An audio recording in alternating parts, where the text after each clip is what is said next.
focus. How are you doing, good sir? Where you at this morning? Monday?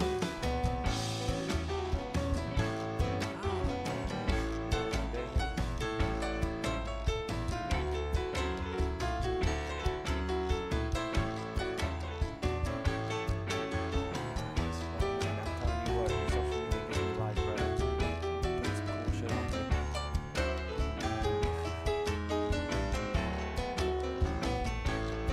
Nice. Hang on 1 second and we'll be with you shortly, man. You know the drill. I'll see you on FaceTime or on the Google Meet. All right. 1 minute.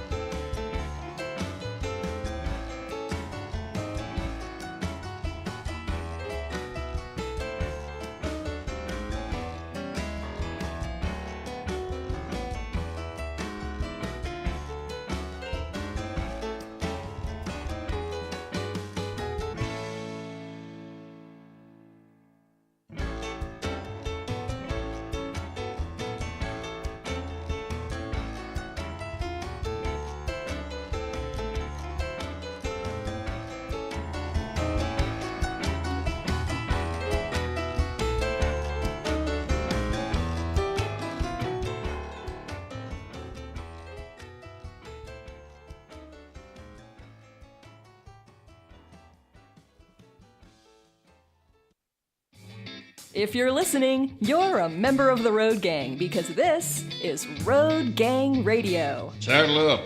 We're wasting sun. It's Jimmy Mack. It's Lindsay Lawler. It's New Orleans. It's Nashville. A show about making a living. A show about making a life. It's the biggest Is that a fat joke? and the best collection of voices in trucking, transportation, and travel. Not only in this world, but beyond. We're looking at you, Zebulon 5. Let's turn this sucker over. I think that's your cue, Phone Master Dre. Oh, it sure is on this Hot Mic Thursday, and we are hanging out having a good old time with your friend, my friend, Jimmy Mack, live from the Degas House, a.k.a. Fastport Studios. Good morning. Good morning to you.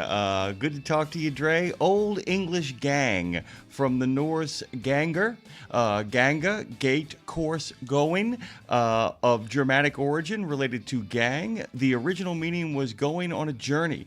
Later in Middle English, a way, also set of things or people which go together. A gang. Dictionary Day. It is October 16th, and it celebrates the birth of Noah Webster, an American writer who was born in 1758. Webster is best known for publishing the first dictionary in 1806, which he continued to compile and expand for the next 27 years. When his dictionary was published in 1828, it was a formidable resource packed with useful words and spelling updates. Webster was a true pioneer for creating the reference book we use so ubiquitously. So we're celebrating Webster today. Happy Dictionary Day to everybody out there in Road Gang Radio. I love a good dictionary because, man, I like finding out about what the true meaning of a word is, man. Yeah, and by the way, I noticed I slipped the word ubiquitous in there. Yeah, Dean, you did. Dean Croak joins us this morning. Dat guy, good morning to you, sir. How you doing, man? Good. Good to be back with you again. It actually is really good. And we got so much kind of going on and going down here. We got a lot of news to dig into, a lot of information out there. But let me just kind of let people out there know where we're at and what we're doing here. There are people who are losing their heart on iHeart. They have the audacity to listen on Odyssey. We got a whole bunch of folks yakking it up on YouTube, including our good friend BB the King. Brad Bentley actually is on from Stuttgart, Germany. He's actually talking to us from Stuttgart, Germany. If you're making FaceTime on Facebook or living your best life on Live 365, hey, man, maybe you're a free floating radical on RadioNemo.com. Or it's possible that you're listening to Dre, Dean, and I much later on in the day. So welcome if you're actually living your best life on the podcast of your choice. Where are you right now, Dean? Are you in Boston? I'm back home, yeah. Yeah, I survived the nor'easter. I got stuck on Nantucket for 4 days because of the nor'easter, which is, you could argue there's worse places to be stranded, but the ferry boat couldn't run across the Nantucket Sound because of the nor'easter, so we were stranded.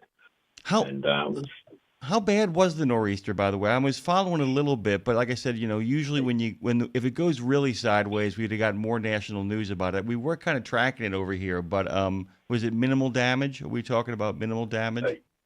Yeah, 18-foot waves across the Sound, 65-mile-an-hour winds. That's pretty bad for that part of the world.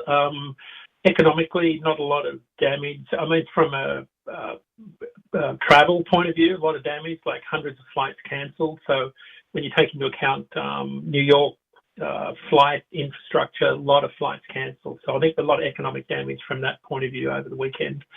A lot of travel delays for a lot of folks over the weekend. Mostly around New York City was where most of the impact was for travellers over the weekend.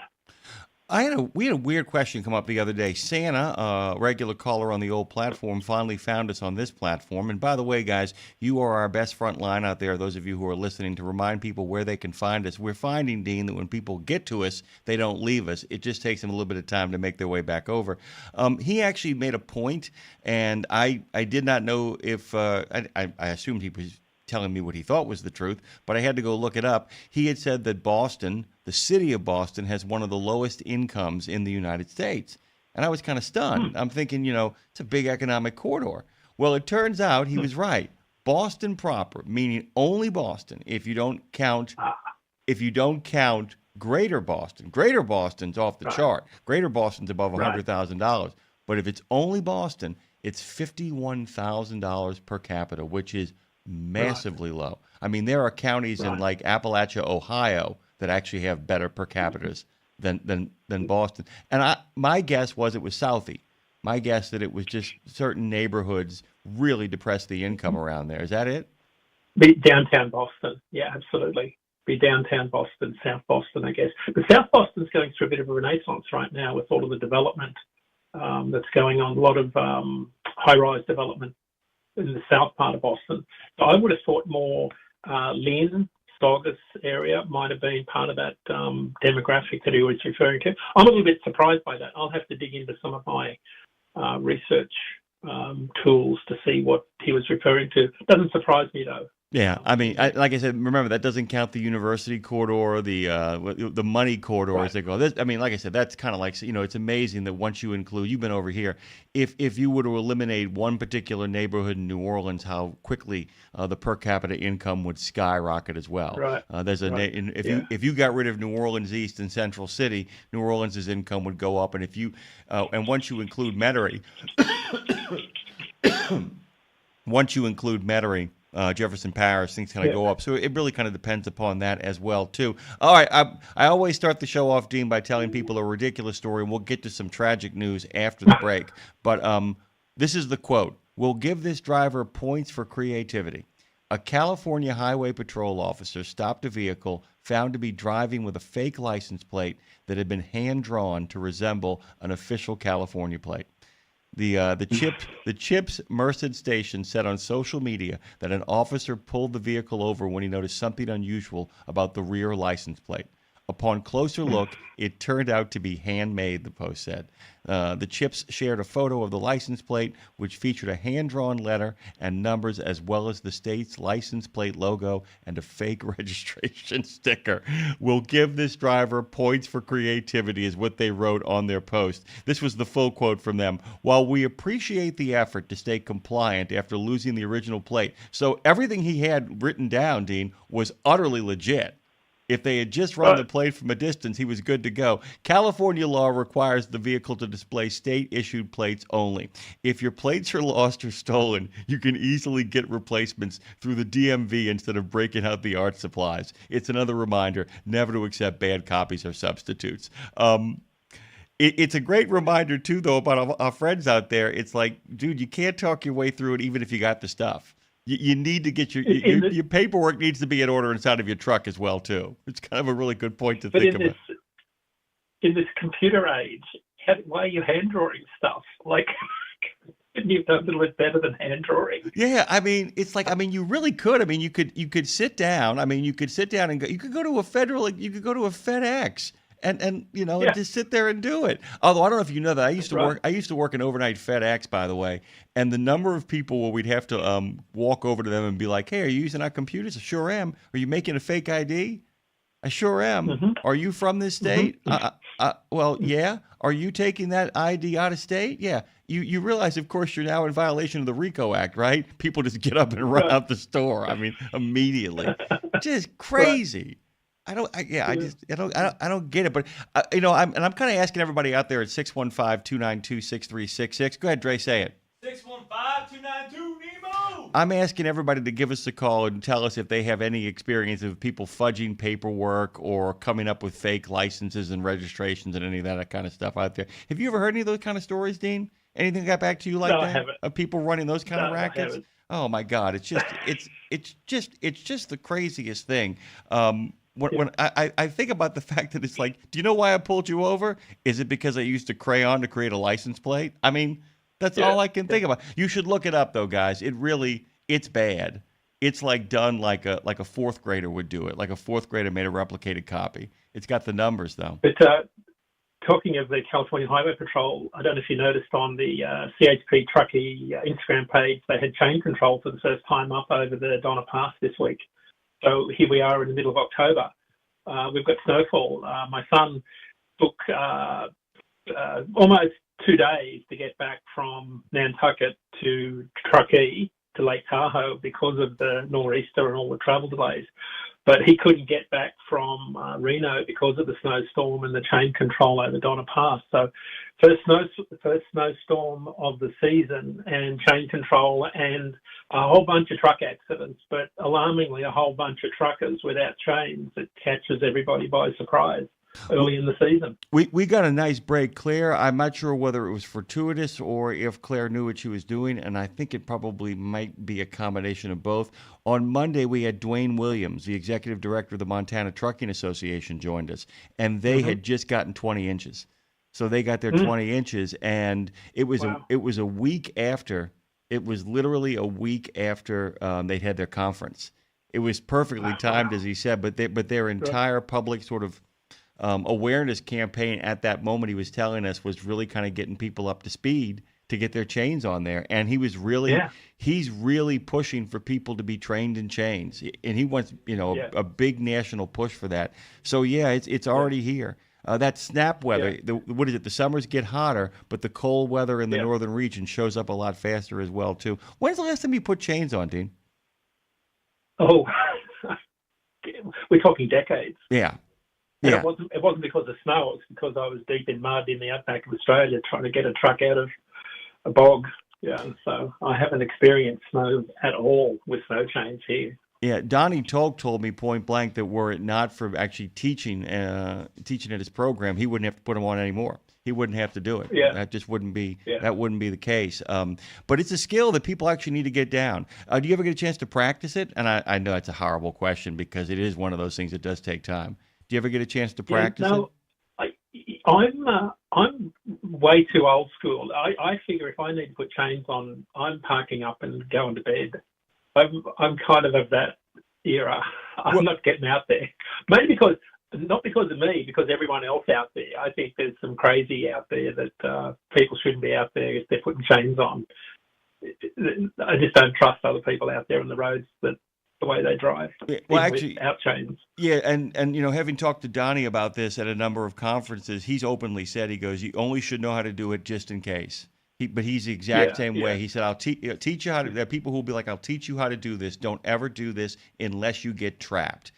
What you're talking about, I'm in the mud. A once in a generation storm rolls through at a place that it shouldn't is the only time you should ever. You should never actively choose. I got to make this run so the chains are going on so I can run the Donner Pass. Yeah. Don't do that.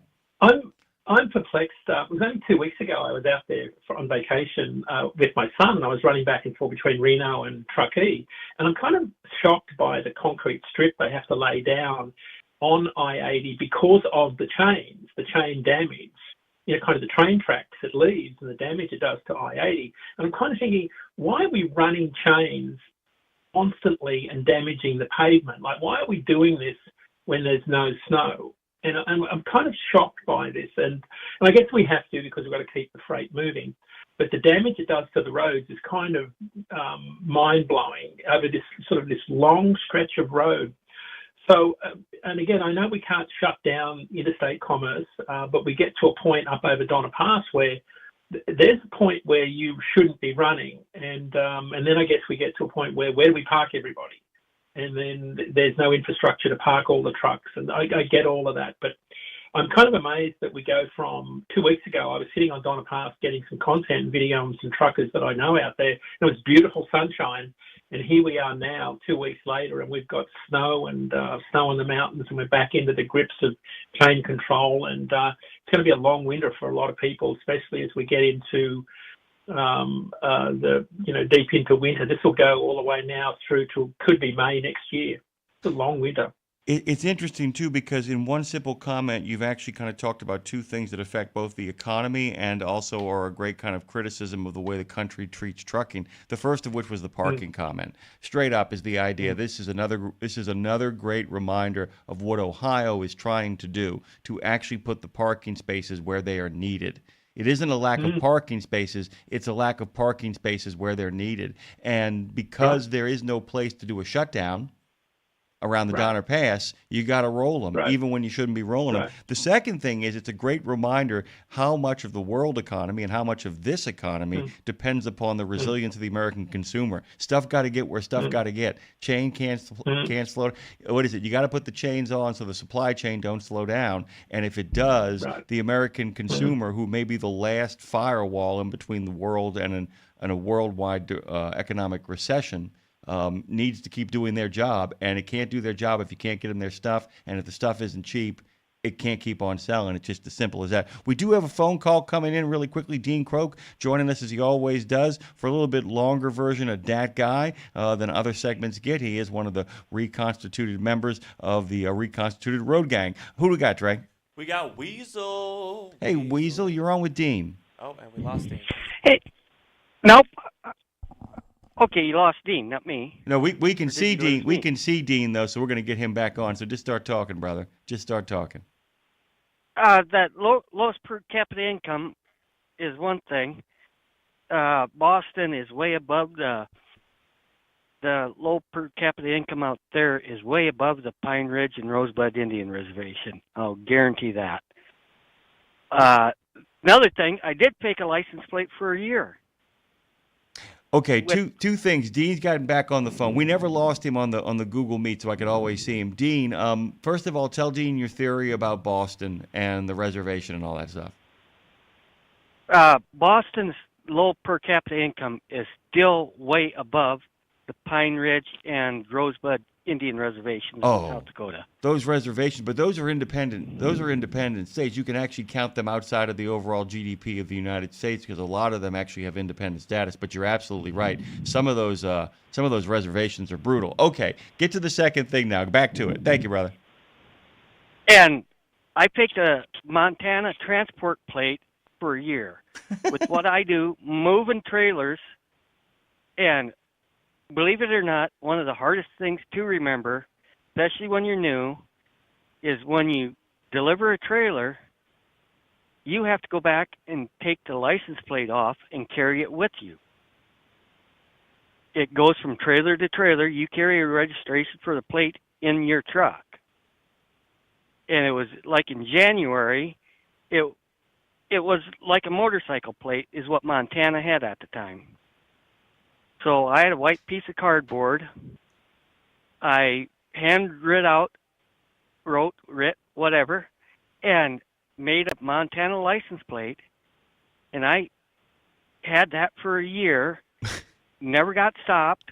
No one ever questioned it. And had that for a year till I got the one Person of the Year again. And nobody said nothing. Nope. Went through Montana, went through the ports. I went to probably 40-plus states and just had that and would hang it on and never forgot that one. But in January, I got someplace and I forgot to take the real one with me, and they didn't mail it back, so I just made that one up and ran with it all year. I'm going to say something, Dean, about the story that I told earlier about the CHP story over in California. The driver did not go to jail. The driver received a citation, but he wasn't really in a lot of trouble because his paperwork was in order. That's why they were having fun. They actually said that when they got the paperwork, they were like, okay, everything checks out, everything is for real, and they're like, you just have to go down and get a replacement, dude. What are you doing? And that's the thing too with Weasel, is the fact that had they put the bite on you, you'd have been fine, right? Yeah, I had the registration, I had the right plate, just like that guy in California. Yeah. I had everything to cover it except the plate. Hard-working truck driving, man, I got things to do. I ain't got time to pick up no plate. I gotta get back on the road. Weasel, we got to take a break. We got to do the pledge, the national anthem, and the affirmation. But it's a great way to start off. Thanks for listening, and thanks for actually having a story that related to my stupidity. Thank you, sir. You bet. Thank you, fellas. You guys have a good day. Thank you. Dre, we're going to take a deep breath here, of course, do a little pledge, a little national anthem, and then we're going to follow it up, of course, with a bracing cup of Java from Pastor John. Phone Master Dre, break us away. I pledge allegiance to the flag of the United States of America and to the republic for which it stands, one nation, under God, indivisible, with liberty and justice for all. Oh, say, can you see by the dawn's early light what so proudly we hailed at the twilight's last gleaming, whose broad stripes and bright stars through the perilous fight o'er the ramparts we watched were so gallantly streaming, and the rockets red glare, the bombs bursting in air, gave proof through the night that our flag was still there.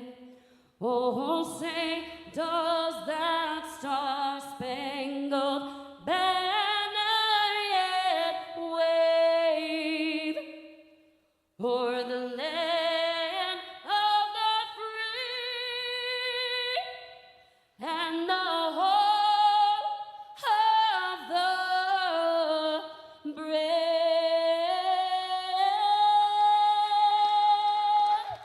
It's a good time for a cup of Java with Pastor John, brought to you by the Bennett family of companies. It's Thursday. Good morning. Hey, I want to just really challenge you today, because I think it's something that we are experiencing as a country and as individuals, that we oftentimes forget about the fact that God has promised to be there for us, and God has done so many great things in our lives, and we tend to forget about it simply because of the fact that we're moving. Hear me out now. We're moving in a direction that, watch this, that God wants us to be moving in, but at the same time as we're moving in that direction, God says, I need to see you live. You say, what are you talking about, Pastor? Look at Philippians 3, verses 12 through 14. Now, keep in mind what I just said, but look at Philippians 3, 12 through 14. He said, not that I have already obtained this, or am already perfect. He said, but I press on to make it my own, because Christ Jesus has made me his own. Brothers, here we go. I do not consider that I have made it on my own. But one thing I do, forgetting what lies behind and straining towards to what lies ahead. Here we go. We're moving forward. He says, I press on toward the goal for the prize of the upward call of God in Christ Jesus. But Paul is telling the Philippians, don't quit, but keep focused and keep grinding. Don't quit, but keep focusing and keep grinding. What are you saying, Pastor? Don't throw in the towel because of the fact that you've had a hiccup. You should take that hiccup and use it to help you propel to what you know God has called you to do. So hang in there, my brothers and sisters, and do God's bidding. Do what God has called you to do to help you be all you can be. God bless you. Hang in there. I love you. And let's get this Thursday done. Java with Pastor John is brought to you by the Bennett family of companies. Visit drive4bme.com. Drive4bme.com to learn more about the Bennett values and opportunities for drivers just like you. Amen to that, Pastor. Stay focused and keep driving. By the way, Dean, don't know if you noticed that inside of the Good Pastor's message, he had a different variation on one of your favorite themes. I did not make this ride alone. We're only as good as our partners, and we often, Dean Croak joins us this morning, we're often only as good as our callers. Crazy Caper actually wants to drop into the conversation. Haven't had him on. Good to have the Crazy Caper. Tell us what's going on, because you got some chain stories for us. Go on. Yeah, I got a chain story for you. The company that I work for now, they sent me on a run to Oregon from Nova Scotia, and the chain laws were in effect, so they gave me a set of chains. The truck that I was driving, it has 22.5-inch tires. The chains were for 24.5s. With the sole expectation that if the chains had to go on, I would park it. Right. Deliberately. Was that articulated, by the way, as you just said? I think yes, that's it was. That's fantastic. That's good policy, by the way. I kind of agree. If the chain's got to go on, you got to park it. Let me ask you something, Crazy Caper, and I think I know the answer to it. I know Dean does as well. But the chains go on because they want them on in case you absolutely have to get out of there, but they also don't want you rolling if you don't have to. Is that kind of the thought? Well, the chains were too big for my truck. Well, 24-inch chains. All right. So the idea, I got that, but the idea behind it is if somebody walks over, you've got your chains on, so you're chain compliant, just not rolling. Yeah. Just want to make sure. Do you have chains on board? Yes. Yeah. Yeah. Do you have chains? Yep, I got chains. Yeah. But I'm not going anywhere. I'm not going anywhere. I'm here. Love it. That's great policy. Final thought before we got to take this break. What else? How you doing? What else is going on? Well, I'm heading to a delivery in about an hour and a half or so, and then I'm heading home for vacation. Nice. What are you gonna do? Probably not a whole lot. I think my wife's trying to get her parents to come up for a few days, and I got my wife's birthday to take care of on Monday and my anniversary on Wednesday. Beautiful. Congratulations, my friend. Well, we got to take a break here, but it's good to hear your voice. Great chain story, by the way. Here are your chains. You're compliant. Don't use them. Get out of here. Bye. Yeah. All right. Have a great day. You too. We're going to come back on the other side of this break, guys. It's a big lineup today, along with Dean. We're going to have 3 guests in the second half of the show. One of them is a friend of Lindsay's, whose husband was lost in Las Vegas in that tragic shooting. She's got a new book coming out. I think it's today, that really kind of talks about the people that she has met in the aftermath and the impact they've made on her life. Michelle Roselle is going to close the show out talking about ghost tours at the museum that she curates. A lot of other great stuff as well, along with Canada Calling and our friends from Washington Trucking Week. But when we come back on the other side of this half hour, Dean Croak is going to tell us about the Halloween economy, but also about volumes plunging and all kinds of other stuff as well, too. Good morning to you, Dean, by the way. Hey, good morning. Good to be with you. Little jazz here from that Fastport studio. I'll give them their props when we come back on the other side. Dean Croak, Jimmy Mack, Madison with a T, and of course, over there on the board, Phone Master Dre. We'll be right back. Get $25 off on your next preventive maintenance service. Stop by TA Truck Service and save when you choose Castrol oil and a Fleet Guard oil filter. Now through September 30, 2025. Enjoy premium performance with trusted brands. Castrol, protection for the long haul guaranteed. Fleet Guard, run cleaner longer with filtration science. Our ASC certified technicians are ready to deliver expert preventive maintenance and more. TA Truck Service, Castrol, Fleet Guard, your partners in preventive maintenance. Hey drivers, are you hauling for a carrier that wants to help Reese Across America keep moving forward but just doesn't know how? Well, you've come to the right place. RadioNemo has pushed in our chips all the way with our friends at Reese Across America, and your carrier should too. So tell your company to answer the Reese Challenge and join us to reach 50 states and 5,000 locations. Join the ride, join the mission, and help Reese Across America keep moving forward. Answer the Reese Challenge at readsacrossamerica.org/RadioNemo. That's readsacrossamerica.org/RadioNemo. Thursday, Thursday, Thursday, Thursday. Put that blinker on and head into the lane of laughter with those highway hilarious hilarities, mac and cheese. Hey, Mac. It's my old friend Cheese. I was so happy to hear that Humpty Dumpty had such a whopping sucker of a fall. Why were you so happy about that? Because he'd had such a terrible summer. I saw him driving around in his automobile. Sew up your sides and tune in next time for the adventures of Mac and Cheese.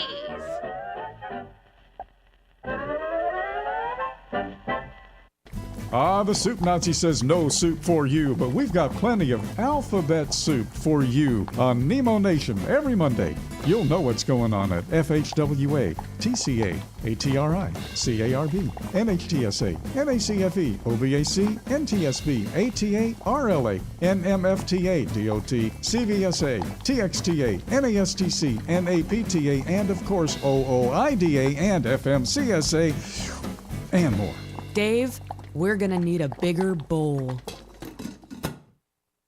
Welcome back to Road Gang Radio. Join Jimmy Mack and Lindsay Lawler's Gang of the Airwaves by subscribing to RadioNemo on YouTube. We celebrate all kinds. Make it official. After all, if you're listening, you're already in the gang. The Road Gang. Good golly, Miss Molly, we are back after that break. Hope you guys enjoyed all that content we've actually created for you inside of it as well. Dean, by the way, got a chance in his accidental trip to Las Vegas, got a chance to see David Blaine, who's actually been on this show. You can hear that content over on YouTube. There's two pieces of content for David Blaine, the magician, the first of which is the full interview, but then he does a magic trick he did over the break where he actually guessed what Lindsay was thinking. And, you know, you can tell that there's an art to it, but it is still staggeringly clever how he does it. At some point, Dean, as you were saying over the break, we've got to have a whole conversation about how Las Vegas has recession-proofed itself. You know, and I've always said that's the canary in the coal mine economically. If Las Vegas ever goes into recession, the whole country is in terrible, terrible trouble. That's the truth of it, isn't it? Yeah. It is, because it's no longer, bingo tables and, slot machines. It's no accident that it's now a sports mecca, and that you've got a lot of sports teams there. You've got some major league teams there. You've got baseball, football, basketball, baseball. You've got the Sphere. And what I found when I went there, because I was amazed at some of the trucking activity that's been going on there, because I see a lot of inbound freight volumes going into Las Vegas now, and I see some incredible rates that carriers are getting into that market. Not a lot coming out, because it's still a pretty big backhaul market for carriers. But one thing that I'm studying it since 2018, and I've been studying the Las Vegas market pretty deeply. When it went deep into recession in 2009, Las Vegas was hit really badly by the Great Recession, as you can imagine. Badly. They travelled the world. Jimmy Mack, to see what was the common link between all of the major cities that survived the Great Recession, and it was one thing: sports medicine. Sports medicine was the one thing that linked all of the cities.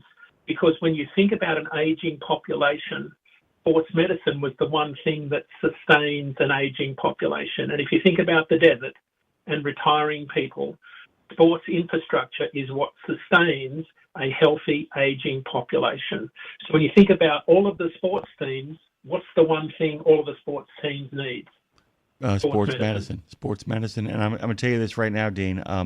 One of the things that saved New Orleans from the Great Recession, and New Orleans was the only part of Louisiana that got saved from it, was one of them was an unhappy accident. Of course, Katrina was when the pipeline had finally opened to start rebuilding all those homes. Natural disasters can often, despite the fact that it's a disaster, can often set off spending booms and building booms to get the whole place restored infrastructurally, it prevents it. But it's also at the same time that the Bensons, Gail and Tom, the owners of the New Orleans Saints, decided to rather than let people move the New Orleans Pelicans, they bought it. And they ended up having both sports franchises and made a deep investment in Ochsner. And, of course, Ochsner, the Elmwood Fitness Center, is a sports medicine center. And you've got literally on Tulane Avenue. And it's a mini form of what happened, though, by the way. Okay, we got lots of stuff to cover here. We'll get to the phone call in a second, but we got to get this stuff set up here. Let's talk about non-domiciled enforcement on the road check week and the effect that it had on rates and all that stuff. So national average spot rates didn't go up last week, despite a lot of really misleading headlines. A lot of people saying spot rates are going up. No, they didn't. But it didn't go down, which is a thing. That's something. They didn't go up. They were kind of flat last week. Didn't go down. Where they did go up, though, were on some backhaul lanes. They're mostly on the southern border, which I thought was interesting. A lot of drivers were just reluctant to go there for fear of being harassed. Particularly refrigerated carriers weren't heading to McAllen, Laredo, El Paso, Nogales for fear of being harassed. These weren't necessarily non-domiciled CDL drivers. These were American citizen drivers that just were afraid of going there. A lot of capacity outbound California, just not interested in going anywhere where they might be targeted. And I figured this out when I was out in Salinas for the week, talking to a lot of these truckers. They're happy to run to areas where they weren't going to be harassed. So what we were seeing in our rates were backhaul lanes where drivers were most likely going to be targeted. Those rates were going up. So particularly back to the West Coast where that capacity comes from, we were seeing rates going up. There was a little bit of action out around Chicago. There's something going on there, but I couldn't particularly pinpoint it to a particular lane. But brokers were posting loads at a higher rate to try and find trucks. Something going on in the Midwest. But most of the rate movement we were seeing was on the southern border. Now, there was some articles being posted last week about some immigration attorneys telling drivers to stay off the road, even if they were compliant and had paperwork applying for visas. So one of the things we're watching, Jimmy Mack, is what we call the road checker week effect, where drivers temporarily take time off to let things calm down. So that could be what we're seeing here is drivers just waiting the market out until things calm down. We will see. The problem is, though, that we are heading into what we call seasonality, where you start to see Christmas trees, hams and turkeys start to move, which lifts the market anyway, heading into Thanksgiving. So it'll be hard to see if and I can't even substantiate the government's numbers around how many non-domicile CDL drivers there are. I'm not even sure it's even anywhere near close to what they're talking about. And the fact it's going to take 2 years for this to work its way through the system, I think this will be just like the drug clearinghouse that came into effect at the start of 2020. Its effect was muted by the pandemic. And I think you're going to see exactly the same thing. Because demand is so weak, any effect from all of the enforcement activity will be muted by very weak freight demand because our manufacturing numbers are so anemic because of the trade war and a whole lot of other things. I was kind of curious on, and this is what I call the anecdotal level. There are people that sometimes find themselves in this, in the sense that there are some people say that they will tell me it's getting better for them. And I'm wondering if there are individual drivers, not a large spread number, but people who have really kind of stable situations, but also find themselves competing in the same kind of field against some of these bad actor companies that are using non-domiciled, if they will see a bit of an improvement. Does that make sense? They will. On those backhaul lanes where those non-domicile drivers run, so think about Salinas to Lakeland, Florida, Salinas to Far or the Rio Grande Valley, right? If you're competing with drivers on those lanes, you're probably going to see better rates on those backhaul lanes. You are absolutely, so at a lane level, you may see better rates, absolutely, but you won't see it at a national level. So what I'm getting at is some of these individual lanes where you see better rates won't be enough to lift the national market. Yeah, But you will see it on some, and that's what we're seeing now. yeah, and that's the advice I would give. If in fact you're already there or set up to go there, it's one of two things. You're already there, you're going to see a rising tide. If in fact you are set up for that kind of run and can get there now, then you could actually see something. But you can't just reinvent your business. You can't reinvent your business model. You've got to be kind of set up to do that. That's what I'm trying to give. Just any sort of tip I can get to push our friends to places where they can make money. I always want to kind of put them in that direction. But that's exactly it. Is that there are going to be people who are going to call and tell you things are already getting better, and for them, they are. You know, but it's on most of the rate movement we're seeing are on backhaul lanes. The point is you've got to get there. Right now. On those lanes, there's more competition outbound, which means that the rates are going down on the outbound, they're going up on the backhaul, right? So the net is the same. You've got to be very careful with this debate because what we're not seeing is, it's a bit like Los Angeles, Las Vegas, Los Angeles. Like, you know, you get $5 going to Las Vegas and coming back, you might only get $1, right? So you've got to be careful with the total round trip revenue. And it can be a little bit misleading. You've got to look at the total mileage and the total revenue. And that's why, you know, I look at our rates and say, you're getting $1,000 more per load to come back out of McAllen to Los Angeles than there were a year ago. What you've got to look at is your round trip mileage. So we're seeing some evidence that enforcement's having an impact already. What you've got to be careful of is that the government's numbers don't really tell you that enforcement's having an impact. Because what's happening is the effect is already having an impact on people. They're just saying, well, we're just not going to go there. Like, we're not going to go anywhere near where we might get harassed or get into trouble. So it's already having an impact. And these aren't people that are illegal people. Right. These are American citizens. And T-Mac, this applies to every industry. Everybody, like this is people just saying, you know what, we'll just avoid it. It's a bit like the whole issue about English language proficiency.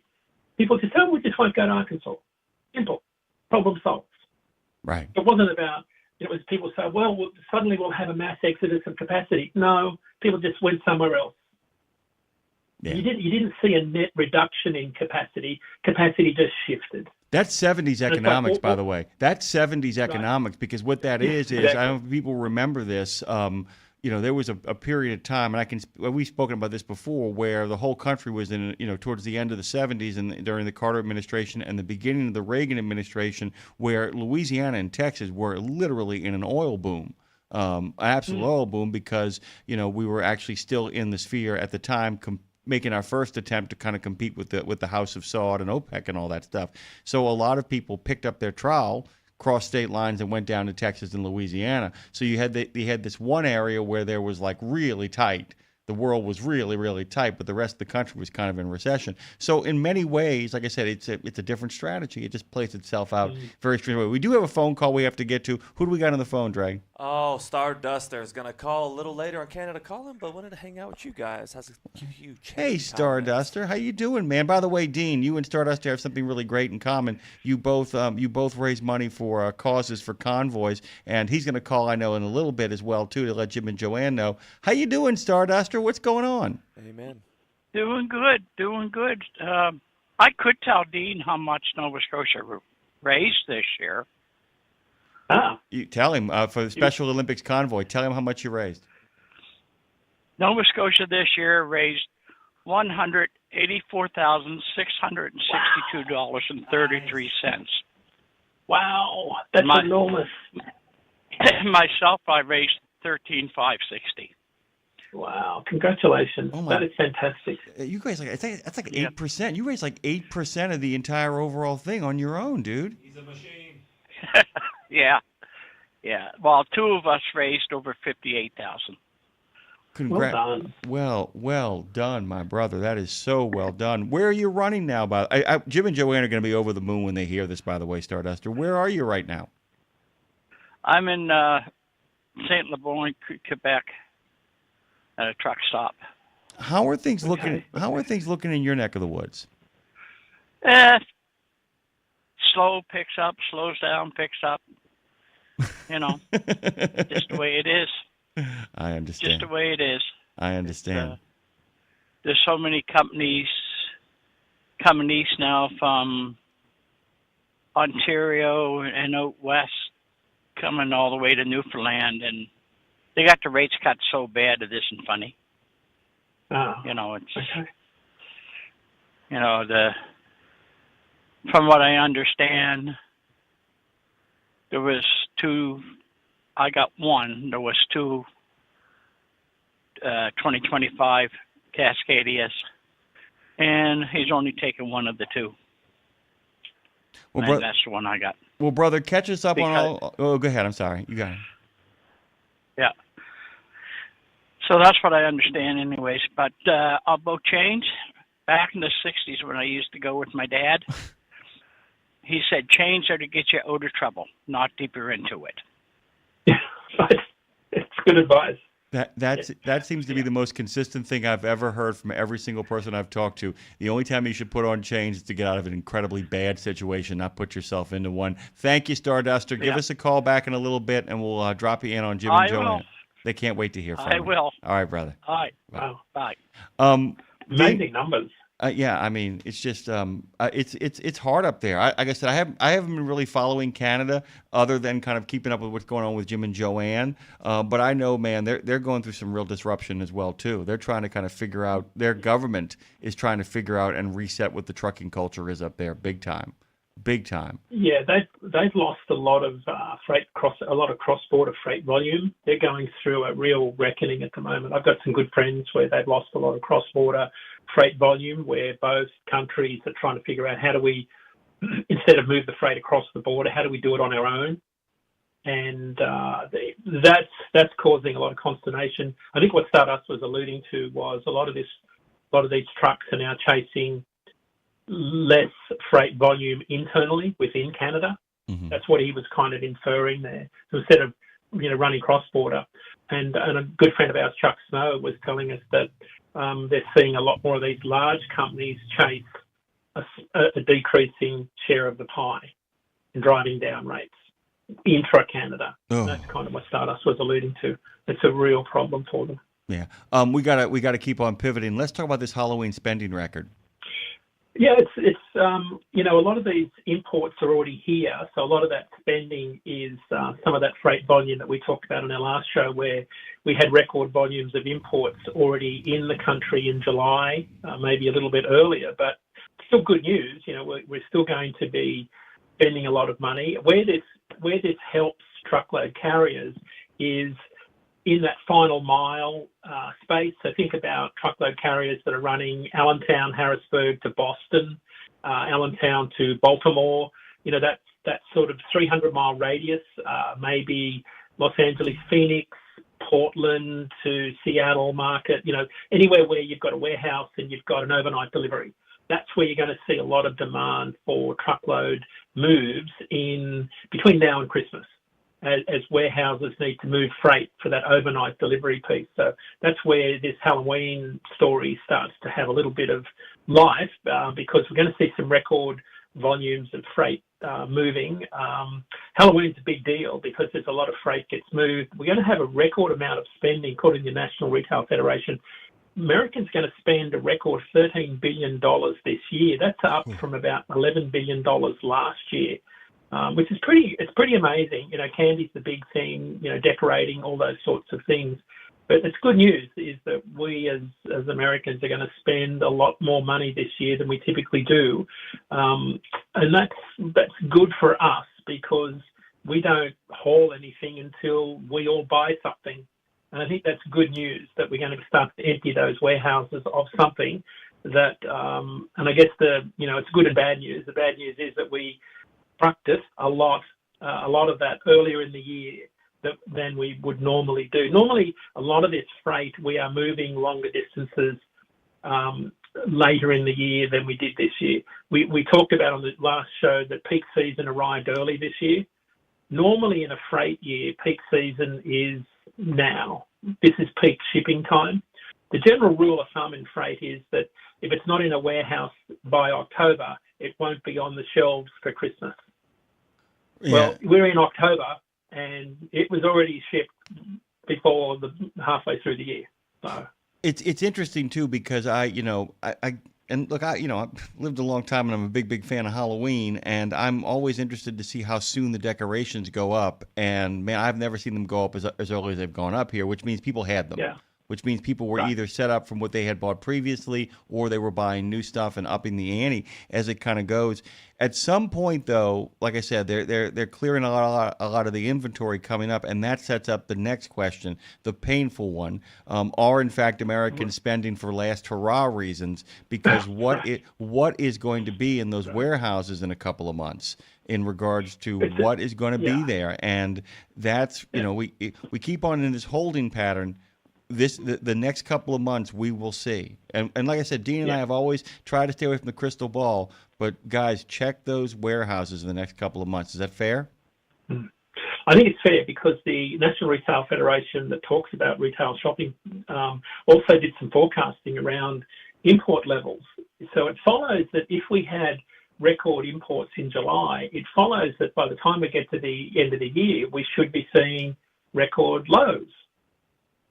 Right, and that's exactly what they're predicting, is that we will see very low import levels. So what does that mean? Well, what it means is that at a time of the year when we should be seeing, let's call it normal levels, it means dray carriers at our ports and people rely on container volumes moving in Memphis, in Kansas City, in Savannah, will be seeing lower volumes than they did last year. It means less of freight that's moving than you would normally expect. Why is that a big deal? The first quarter of the year is pretty meager anyway. It's the worst quarter of the year. When you head into winter and you've got lower volumes than you would normally expect, it makes the start of the year even worse than it would normally be. So these are the sorts of things you've got to think about as we head into 2026. And we're coming off the back of a big meeting with truckload carriers where they were talking about 2027 being the year that this market might recover, which is alarming in and of itself. So we're not starting 2026 from a normal start point. We're kind of starting off on the back foot because this year has been so unusual in so many respects. Because we had, the first half of the year was front-loaded with so many imports. Manufacturing is so weak and uncertain.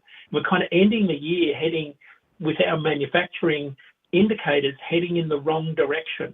Now, I think what will be really interesting, we all need to watch this data point coming out tomorrow, is the news on single-family housing construction numbers are coming out tomorrow. It's going to be a really important data point on the back of any particular news we might see around interest rates and potential cuts that might come for the rest of the year. But single-family housing numbers are out tomorrow. That'll be very important for a lot of dry van and flatbed carriers. And that, by the way, is, I think, I'm in agreement with you. That number is going to be so important because I don't think any amount of pressure, I don't think Powell cares about pressure politically. I think Powell cares about that number. And if that number is really bad or if that number is really low, you might actually see some movement from the Fed. But if that number is stable, he might not do anything. And on we go. But if that number is really bad, if that's the moment where Jerome Powell might say, you know what? Okay. Let's do this, and that's when you see the cut. But I'm not sure if the cut could be dramatic enough to actually. I mean, we're not talking Volcker cuts. Speaking of the 70s, we're not talking like, yeah, we're at 18%. I'll drop it to 7% and watch the whole world ignite. I just don't know how much movement, even if the Fed acts. If the number is bad and the Fed acts, I don't know, other than a temporary sugar boost, if that in fact gets us anywhere. I hope it does.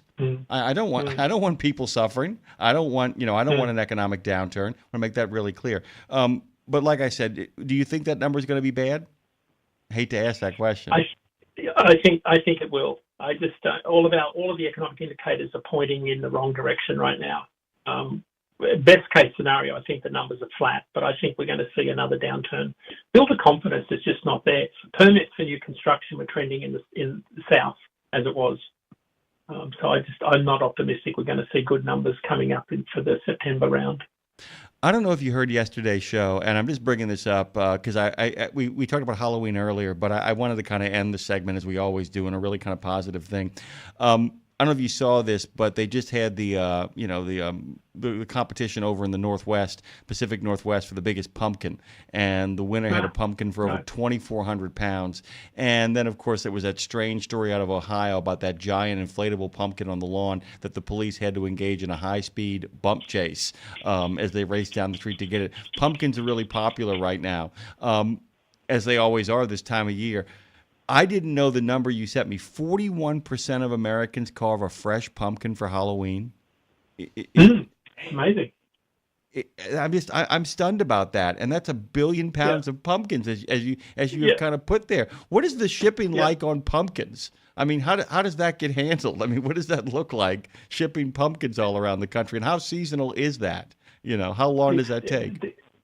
They're still shipping. Reefer carriers are still shipping them out of Morton, Illinois right now. I mean, they ship kind of everywhere, but the long haul part of the market is still buzzing. I'm in contact with carriers that are still moving them right now. So it's a pretty brisk market. Morton, Illinois is kind of the epicenter. It's sort of they do a lot of processing out of there, but that southern Illinois. I can't remember the other part of it, but it's kind of Morton, Illinois is the pumpkin capital, self-appointed pumpkin capital of the world, and that's where they grow a lot of them. Pretty good demand for reefer carriers out of there. Have you ever heard of the pumpkin regatta? Have you heard of this? No. Oh my God, this is the craziest thing. They have it over in Oregon. They have a West Coast giant pumpkin regatta, and what they do is, so they have those big giant pumpkins for those competitions. Other people though grow big giant pumpkins, Dean, and then they cut them. They cut the top off. They hollow them out, and they turn them into boats. And they actually paddle their way across at the West Coast Giant Pumpkin Regatta over in Oregon. It's Tualatin. They do it over there, and they have a big competition where they kind of make it. And that's the thing about when we talk about these festivals, guys. The festivals are really designed. These sort of events are really designed to simply call attention to the product, and to kind of become a giant marketing device for the product, which is why you often follow them as well, too. Are there any big festivals coming up? I mean, I know Halloween is coming up, but are there any big festivals that you've got your eye on that are either bellwethers or canaries in the coal mine that we're looking forward to? Anything coming up? No festivals. We're deep into truck show season right now. We're full on. Every weekend there's all truck shows because we're heading into that, fundraising, Toys for Tots, special event season. So this is where, like Stardust was talking about, raising, funds for special needs kids. All of our focus is on, special events. And, we've got an event here for a young boy here, Cam's Jam, who's, dealing with a number of, types of cancer. He just had his birthday this week. So we've got a big truck show coming up at the Big Apple event, raising funds for him. So there's all sorts of things going on, but no special, produce type events that we're watching. It's all centered around kids and special charity events this time of the year. Really quickly before we run out of time here, I also want to kind of make an announcement, and I feel like I can get away with this one. Dean is actually going to be with me in Columbia Falls, Maine, and we're going to be setting this up moving forward. We've already started kind of doing it. Our friends at Fastport, they have their Transition Trucking Driving for Excellence. They're the ones who actually help make it possible with Reads Across America and our friends at DAT. We're actually going to be making our way over to Columbia Falls, and you and I are going to be broadcasting from the Driver's Lounge. Have you been there before? Have you been to the Driver's Lounge? I haven't, no. I looked at it online, but I haven't seen it in person. Oh, my God. You are going to – I mean, Dave got his first chance to go after all those years of promoting Reads Across America. Dave Nemo had never gone there, and he was so overwhelmed by both the response to him but also the kind of action there. Dean, it is like literally stepping back into the past. You feel like you're in an old time. You feel like you're in an old time diner, and it's the coolest thing. And I'm very excited about it, as I'm always excited when Dean Croak joins us every other week. Working on it, Dean. By the way, I have my own set of meetings. We can see if we can get you on the air a little bit more because I enjoy doing this so much. What's the rest of the day look like, real quick? Would you believe it's all day working on the truck? I've got to shine and polish the Grumpy Pete to get ready for the truck show on the weekend. Oh, getting those tires looking really, really sharp. By the way, I've gone back to work on my snake poncho trains. I'm sitting down with a group of people, and we're going to have to go through every episode of the new stuff we're working on and actually layer in all the trucking information now on top of it. I've got this big outline of things that Snake has to do to get his big trouble ready. So, okay, Dean Croak has joined us. Thank you, sir. Go have the best of days, my brother. All right. Good to see you, man. Good to be with you. Thank you. Don't forget, we begin the show with Dean. We're going to end it with Lindsay in the last 2 hours, but Canada Calling is coming up here next, Into the Arms of America. Hold on tight, go to truckdown.com and get out of that ditch. Exceptional value and exceptional values. That's Bennett Trucking. A core commitment of faith, family, and freedom has driven Bennett to being the leading provider of innovative, integrated transportation solutions, both at home and abroad. Bennett's values are not just compatible with providing high-paying jobs and unmatched customer service. They're inseparable. If you're looking for an employer or a partner who believes the best business model is being a model citizen, then Bennett Trucking is the place for you. Go to BennettIG.com and find the folks who share your values. At Radio Nemo, we believe in finding your tribe, your people, your gang. But you can't find your gang unless you find yourself, and you can't find yourself unless you write, right? Lindsay Lawler's We Should Write is a podcast about the healing power of writing. It dives deep with creatives of all types to discover how putting a pen to paper helps them work their stuff out, and maybe gives you the permission slip to do the same thing. We Should Write, live at noon in the center every Wednesday, and then everywhere you get your podcast. Go to RadioNemo.com and learn how to write yourself to healing, creativity, and clarity. Right? 17 Sapp Brothers Travel Centers are known for great food, hospitality, and mom-approved showers and restrooms. But don't forget the service centers. Sapp Brothers ASE certified technicians can repair nearly any issue in shop or roadside, including axle repair. Dig into your free steak dinner with your oil change. That's a Sapp Brothers tradition to thank you for your business. Tires? Sapp Brothers will beat any competitor's advertised price on tires. And download the Sapp Brothers app for exclusive promotions in the shop, restaurant, and store. Your spot under the coffee pot is waiting for you at Sapp Brothers. Just one more hour until reinforcements, aka me, arrive to save the day. But until then, keep your eyes on the highway and keep on trucking with Jimmy Mack on Road Gang Radio, y'all. By the way, which is really kind of Baron von Gruvenstein, he called earlier in the morning. He's going to call a little bit after we kind of talk about him. I know his ears must be buzzing. By the way, our good friend Trucker Boson says a great number of his loads for the rest of the year are going to be turkeys. He's going to be hauling them turkeys. Hauling them turkeys. He's got veins in his neck from calling all those turkeys out there. Speaking of turkeys, you knew it was coming, didn't you? Actually, no, it was their turkey week. It was Thanksgiving over in Canada. Always pleased to have Jim Park and Joanne Ritchie arrive on the scene. And given what Joanne is going to start off with, it's great that he's going to call almost immediately after it. But Dre, what you got? Listen, I got to say something to y'all real quick. So my brother is working on a new rig. He's not working off the Gulf of Mexico. He's working off over there near New York somewhere. I'm not exactly sure. Don't quote me on that. But he celebrated Canadian Thanksgiving on his rig because that's most of the guys on there. He sends a picture to us of the buffet that's going on, and we literally just see a pink mountain of something. And we're all like, everything else looks great, but what the hell is that? And he sends a picture of it, and it's literally a mountain of smoked salmon. A mountain of smokes? My dad would be like, my dad would literally push down old ladies and children to get to a mountain of smoked salmon right now. Oh, my God. I'm just hoping it's smoked salmon. He just said it's good, so hopefully it was. But it was smoked salmon. Is that a Canadian thing? Jim, Joanne, is that a Canadian thing for Thanksgiving? Smoked salmon? Big stack of it? Are you just doing mountains of it? It's never been part of my smoked salmon.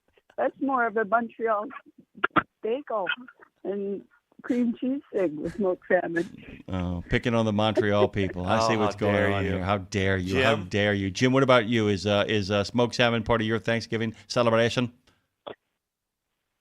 Who can afford that? That's what I'm talking about, Jim. That's it.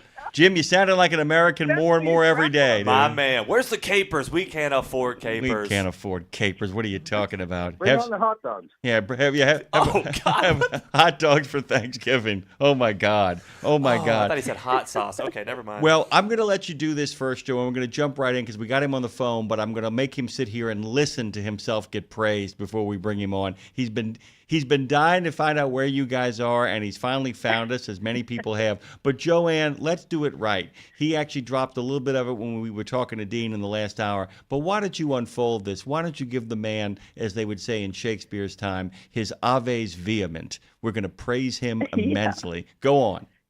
This is, I have a huge shout out today for Starduster, one of our regular listeners and sometimes callers. He raised close to $14,000 almost for the Nova Scotia Truck Convoy for Special Olympics, which took place a couple of weeks ago.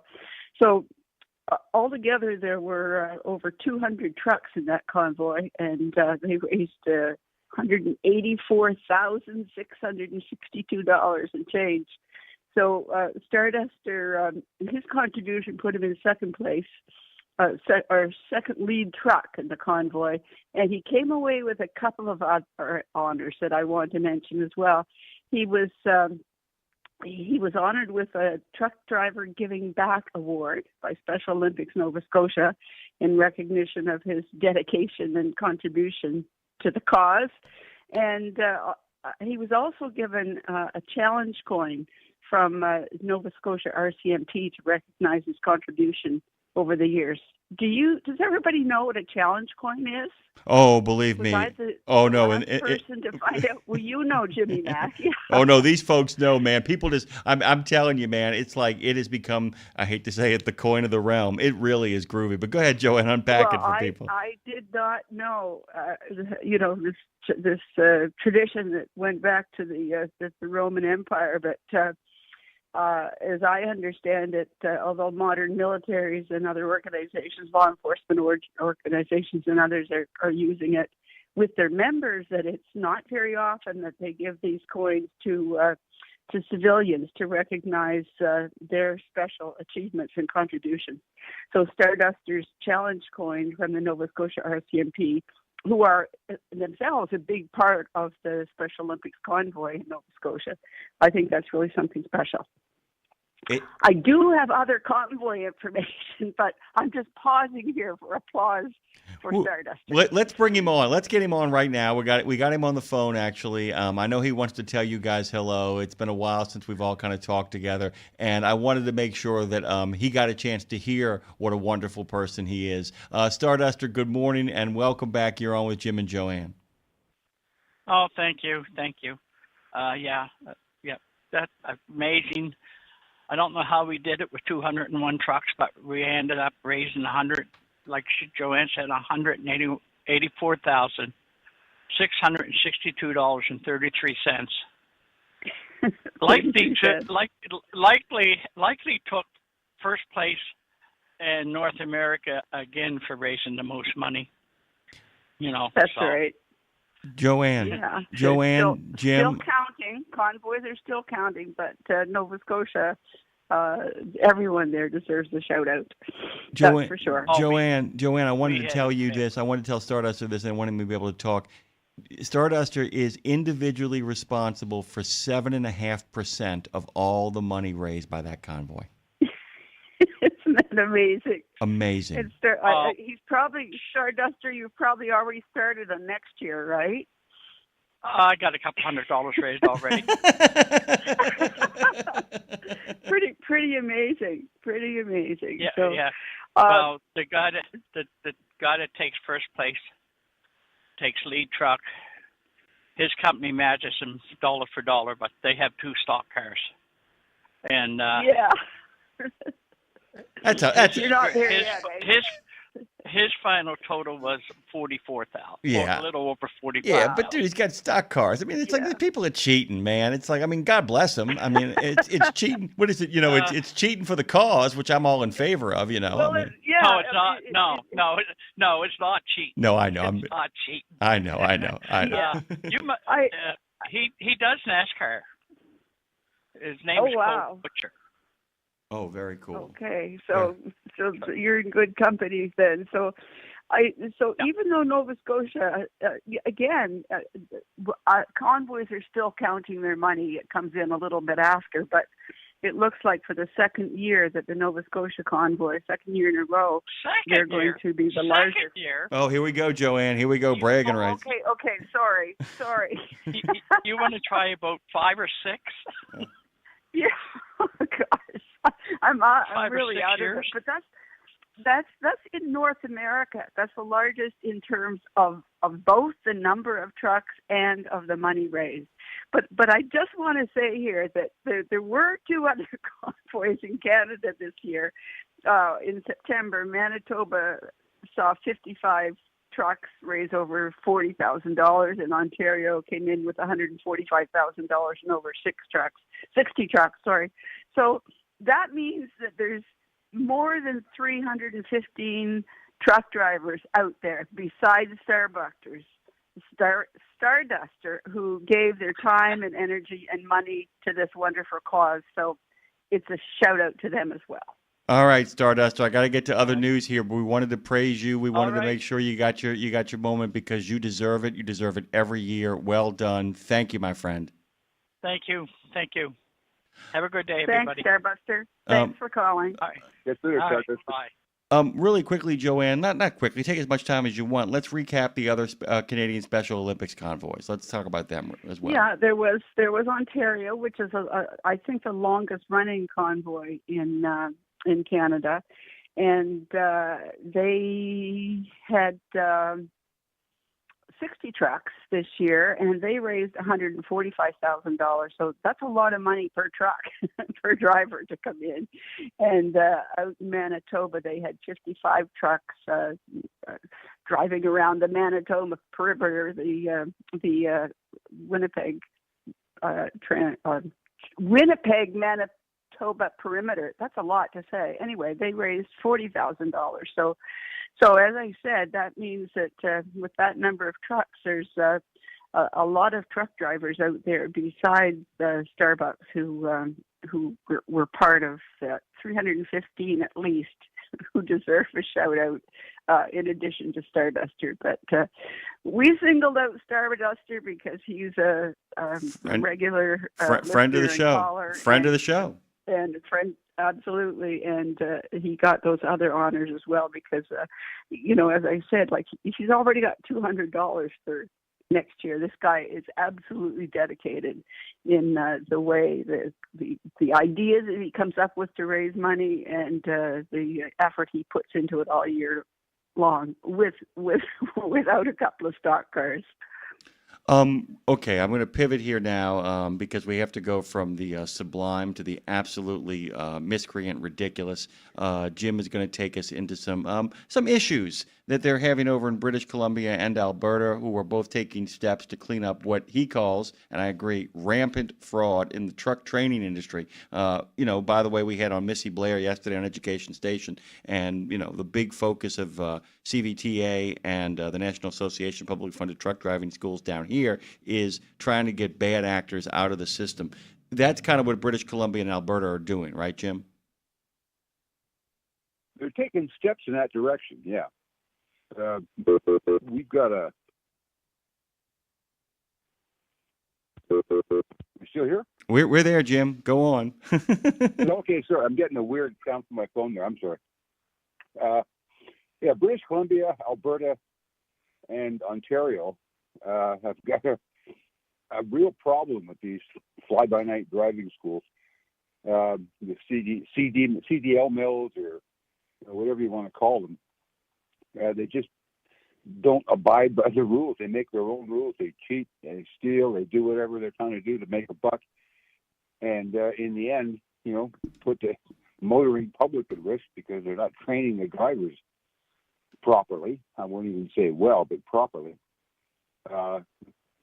Somehow they get through the licensing system and actually pass their test. That's another amazing feat.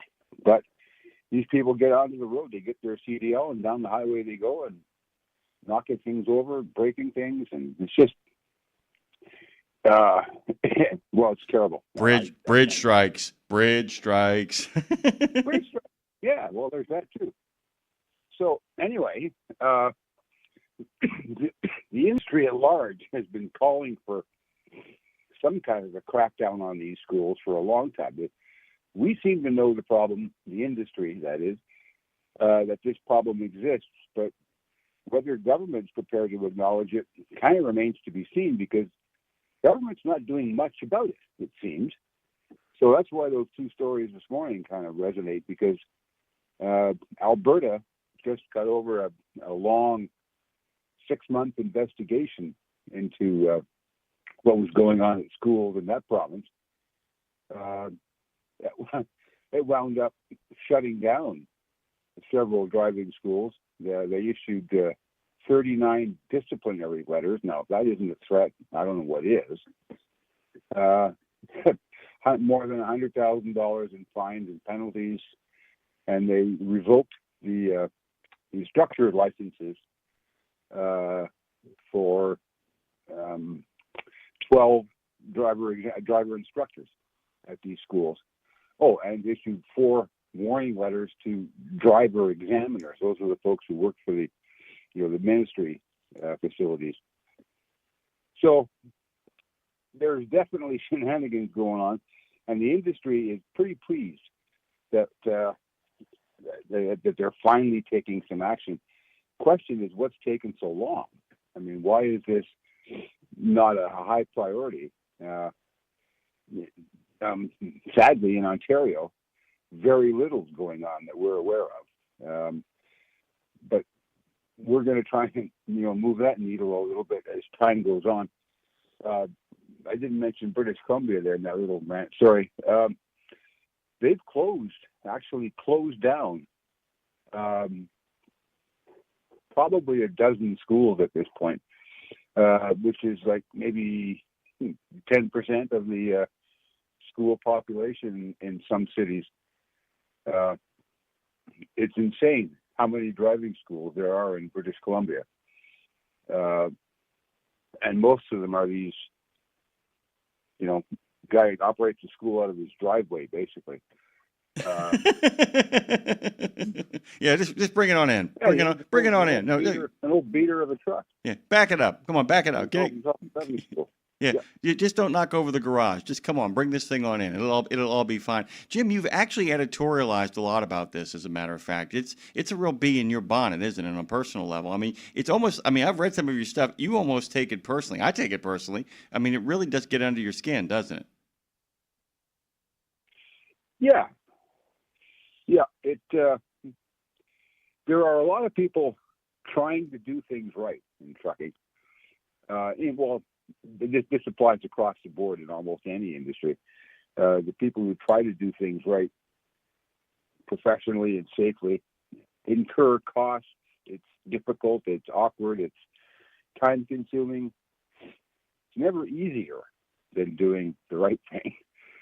But these other people, they seem to think that they can thwart the system, cheat the system, do whatever the heck they want and get away with it. With no fear of retribution or penalties or anything.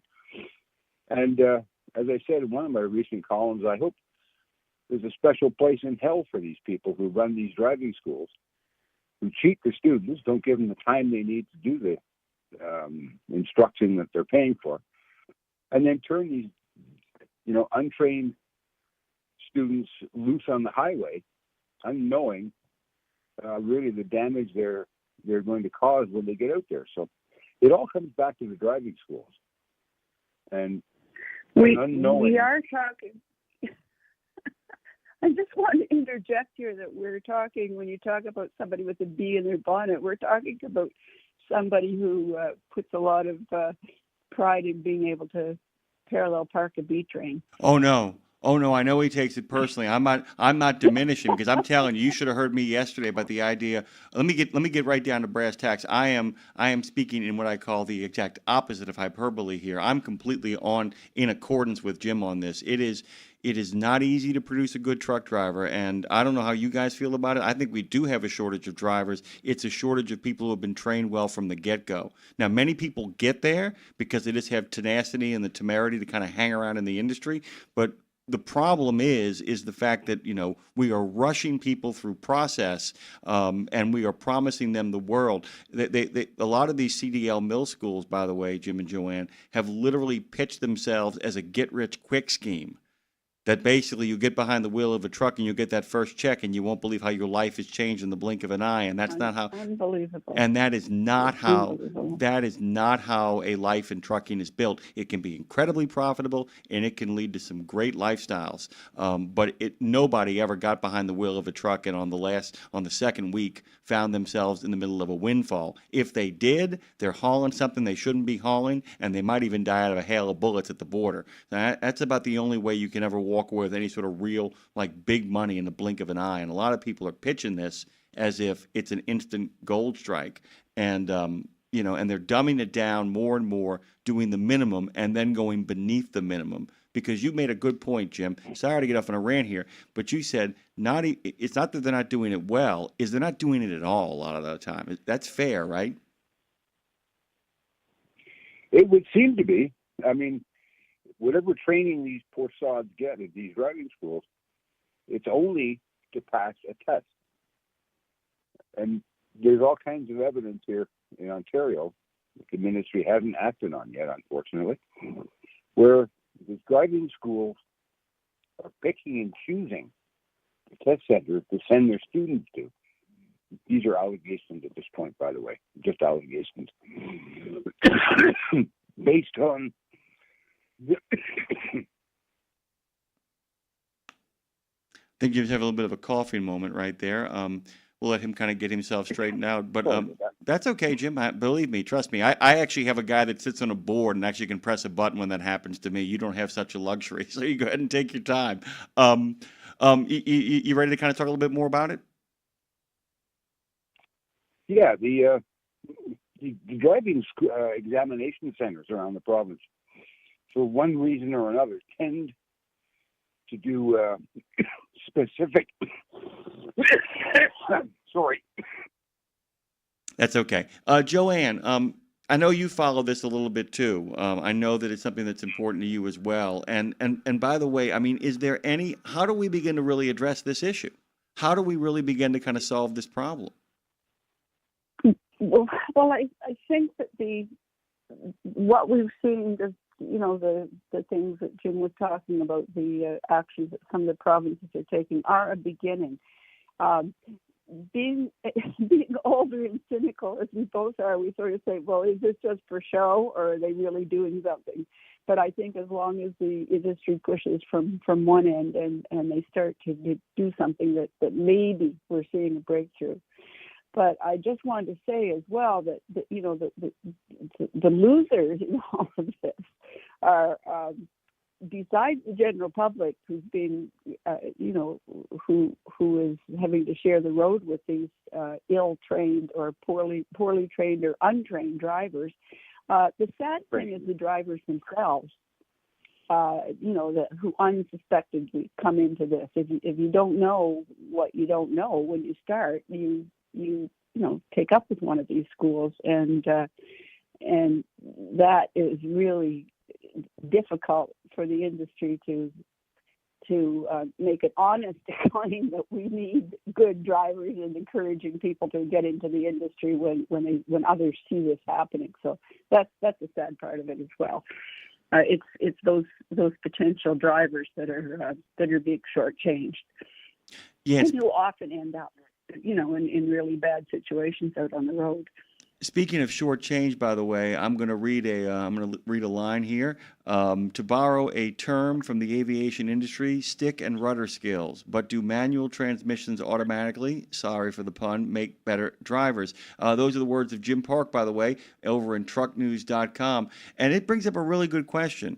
How much of a benefit, and I'd love to hear, and I have an idea, okay, I've read the piece, how much of a benefit is it for people when they're going and getting their CDL, or when they're kind of, I guess what you would say, continuing education, to really learn how to actually, if you're one of the few who still drive stick, you're one of the few we want. That ad that is proclaimed that you found on LinkedIn. Talk about that a little bit, Jim, and the piece as well, which is great. Well, there was a discussion we had about manual transmissions disappearing from the landscape. That's been a trend over the last few years. And somebody asked the question, well, what are the driving schools going to do when they can't buy trucks with manual transmissions? And people started going, well, yeah, we need manuals to train on, but really, what does it matter? Because 95% of the on-highway trucks sold these days have automated manuals in them. So, why are we even bothering to train on manual transmissions?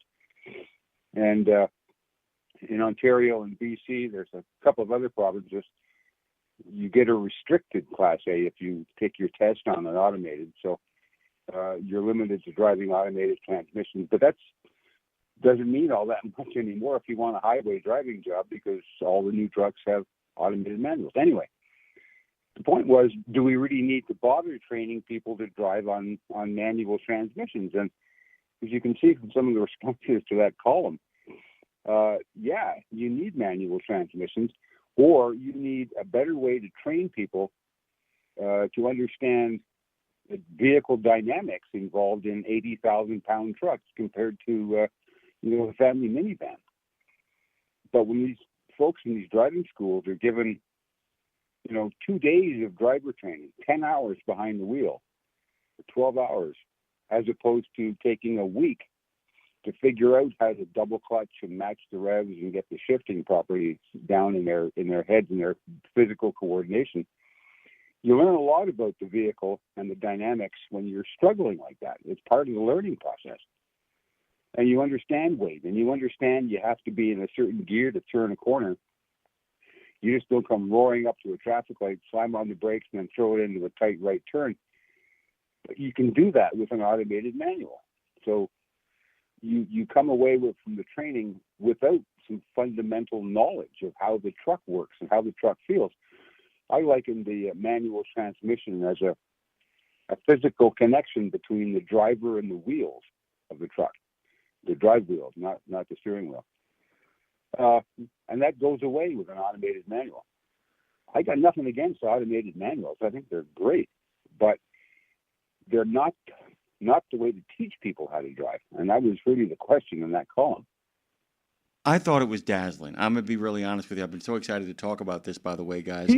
And I really thought it was amazing quality writing and a really great point, too. The idea that there's nothing wrong with being an automated. As a matter of fact, there's so many advantages to it. But the people who really have the advantage in automated, if you really read Jim's piece closely, and tell me if I get this wrong, the people who really have an advantage driving automated trucks are the people who are, automated transmissions, are the people who actually know how to drive it manually. Because you have a sense of what it is you're driving. You're less prone to make mistakes because you're aware of how the truck works. I love the idea of man and machine, woman and machine, driver and machine becoming one with the machine, actually understanding it the way they understand their own body. And, knowing things. And by the way, I think in regards to maintenance, you have a much better sense of what's going on and what's going wrong with your truck. Is that fair? I would. Yeah, I'd go with that. That's fair, too. Yeah.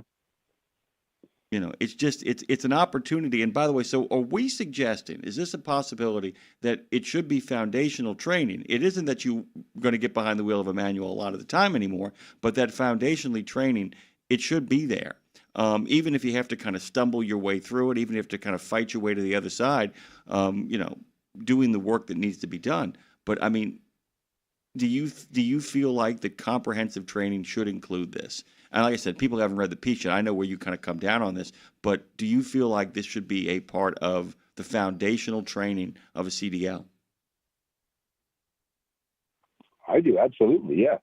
And if the day comes when manuals no longer exist, we're going to have to figure out a way to train people on understanding the weight and the dynamics of the truck, because that's fundamentally what's missing when you learn on an automated gearbox. So One of the women I spoke to in the story, she runs a driving school in Eastern Ontario.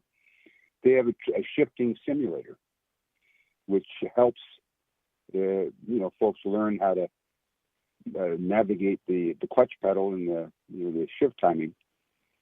I'm not sure it teaches them fundamentals of the truck as far as weight and stuff is concerned, but it gets them over one of the difficult humps of learning an automated manual transmission. Less time-consuming manner doing the simulator rather than a real truck. But at least they get the exposure to it. Yeah. And then when they get into an actual manual out in the yard or on the road, they can do it. They understand the principles. So that gets them over that hump. And then the rest of the training on the manual transmission becomes a whole lot easier. So I think that's a good solution. Because learning to drive a non-synchronized manual transmission is a real challenge for some people. By the way, that is dazzling, and by the way, that's a great example of where technology can actually meet the road and make a big difference. Those simulators, people don't realize that's one of the great benefits. You can have somebody, working with the automatic in the yard while at the same time taking care of business, doing manual simulations. Thank you, Jim. Thank you, Joanne. Dre, hit that music. Canada Calling, obac.ca, Jim Park, Joanne Ritchie. Congratulations to Starduster. Washington Trucking Week. We go from Canada to D.C. Thank you, guys. Best of days. We'll be right back after this. Go to truckdown.com, get out of that ditch, and back on the road.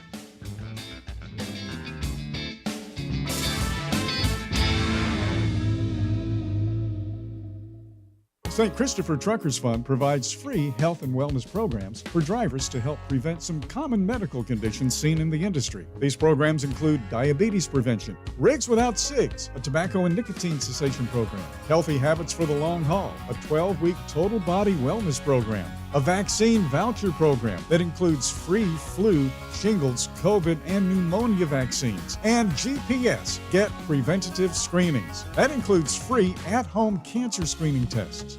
These programs are available to Class A over-the-road semi-truck drivers. For more information or to register for a program, visit the St. Christopher Fund website at truckersfund.org. There was an era when truckers were out there, alone. Long rides, dark nights, miles from home. As part of the Road Gang, though, Dave Nemo helped change all of that. As a voice in the darkness, Dave kept drivers going with music, jokes, and of course, friendship. And if you miss those days, Radio Nemo's got something for you. Nemo's Night Beat puts the gang back together with an hour of trucking tunes and road songs, classic comedy, and those fun factoids that you came to expect. Nemo's Night Beat is Dave at his very best every Monday night at 7 in the Center on iHeart, Odyssey, and Live 365, as well as Tuesday night at 9 on Reese Across America Radio. So head on over to RadioNemo.com and join the gang on the beat. Nemo's Night Beat. Did you know it's extremely easy to join the Wreaths Across America mission to remember our fallen heroes, while at the same time honoring those who are currently serving our country and their families? Plus, you're helping to teach our younger generation about the value of freedom. With just one $17 donation to Wreaths Across America, you're sponsoring a fresh Maine Balsam Remembrance Wreath. They've really become a symbol of America's respect for those who bravely served and are no longer with us. To sponsor your wreath, just visit wreathsacrossamerica.org. That's wreathsacrossamerica.org. Back to Road Gang Radio with Jimmy Mack, Lindsay Lawler. Give me a minute, y'all. I'm coming. And you, because if you're listening, you're in the gang. Take it away, founding member Phone Master Dre. That I can sure do, because it is Thursday and it's feeling good from the good old house of Degas, a.k.a. what, Jimmy? It's Fastport Studios here. It's Road Gang Radio. There you go, making the miracle happen. The Director of Legislative Affairs, Bryce Mungin, is joining us this morning on Washington Trucking Week. By the way, not only is Bryce a member of OOIDA, he, in fact, is a music aficionado from the era of music that I grew up in, so he gets a pass on a lot of stuff. I'm just going to kind of cut him some slack on almost everything as he joins us this morning. We're going to be talking about two recent bills, by the way, the non-domiciled CDL and Integrity Act. That's H.R. 5688. And Senator Loomis's legislation. Senator Loomis, of course, actually a genuine transportation expert out of Wyoming, called Connor's Law, which is S 2991. But first of all, Bryce, how you doing? I have no complaints at all. How are you? I broadcast from the middle of the city of New Orleans, in a canopy of oak trees on a 71-degree morning with no humidity. If I'm complaining, somebody ought to really just come over here and kick me in the ass. And since I've said that, Dre's looking at me. He's like, I'm on top of it. You just start complaining. Watch what happens next. How's it going? Let's talk about the non-domiciled CDL Integrity Act first. Let's just jump in the deep side.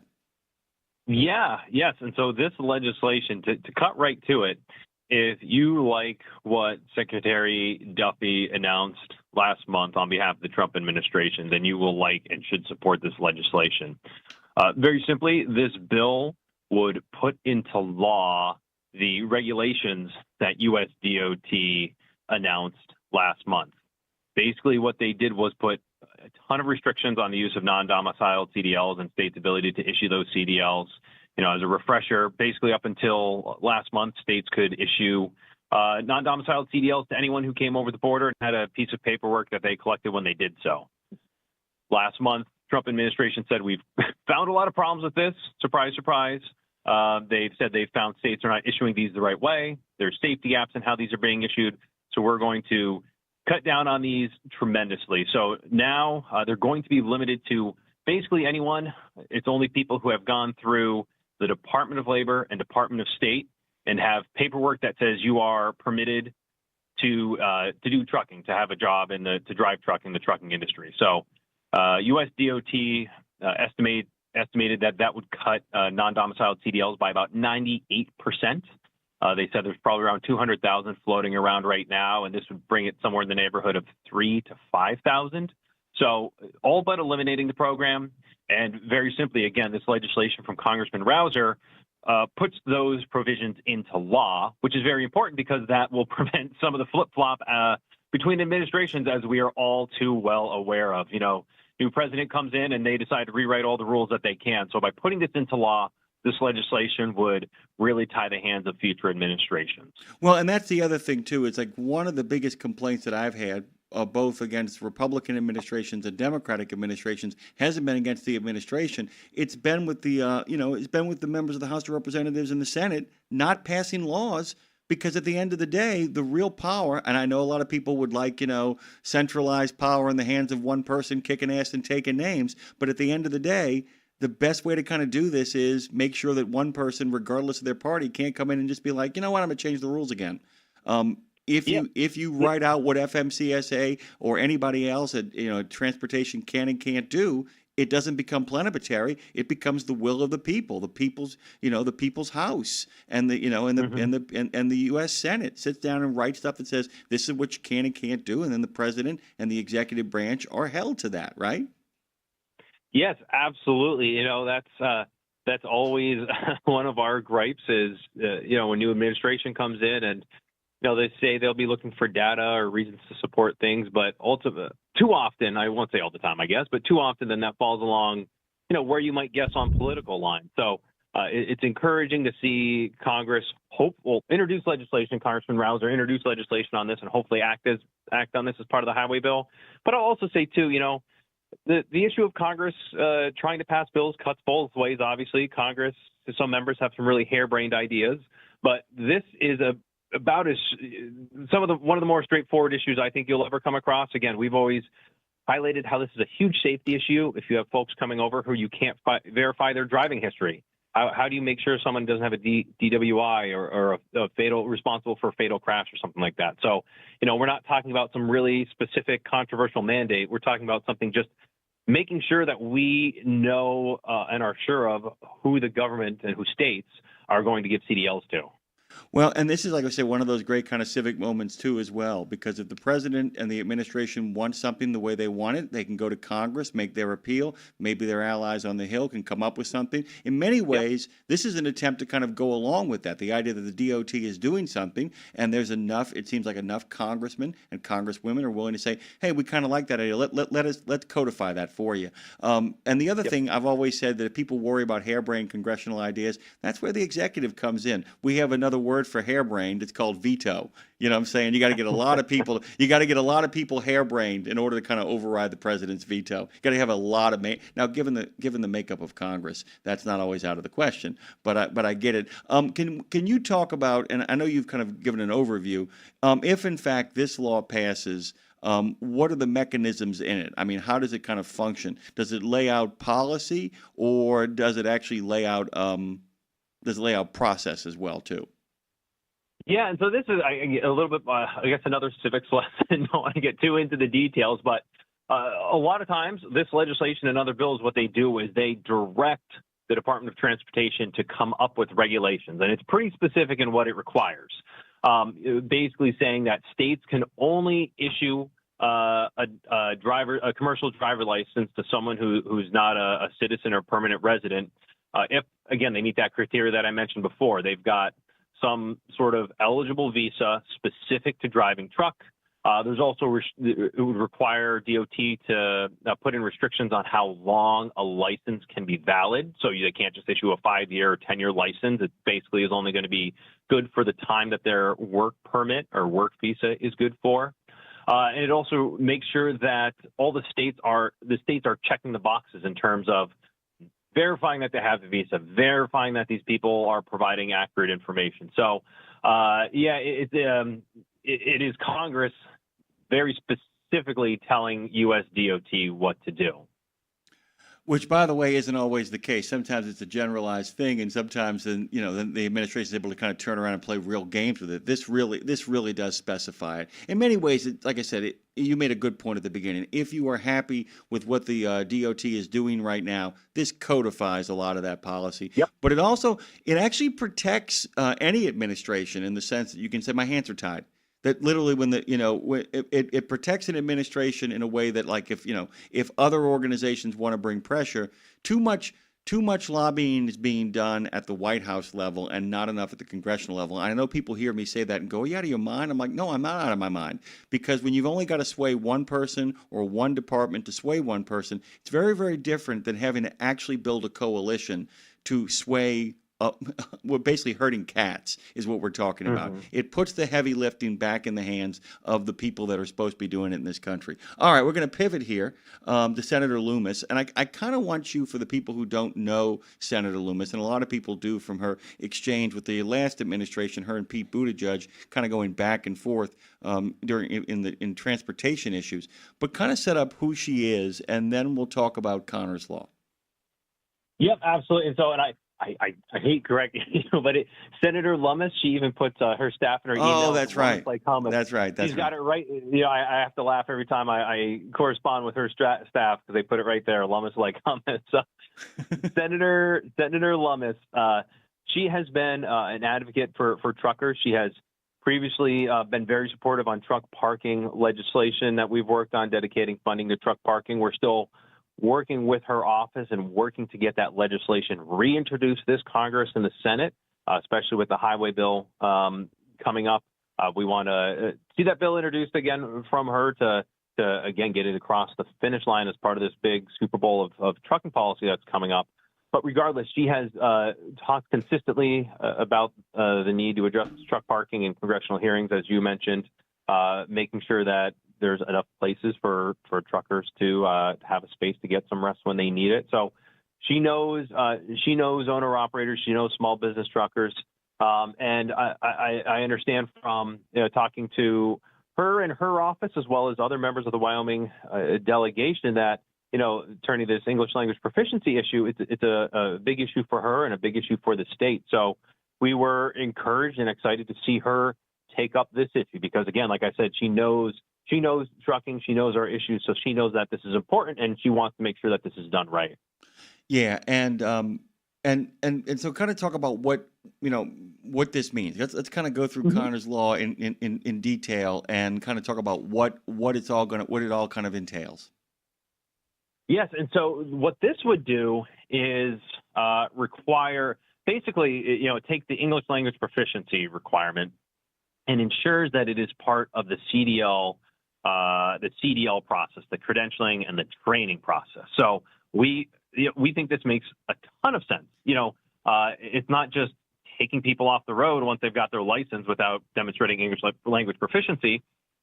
It's also making sure that these folks have the proficiency in the first place, so that you never get in a position where someone's going to be taken off the road. So again, bringing it back to safety, it's hard to argue with the idea that you should make sure that people are trained and are able to demonstrate all the necessary skills before they get their CDL. So we know there's a lot of legislation floating around on English language proficiency, non-domiciled CDLs, but again, it's a pretty straightforward idea that anyone who's getting their CDL needs to show they can, and reading from the bill, it's understand highway traffic signs and signals, respond to official inquiries, converse with the general public, very basic stuff. So that's the legislation that she's introduced, and it is a companion bill to legislation that was already introduced in the House from Congressman David Taylor from Ohio and Congresswoman Hageman from Wyoming. So as I said,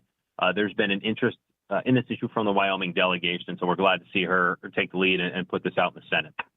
In many ways, this is an idea that some folks, some members of OOIDA actually had, and this, if I'm understanding it correctly, it really attaches it to the beginning of the process. And one of the things that OOIDA, and by the way, a lot of our listeners have too as well, what is really great that's going on right now is that people are shifting their attention away from individual drivers, some of whom are just over their head, some of whom are bad actors, but some of whom are just over their head and often in a very, very difficult position. This is really kind of beginning to shift things to say, you need to look at who you're hiring. You need to look at who you're bringing on here. And if you're bringing on people so that you can undercut rates and put cheap drivers behind the wheel and people who you can put the muscle on and the elbow on, you're in the wrong business.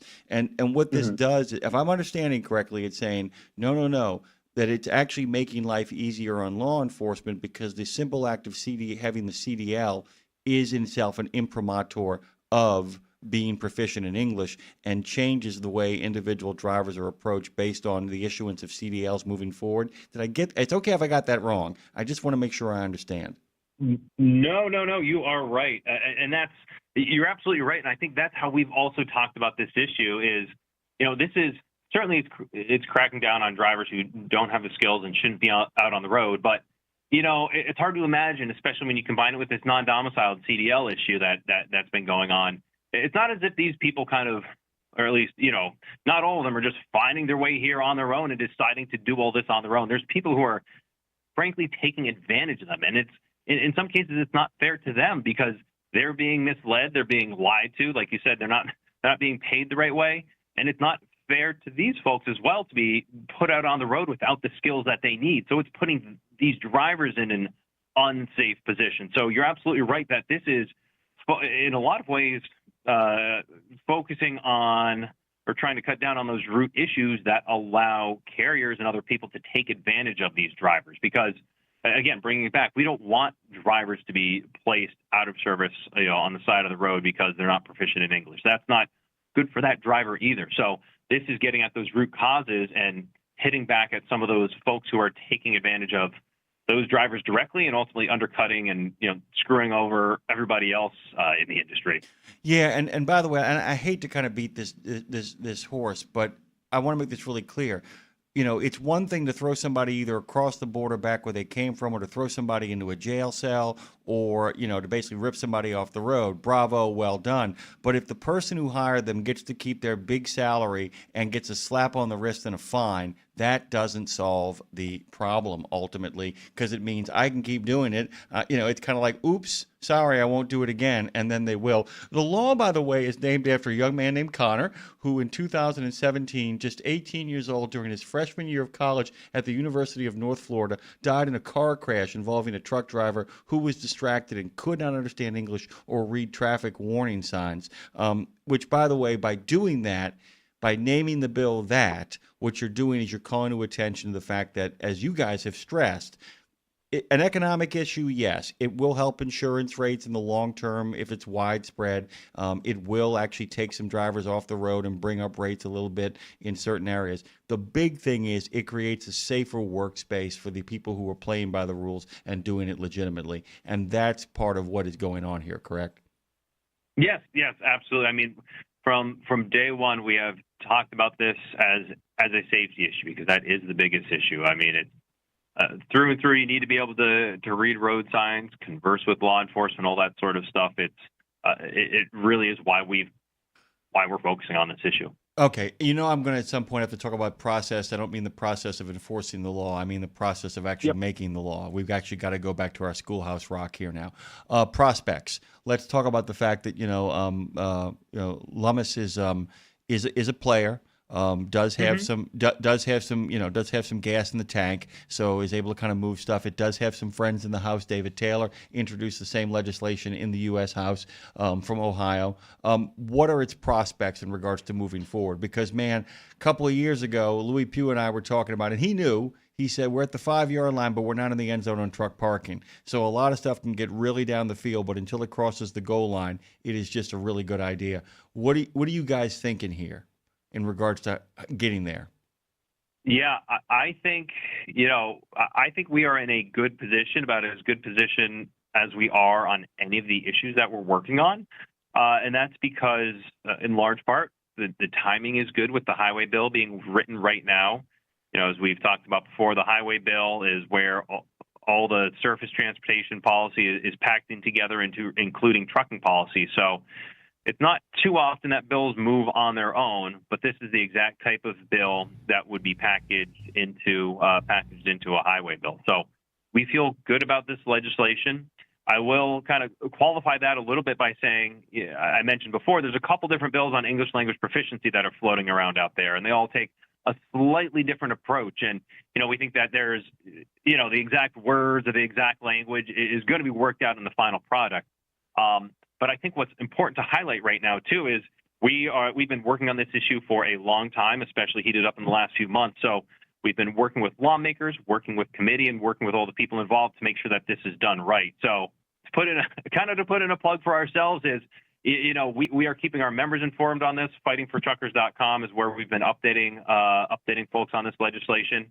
And I will say it's really important to ensure that this policy is done right. This is a very hot topic right now, completely and understandably so. We are making it a hot topic as well, but we want to make sure that this is done right. So by working with lawmakers like Senator Lummis, like Congressman Rouser, we can make sure that something actually gets across the finish line. So I think that's important to keep in mind as folks are listening and kind of trying to figure out what bill is moving and what's happening. Is there's a lot of moving parts, but ultimately we're making sure that we're talking about what we believe has the best chance to actually implement the best policy and actually get across the finish line and signed into law. Yeah, and the other thing is, as you mentioned earlier on, the idea of, pass an individual bill, unless it's an actual national crisis. The only way you make it happen is by getting into that highway bill, which it's got, got some real friends. The question is friends in regards to bipartisan buy-in, man, because you get bipartisan buy-in, and it means that it doesn't get removed from the highway bill under any circumstances, because it means that there are people saying, look, I need some cover here. I got to give my folks back home something, and this is a good thing to give a lot of the guys and gals who drive trucks who live in my district. Do you guys feel like there's anybody that you can target on the other side of the aisle? Because there's a lot of R's attached to this stuff, and like I said, there's a like I said, one of the great things about what you guys are proposing here is that it's CDL certification attached is what we're talking about here. The big difference in that's an easier sale than actually what I call, interstate police force. I mean, basically scaring the hell out of people. This is much better. Like, if you don't have that card, you're done here. If you don't have that car, we can't even have the conversation. Do you feel like there's some ability there to kind of, you haven't got to name any names, don't worry. But do you feel like there are people you can talk to? I feel like, yes, we are talking to Democratic offices on this. And I feel like more than other issues, there's an opportunity for bipartisan support. I will say we don't expect a lot of pushback at a bare minimum. Because as you said, this is not looking to police people while they're out on the road, take people off the road, fine them, whatever else. It's simply making sure that they have the skills before they get their license and set out on the road. So this is especially the English language proficiency as part of training, is a very hard thing to oppose. And as we read the lay of the land right now, we certainly don't expect as much opposition as we have with kind of some more contentious mandates or things like that. So we feel like this is in a pretty good spot. Yeah, there are a couple of populist folks on the other side who have no problem saying, "Oh, we're going to make sure that the people who actually usually profit from these people being behind the wheel don't get their pound of flesh." And that's kind of it's a much easier pitch and a much easier sale. Okay, so let's kind of talk about the rest of the agenda, because, like I said, there's that big list you guys have. Kind of give us an update on the overall status of where you guys are at on the Hill and what's going on in regards to all the. And like I said, both. Talking to our friends in the press, there are so many stories going on right now about legislation, about deregulation, about scaling stuff back, about amping stuff up. What are you guys looking at in the next couple of weeks that you've really got your eye on? Yeah, I think that we're looking to also make some inroads on other issues related to this ELP and non-domiciled CDL stuff, because bringing it back to safety, we think there's a lot of other ways to improve safety, not just with this. And one of the things that we've talked about over and over again since for years now is improving other entry-level driver training standards, including a minimum number of behind-the-wheel hours before you can get your license. As I'm sure some folks remember, there was what's called the negotiated rulemaking for entry-level driver training standards, which is a fancy way of saying a group of almost 30 stakeholders came together and put together a proposal for CDL standards. 26 of 28 of the folks in that group endorsed the idea of just 30 hours behind the wheel, not a whole lot, less than a full work week. 30 hours behind the wheel before you can get your CDL. Unfortunately, there were two holdouts, one of them being ATA, and the final rule for driver standards for CDL standards did not include that minimum number of hours. So we'll be talking to folks, we have been already, but reiterating that if you want safe drivers, whether it's making sure they can, read and understand road signs, or making sure that you've got their driving history records, a very obvious component of that should be just a minimum of 30 hours before they're set free on the road. And I think, too, we're talking about that in conjunction with legislation we just saw reintroduced to basically allow for under 21 drivers. There's been that push. There's a pilot program right now, which hasn't really gone anywhere. But there's a new bill that would put forward an apprenticeship program that would require 400 hours of training and work before you'd be allowed to work as a driver in long-haul trucking under 21 years old. We've always opposed that, and we'll continue to, but we're kind of scratching our heads. So you're saying if someone's just under 21 years old, they've got to go through 400 hours of training, but the second they turn 21, you don't need anything. So there's a lot, I think a very good conversation to be had right now about implementing a new minimum number of hours before you can get your CDL. It's a pincer maneuver in some ways, because as the non-domiciled kind of get wound down, we'll call it that, the winding down of non-domiciled, as we begin to kind of do that. The zombie ideas always have a habit around Halloween of crawling themselves out of the cemetery and coming back to life.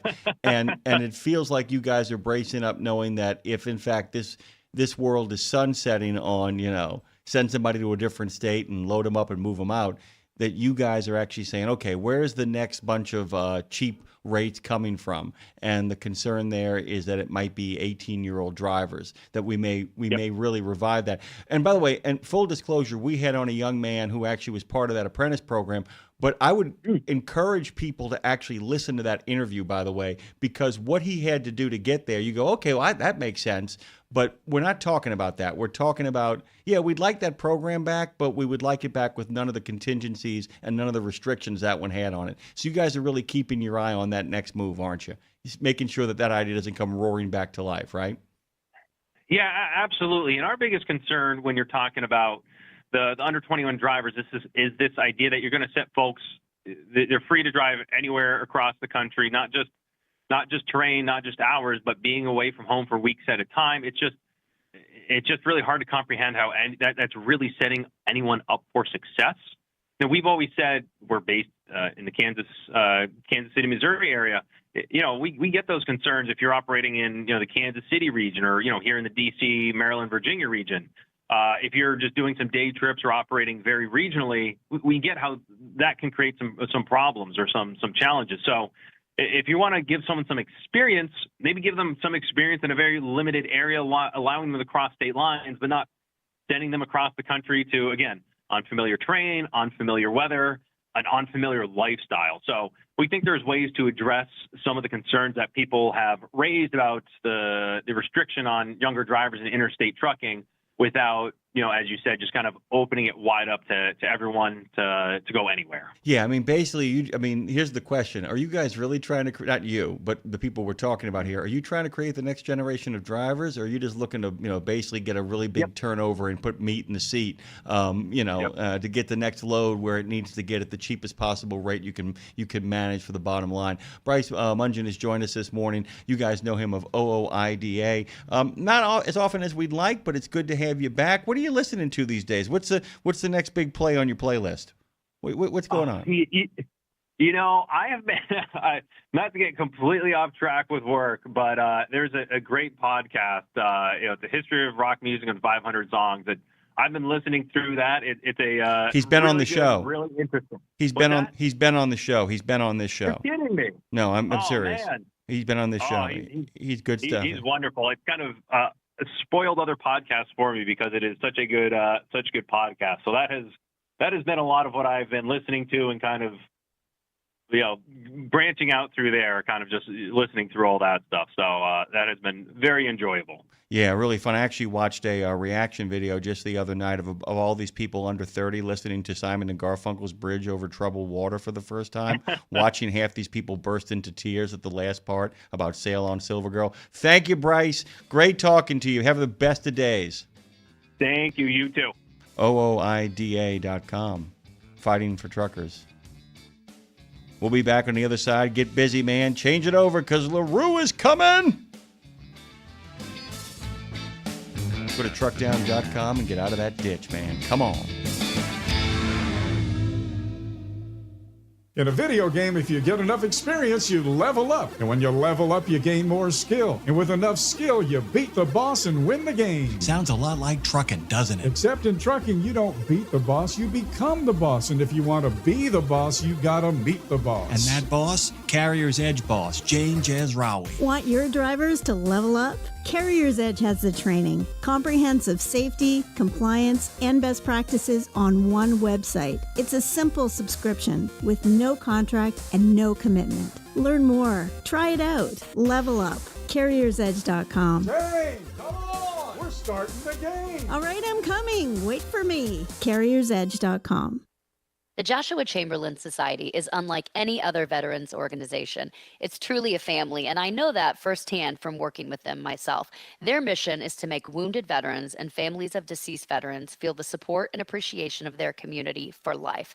Our veterans' injuries are permanent, and so is the JCS support. From monetary assistance like paying utility bills or college funds to helping our heroes find purpose, JCS is a family that surrounds and supports the heroes who have sacrificed so much.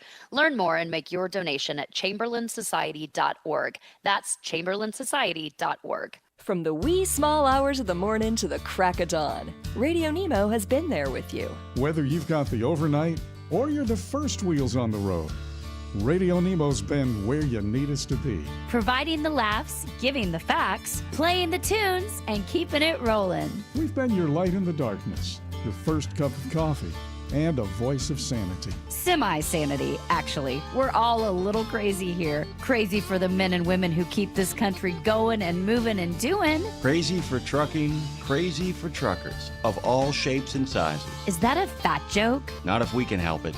Because it isn't just about the rules and regs, it isn't just about the day-to-day, it's about your health, your homes, and your hearts. So we wanted to say thank you. Thank you. Thank you. Thank you from everyone at Radio Nemo for sticking with us, standing by us, and keeping the traditions rolling into the future.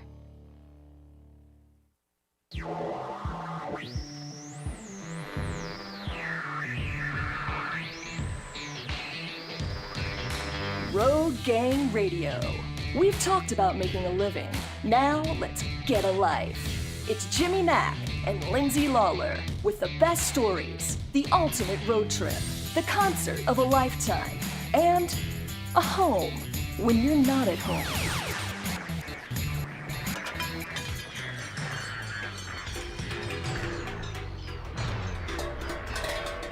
The wheels have come off, but we're still rolling.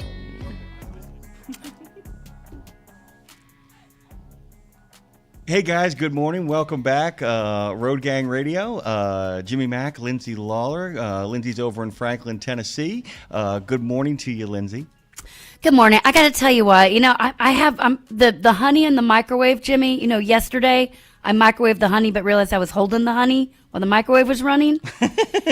Today I put the honey in the microwave and forgot it was in there. And then came to get it out, and it exploded. It was in there, I don't even know how long, like minutes, in a plastic thing. I hear what I'm saying. I shouldn't have done it in the first place. And it exploded all over my arm, and I have what's worse, third degree or first degree burns? Which is worse? Third degree. Third degree, okay. The skin peels off. Okay, then I have full-on first degree burns from the honey. So I have to stay, honey in a microwave, I should have known better. But it's not a friendly combination of mine.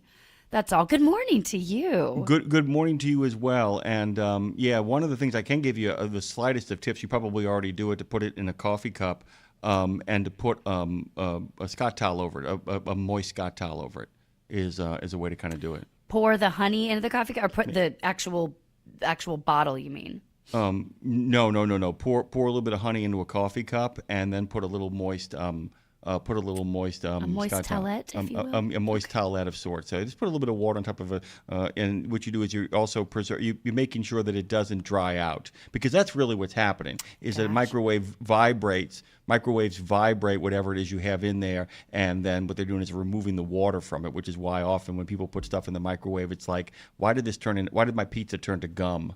That's why that's happening. Microwaves aren't great, right? Let's be honest. They're good in a pinch, but or is it? It can't be great what's happening in there. Well, it's not the best in the world, but like I said, there are things that you can do to actually make the microwave really work for you. You know what microwaves are good for? Straight up popcorn.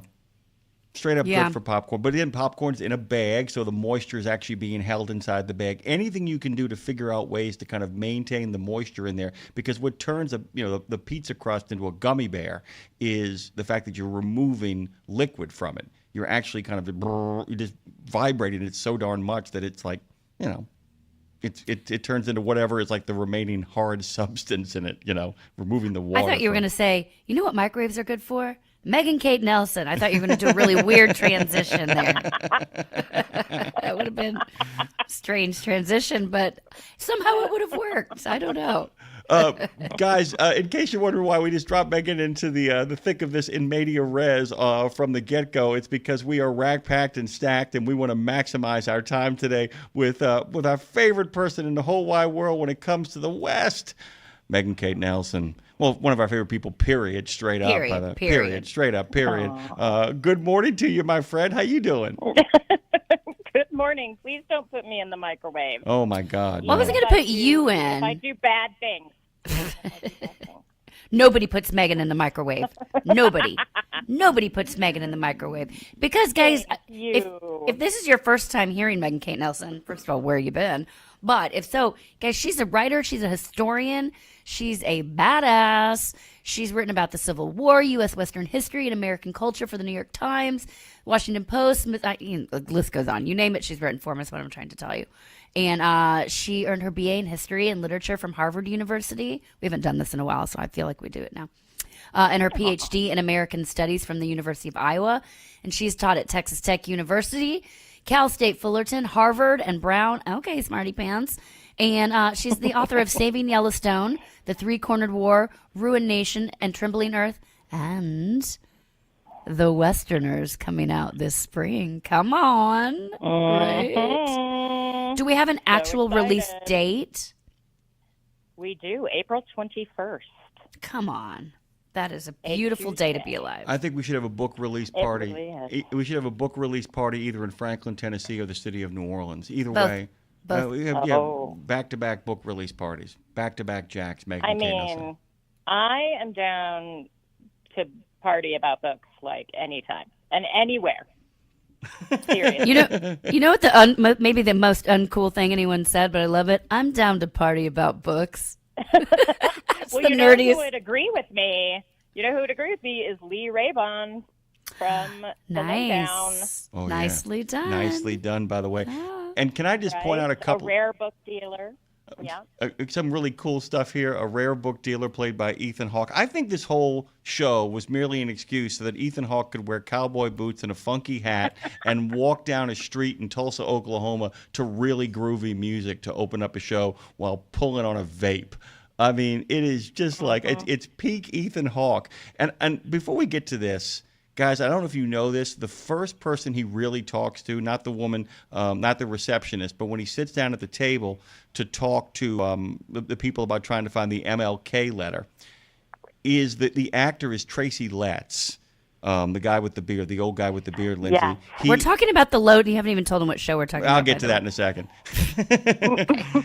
It's literally, guys, the man from Nebraska. Tracy Letts is the Pulitzer Prize winning playwright of August Osage County, which, by the way, gets worked into the opening part of that on a number of occasions. And I kept wondering, as we were watching The Lowdown by Megan's recommendation, I love this, and I recommend this highly to every single person listening right now. I don't know how you guys felt, but I just thought that The Lowdown, that first pilot episode, was terrific, and I'm going to put that out there and let you guys kind of sort it out amongst yourselves on the Western of the Month. I think it's great, but I want to ask Megan and you, Jim Bim. I do think it's great. We watched it. Seamus and I watched it last night. We're in. But how are we going to do this segment? Because we're not just. I don't want to just talk about the episode. We're talking about The Lowdown. It streams on Hulu, and I think somewhere else as well. Disney. It's Disney Plus. It's Disney Hulu. Plus. Okay. It's Disney and Hulu and FX. Yeah. It's really good. Great. They're taking their time setting the characters up here, but great character. You can tell there's going to be some great character arcs. But we need to talk. I think about some of the underlying themes to get people excited, because we can't just recap the episode, right? Correct. Megan, what's your take? Yeah. Well, just to set it up briefly for listeners, I mean, this is the story. Ethan Hawke is this main character, Lee Raybon, who is a rare book dealer, but he's also what he calls himself like a truth historian. Yeah, right? a Tulsa truth historian. Yes, and he's actually kind of an investigative journalist, and so he goes and he digs up a bunch of pretty good dirt on a lot of stuff that's going on in Tulsa, in politics and crime and real estate. And so, of course, he's going to run into some big bad. So he's our kind of main character, our solo guy. And as you can expect, he gets in a lot of trouble. He gets beat up multiple times just in the first episode. And I think no one gets beat up better than Ethan Hawke. Like, he always looks kind of scruffy, but he looks especially scruffy in this show. But he has a number of relationships, like with the business owners on his street, which I want to talk about, like the lawyer, the other antiques dealer, the woman who runs the diner. And then we're introduced briefly to Keith David, who plays this guy named Marty, who just kind of sits down next to him, and we're not really sure what his deal is, but I think they'll probably end up working together. But I thought, I mean, the relationship that he has with his daughter was the most kind of compelling and interesting part of that first episode, because it would be very easy for the daughter to just be, because she's kind of, how old do we think she is? She's a tween, maybe? Yeah. I was going to say 13, yeah. That's my guess. Yeah. And seems very smart and together, which often happens when your parents are kind of, not together. Mm-hmm. And he is such a mess that I think it would be easy to make that relationship really stereotypical, where she would just be mad at him all the time and he would just be, like trying to make it up to her and everything, and it just not working out. But there are multiple scenes where they have these like lovely exchanges where it's very clear that they just love each other so much. And she says it. Kind of appreciate stuff, yeah. The script says it. The mom, the ex-wife, point blank tells him. She said, well, of course she likes being there. She loves you.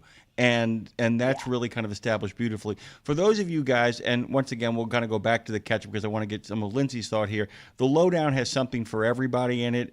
This may be the closest thing I've ever seen to an owner-operator truck driver who has nothing to do with the truck driving industry in the Ethan Hawke character. He literally has to scrape together a living, has to have a lot of people on his side, has to build a lot of coalitions, while at the same time alienating everybody in his life. But none of you guys listening right now could possibly relate to that character whatsoever. Just wanted to kind of put that out there, Lindsay. I think that's my take on it, why I think our listeners will like it. I think they'll just dig watching a rough and tumble, hard scramble guy trying to get to the truth and take care of the people that he loves.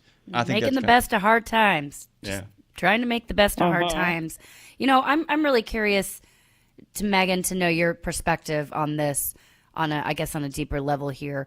As an author yourself and as a historian, what do you think, especially as it pertains to this show, what responsibility do storytellers like authors and journalists or truth historians, what responsibility do you all have, do you carry when telling stories about, corruption and race and identity? There's a real responsibility there when you're recapping those things, because you can't, I would guess, and we talked about this a little bit on We Should Write yesterday, about is history even true? The only way I know history is true is if I was there, that I'm getting every detail right, is if I was there myself. And even then, our memories are skewed.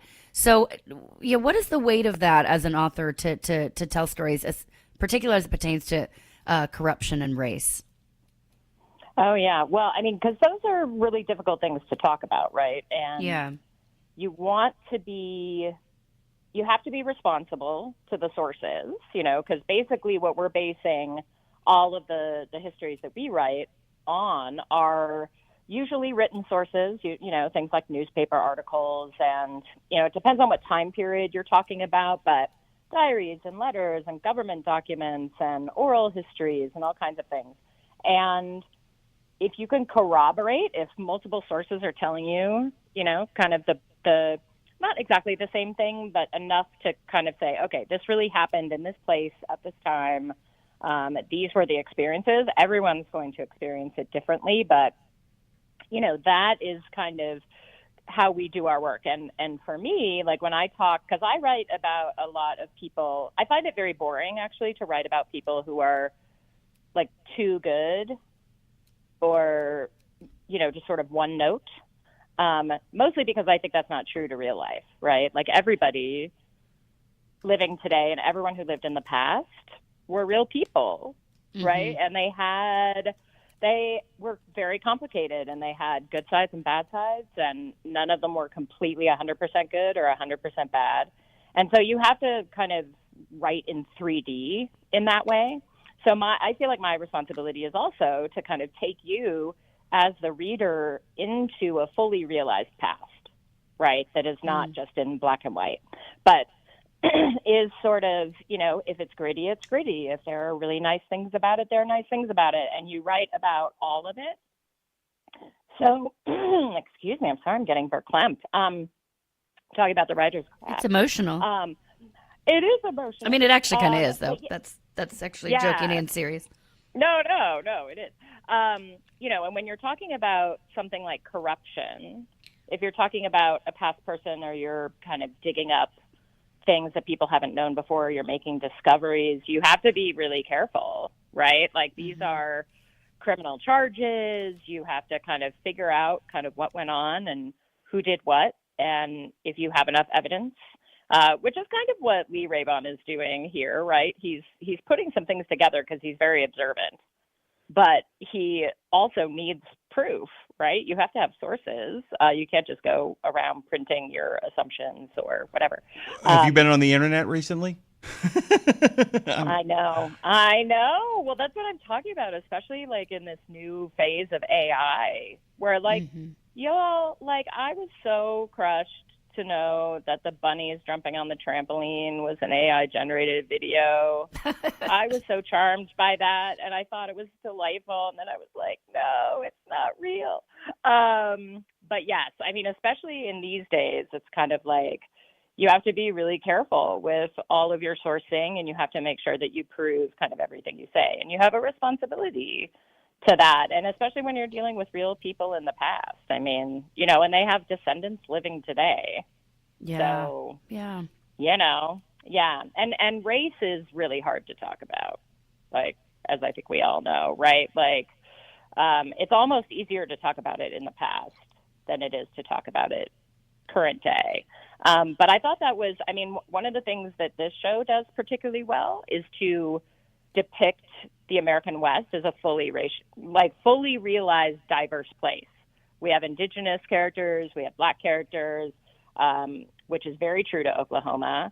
We have, you know, Hispanic characters, we have Anglos, and that, like, you know, comparing this to like Yellowstone, these are two very different depictions of the West, and I tend to think of this particular, like Tulsa, gritty on the street, as more of a real West than the kind of cowboy ranching of Yellowstone. The woman who does the marketing for this show, the woman who does the imaging for this show actually is from Tulsa, and what she ended up telling me, guys, was she says that's the Oklahoma I know. She says that's the world that I actually knew and grew up in. That really sort of rough and tumble sort of, you know, and there are elements of the frontier town. I'm going to go really left field here for a second, guys, just to kind of give you an example of what Megan's talking about. First, I'm going to fill you with anxiety, Megan, and say the terms primary, secondary, and tertiary. I know you never want to hear those ever again in your life. Primary source is the thing that deals with the thing itself, meaning it's actually a letter, a piece of ephemera from the actual person you're covering. Secondary are the good works that you choose that actually cover the same thing, often rely on primary sources. Tertiary is like a textbook, that kind of stuff. I'm being very broad when I kind of say that. But the other thing is, Lindsay, you asked the question about getting it right. I can give you two examples of where history was completely accepted for decades, if not a century, where we now know they got it completely wrong. Three, actually. Ulysses S. Grant, Edgar Allan Poe, and Ty Cobb.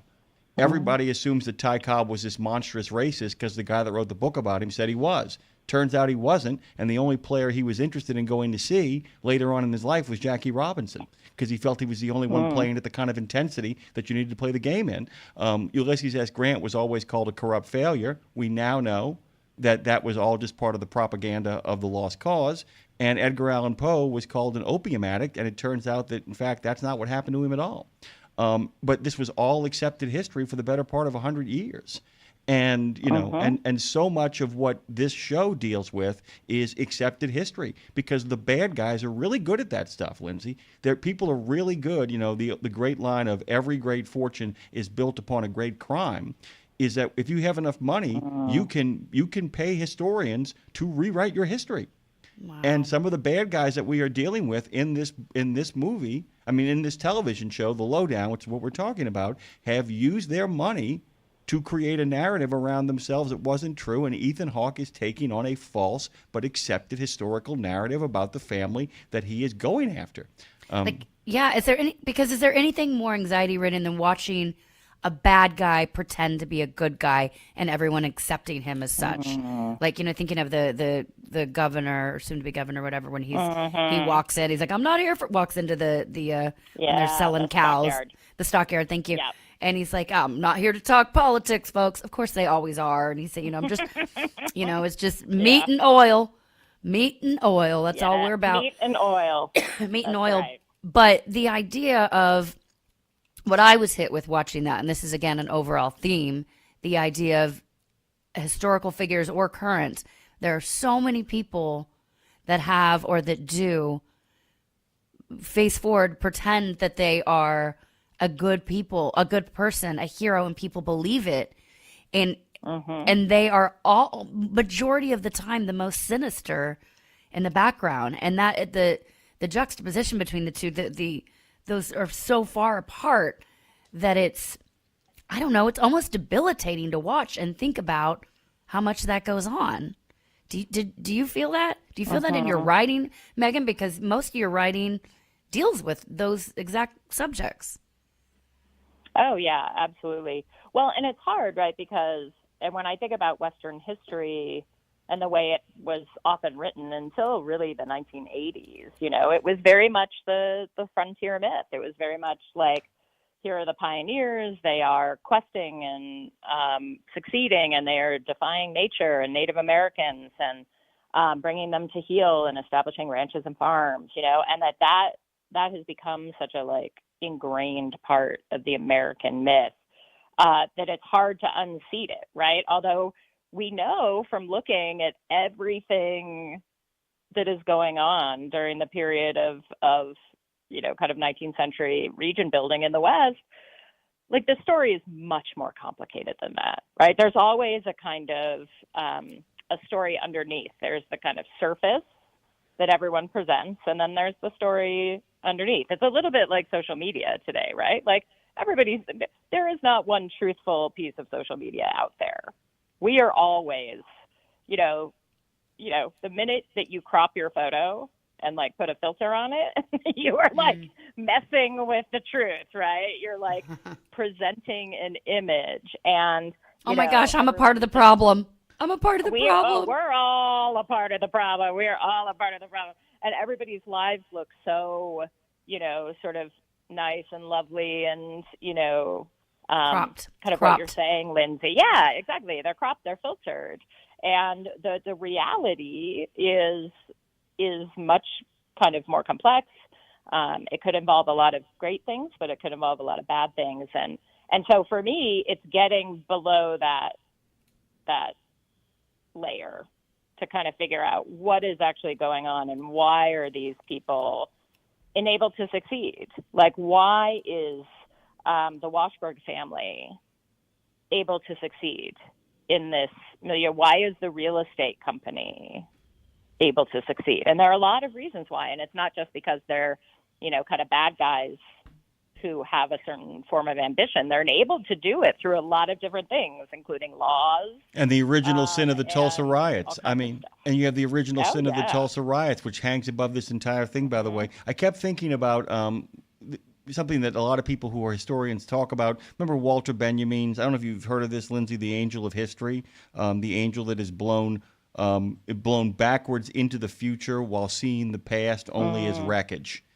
And the idea that we are hurtling into the future, but our backs are turned towards it, and all the angel can see is the damage that it is causing in its wake. And so you have this big mess behind it, and the angel is basically, the idea that the angel is desperately trying to scoop all this stuff up and make sense of it, but they can't because they just keep hurtling forward into the future, destroying more stuff as they go. And it becomes a great giant metaphor for what the historian has to do. And it's amazing how much of the look of this show is garbage. That there are nice little pockets of wealth where they end up in, but so much of the show is broken books and pieces of newspaper and and locales that are falling apart at the seams. It's a world that's falling apart all around them.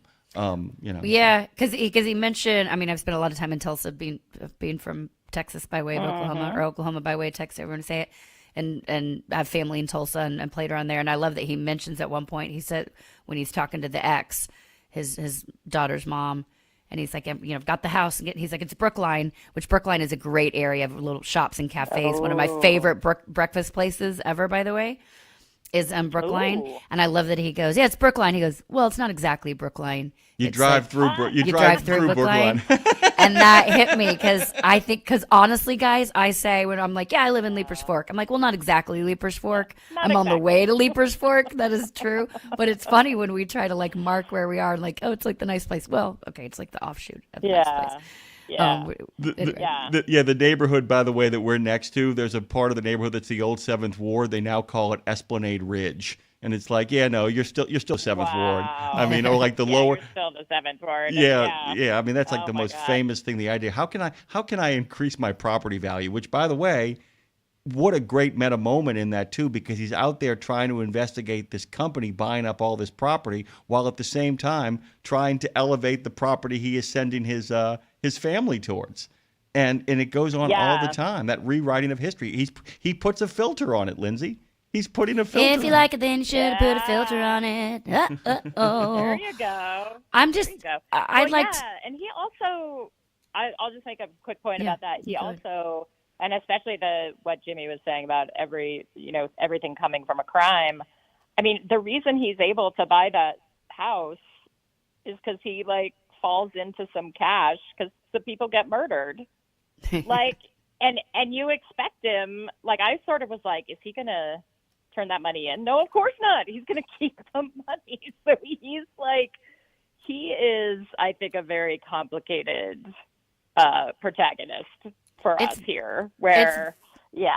Well, it's very complicated, and we just have about a minute or two left. We'll run out of time, but maybe we keep going on this topic for one more week or one more month, because, just really briefly, I want to bring up to y'all the idea. The show is already suggesting that, his investigation may endanger his daughter and his ex.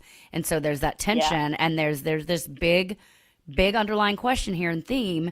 And this is something we can talk about maybe next month, but how far do you push for the quote unquote greater good at personal cost? And that is something that I think is just an overall theme in general that we need to discuss. By the way, Megan, it makes me think of Chinatown too. Remember the end of Chinatown? As little as possible. What's that? As little as possible. Forget it, Jake. It's Tulsa. It's also Megan Kate Nelson, by the way, who joins us every month for Western of the Month. Hey, guys, let's all make a commitment out there, folks. We all agree we really like this show, right? We're all in?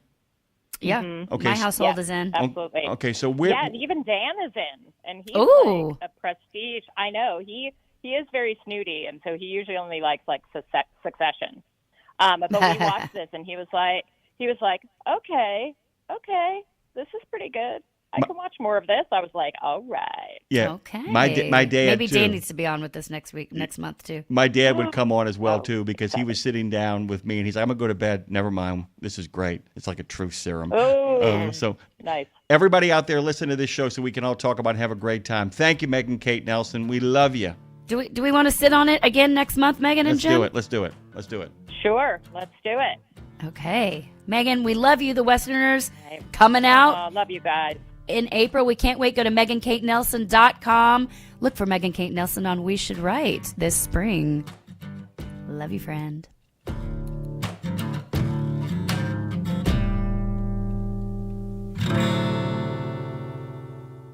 Get $25 off on your next preventive maintenance service. Stop by TA Truck Service and save when you choose Castrol oil and a Fleet Guard oil filter. Now through September 30, 2025. Enjoy premium performance with trusted brands. Castrol, protection for the long haul guaranteed. Fleet Guard, run cleaner longer with filtration science. Our ASC certified technicians are ready to deliver expert preventive maintenance and more.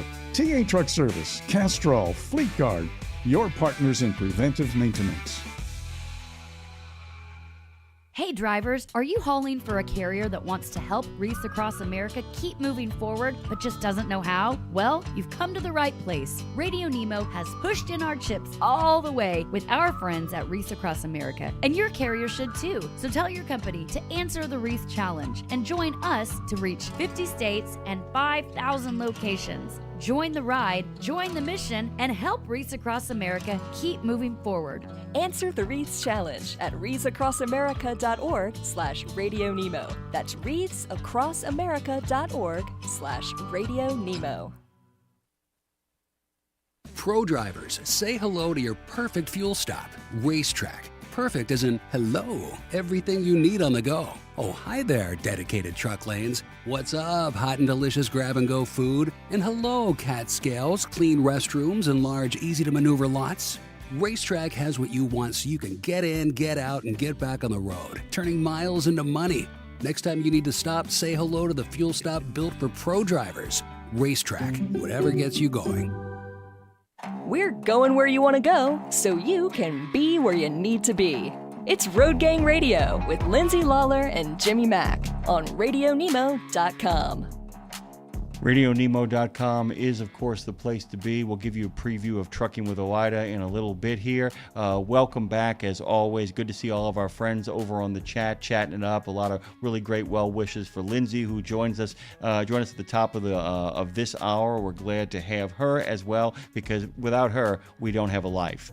She's what gives us a life over here. Well, it's the truth, actually. We kind of get into the nitty-gritty and the dirty details of trucking, and you remind everybody out there that it's important that for all the trials and tribulations and being over the road, that if you're not making connections both with the world around you and the people around you, making a lot of money doesn't make a lot of difference if there's nobody to share it with, nothing to enjoy with it, and no one to love with it. So, hey, good morning to you, and welcome back. Speaking of connections, you brought a wonderful friend along.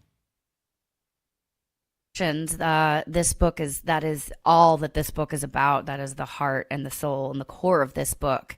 And our next guest, it's Mary Jo Vontillo, and I don't even know where I can get emotional even thinking about how to introduce this next guest. But her husband, Kurt Vontillo, was a truck driver. He was killed in the Vegas Route 91 Music Festival shooting, which it was back in 2017, which is crazy at this point. And her book came out yesterday. There's a chapter in it actually about myself. And I say that because every chapter, this book is less about the events of the shooting, which, by the way, to this day is still the largest mass shooting in U.S. history. And it's more about the connections that Mary Jo made along the way in the aftermath of this tragedy. She wrote this book along with another friend of ours who I met through her, Mark Gray. He's been a writer for People Magazine, Rolling Stone. They co-wrote this book together, and he's actually going to be on We Should Write in November. Mary Jo will be on the show as well at some point. But today, I want you to get to know Mary Jo even better for our audience, especially because she has the trucking tie with her husband. He was a small trucking company owner, and basically, so what happened, Jim? A quick overview of what happened here. Good morning, Mary Jo, by the way. Good morning. Hi. Good morning. Hi, sweet friend. How are you? I'm doing well.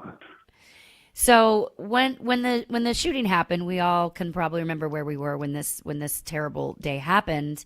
And I immediately started reading the stories, and I saw that this one man was a truck driver.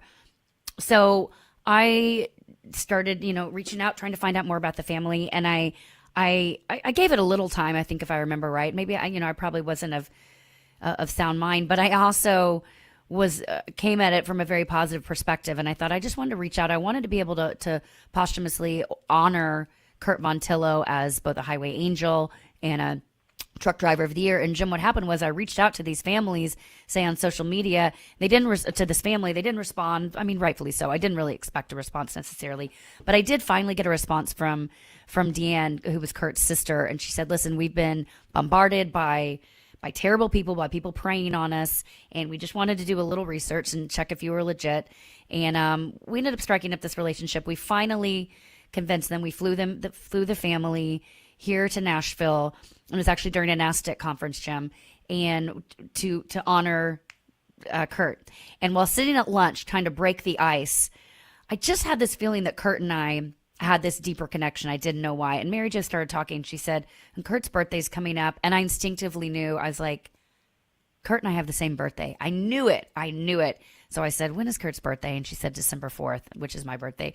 We all start crying and embracing, and something magical happened from then on out.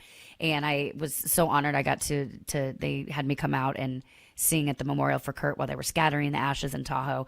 Anyway, so we're going to I want to talk about why this book, why not talk about the shooting and talk more about the connections of people that came through it. That's what we talk about so much on this show. So, so much to dive into here. But please make welcome to the show one of the kindest, most beautiful humans I've ever had the complete honor of knowing, Mary Jo Vontillo. Good morning. Thank you, Lindsay. What an introduction. I'm not sure what I can say, but I appreciate you having me on the show. And this book has been underway for about 2 years. Mark Ray and I met at an event honoring the 58 people who lost their lives on October 1st, 2017. And he was doing an article at the time for Rolling Stone magazine. And he was interviewing family members and survivors at that 5-year mark. And he asked if I would speak with him. I was a little bit reluctant, but we ended up speaking as part of his article in Rolling Stone. And then about a year later, I decided, you know what, I really want to write a book about my experience.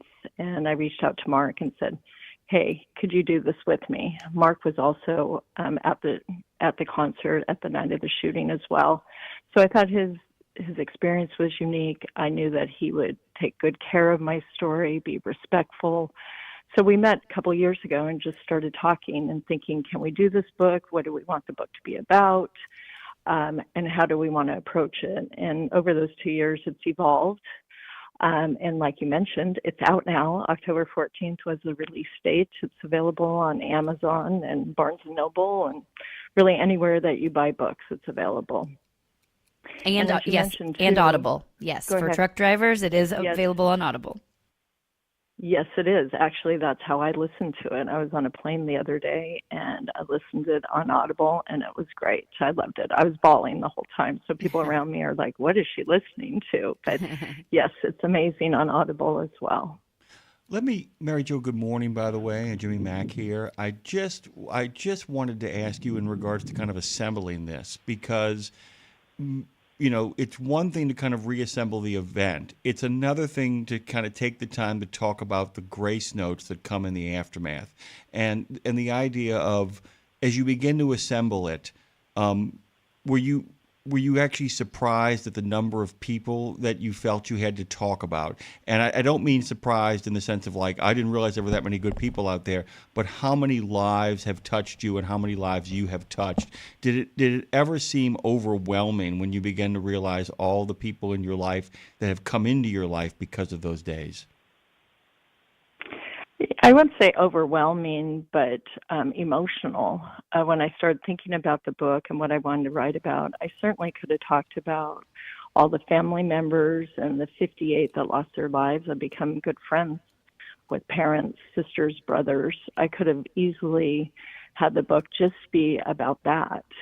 But then when I really started thinking about it, there were people really early on after the shooting that reached out that didn't know me at all or my story at all and were so kind, and that's including Lindsay Lawler. And so when I began to really think about it, the people that inspired me and really made me feel like I was going to be okay, and those were the people that I chose for the book. And such inspiring stories and tragic in their own way. The feeling I got from them, I will never forget. And like I said, I met most of them within a year of the shooting, and they were so inspiring and just made me feel like I'm going to be okay. My family is going to be okay. And maybe we could, make something of our lives even after this tragic event, because these people I met had certainly done that, and they were so inspiring to me along the way. So it wasn't overwhelming. It was really clear to me who those people were. And Mark and I started talking about that, and him and I agreed this is a set of people that should be part of the book. And actually, when we started the book, there's a couple events that happened after we started writing that are now part of the book as well. So, very inspiring. I'm really curious. Obviously, this event changed your life. That's the obvious. And, you say this book isn't about loss, but connection. I mean, it's called The Las Vegas Massacre Connections. And so what does that word connection mean to you now, Mary Jo, versus what it meant before October 1st, 2017? Because I feel like, you know, sometimes in life we have these wake-up calls, and we would like to hope that we don't have to have the wake-up call, this tragic thing to shake us and make us more present. But sometimes that is what happens.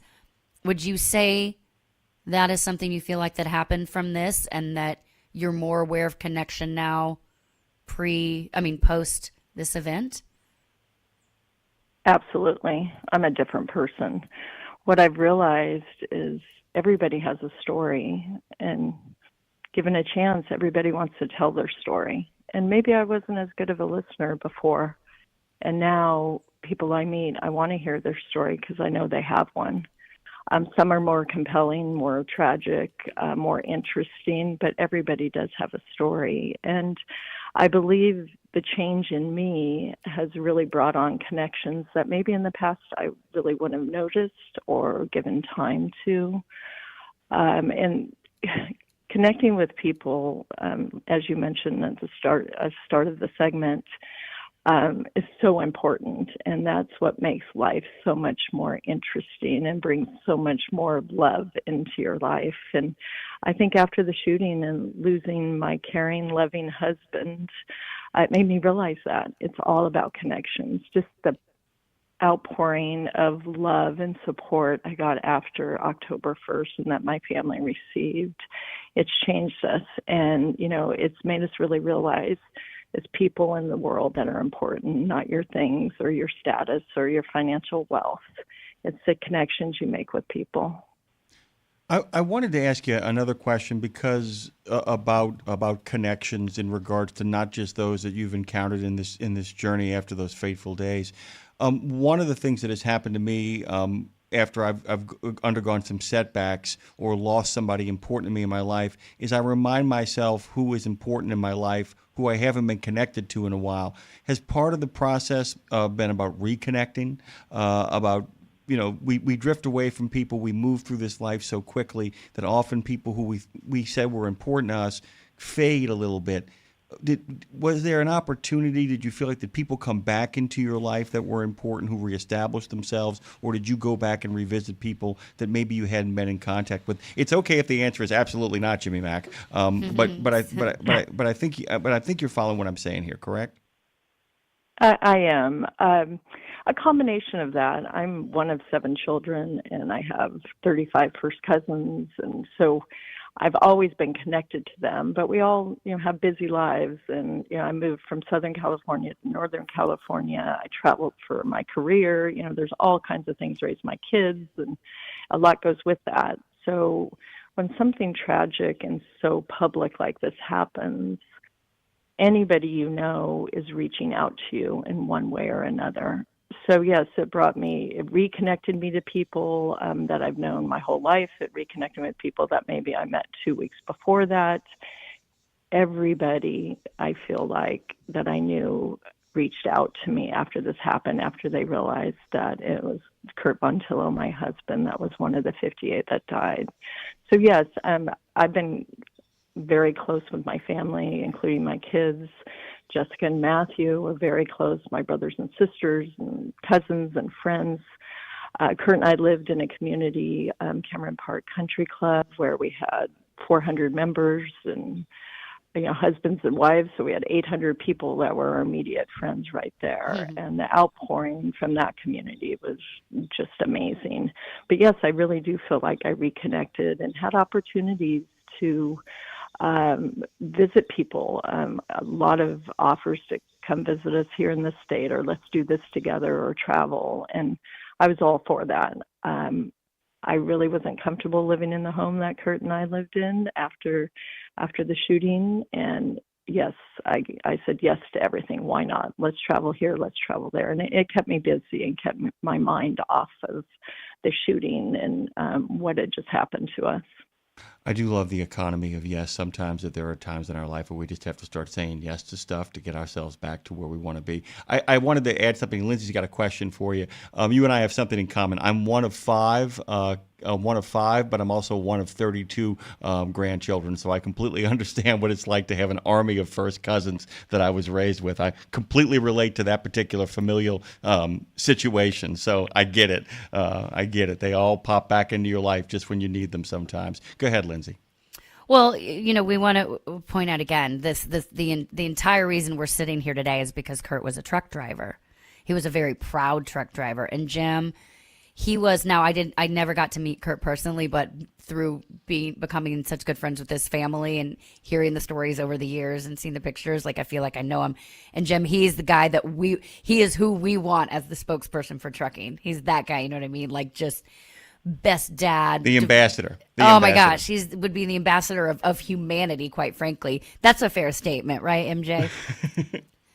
Oh, of course. He loved being a truck driver. He loved the freedom of the road. Absolutely. He did. And so, I'm curious how, a couple things, how you think Kurt's identity as a trucker shaped, because he was good time Charlie, but hard worker. He's who you wanted as your dad and your friend and your husband, all those things. How did his identity specifically as a truck driver shape who he was as a husband, a father, and a friend? Kurt, he was a very simple but yet complicated person, right? He was a member of a country club, but yet was a truck driver. Mm-hmm. He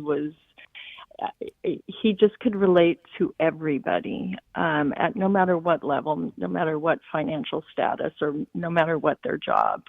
Kurt could relate to them, and he was very proud to be a truck driver. He was never afraid to say, oh, I drive a truck, or I own a small trucking company. He was very proud of that. He was a proud American, too, and I think trucking and patriotism go hand in hand as well. As a young kid, he was always interested in how things work, whether it's a mini bike or a bus driving by or a tractor. He was always very interested in seeing the wheels go round and how they worked. So it was no surprise to his family. He went to Wyotech to become a diesel mechanic, and then eventually started working on trucks and then drove trucks, and he was proud of that. And anybody that would listen, he would talk about his adventures on the road. It became hard for him once we had children. He stayed local for a while, but he did long-haul trucking as well, and he didn't like being away from his children, but he made the most of it when he was home. And if you ask Jessica and Matthew, was your dad gone a lot? They'd say, well, it seemed like he was at all of our events and he was always there. And he was just that type of guy that made that work. He made his children feel like he was there for them always, even if he was out on the road. Jim, real quick, it reminds me, this is such the push and pull of trucking. It's why I wrote that song, He Loves the Road, because it's so hard when you have your loves back home, but your real love is also the road. And this is the ongoing theme of trucking. It's that push-pull of, the road calls me, but home calls me. I mean, that has got to be such the biggest struggle for so many of our drivers, as it was for Kurt. And I just wanted to mention that, because I know a lot of people listening right now must be like, oh, I get it. I want to be on the road, and I also have to be on the road to make money. But man, I know I've got a softball game back home. It's a constant struggle. So I just wanted to bring that up, Jim, because that is our audience right there. Yeah, and Mary Jo, the other thing is the fact that you said something that I just really connected with about the patriotism issue. And I've always kind of suspected that part of the patriotism of these drivers, many of them are kind of have that in their bones already before they hit the road. But I can't help but think it's because they see the scope, the size, the diversity, the joy, the life that is going on all throughout the country. And I was curious, you said that you started saying yes to traveling places and going places. And it's such an odd question, but have you found that your own love of this country has grown in the aftermath of this in regards to the people you've met and the places you've gone? Yes, absolutely. One of the things I did early on, there's a gentleman, Tommy Marr from Long Island, New York, who started doing random acts of kindness across the country, and he's part of the book.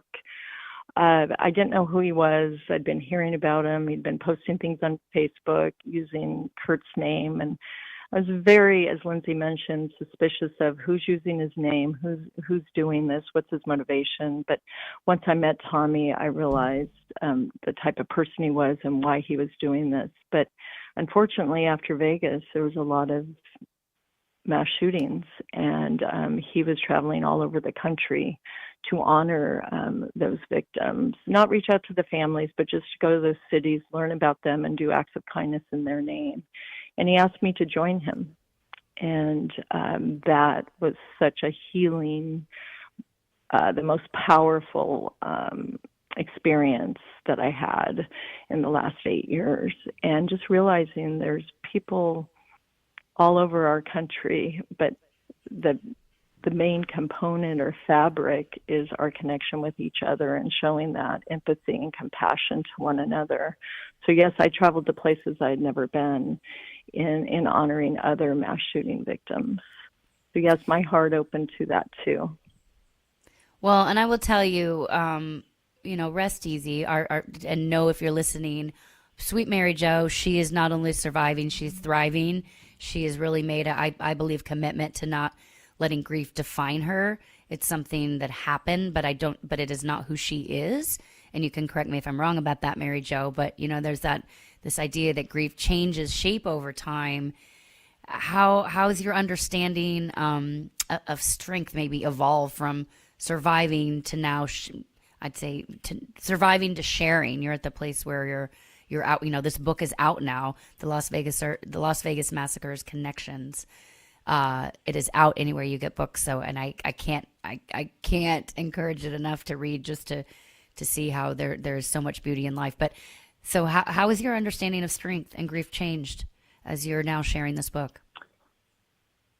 It's hard. And I know there's people out there grieving, and people lose important people in their lives every day.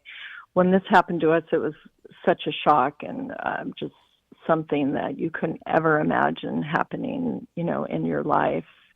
But pretty early on, I realized I don't want this to define us, but I want to use it as a platform to help other people. And so that has evolved. First and foremost, when it happened, I wanted to make sure my family was going to be okay. And I wanted to focus on them. I was a senior vice president with Bank of America, and I took a leave of absence to not only help myself and try to become whole. I was diagnosed with PTSD after what happened with the shooting. We had 6 family members there that night, and 3 of them were shot, my husband fatally, but my sister-in-law and niece were also shot. They recovered from their injuries. But first and foremost, I wanted to make sure we were all going to be okay, and I took that time to do that. And my approach after the shooting was very different than my children or any of my siblings or my sister-in-law and niece.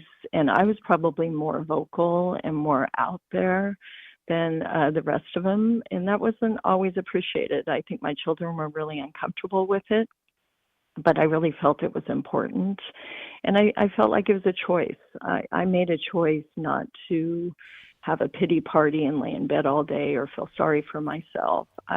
I wanted to go out there and travel and do things and talk about Kurt and talk about what happened to us and meet other people that had had that experience as well.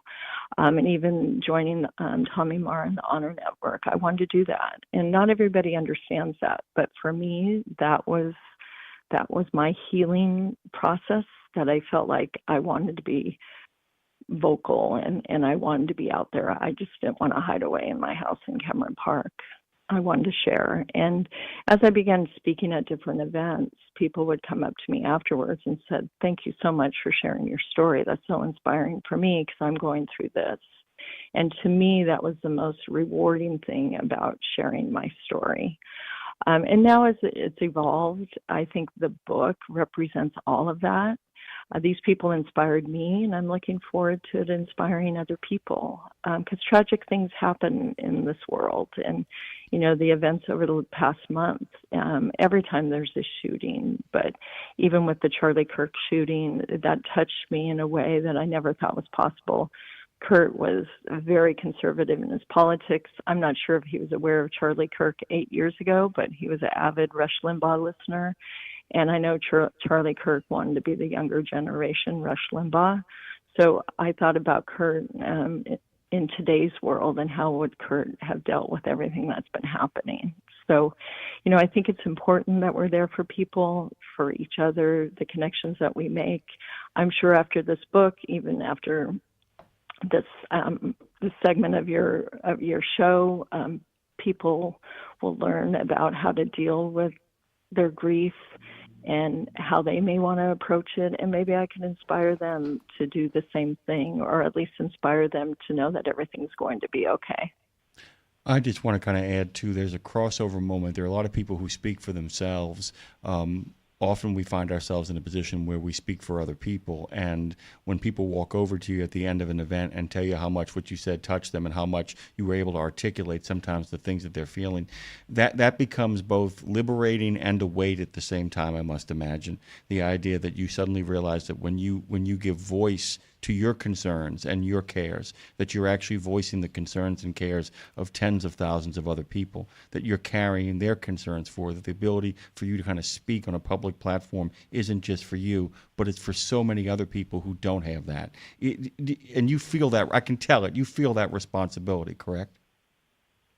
I do. I'm not just for the 58 people who lost their lives, but I do feel like when I speak about grief or about losing somebody important to you, I know there's people around the world that are going through that, or if they haven't, they soon will. Everybody is touched by losing someone important to them. And I didn't first speak thinking that I could help other people. I first spoke because I didn't want my husband to be forgotten, or those other 57 souls that were lost that night. I didn't want them to be forgotten.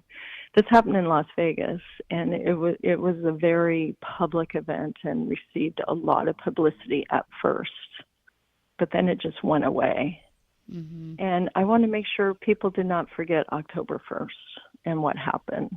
So that initially was my first motivation, is not to have Kurt forgotten. But what I realized is along the way is that I could inspire other people that may be going through some of the same things as me. And I never felt of it as a burden. I felt like if I had the opportunity to talk about Kurt and the other 57 souls, I'm going to do that. If someone wants to have me on their show or be in their book or podcast, every opportunity I had, I would gladly speak of that. Mary Jo Vontillo, we have 1 minute left, and I can't end this interview without asking you if Kurt could see all that has come from his life, the connections, the book, the impact. What would Kurt say? I think he'd be amazed. I think that he'd be shocked how much attention October 1st has gotten and how much we talk about him on a daily basis. I think he'd be really honored to know what he left us with. You know, his legacy of love. We use hashtag Love Like Kurt all the time.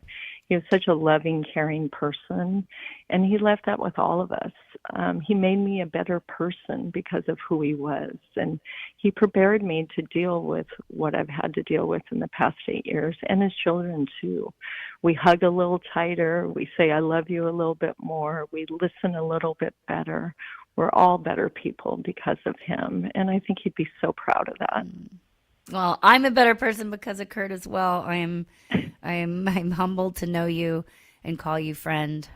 So thank you for joining us, Mary Jo Vontillo. The book is The Las Vegas Massacre Connections. It's available anywhere you buy your books. Stream. It's also available on Audible. I love you so much, friend. Thank you for sharing your story. I hope you will come back on We Should Write so we can dive even deeper, because nobody knows about the healing power of writing better than you, Mary Jo.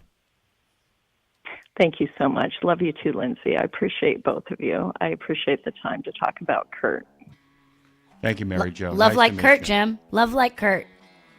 Yes, please. That's heavy lifting, but I'm up to the challenge. Thank you, Mary Jo. Thank you.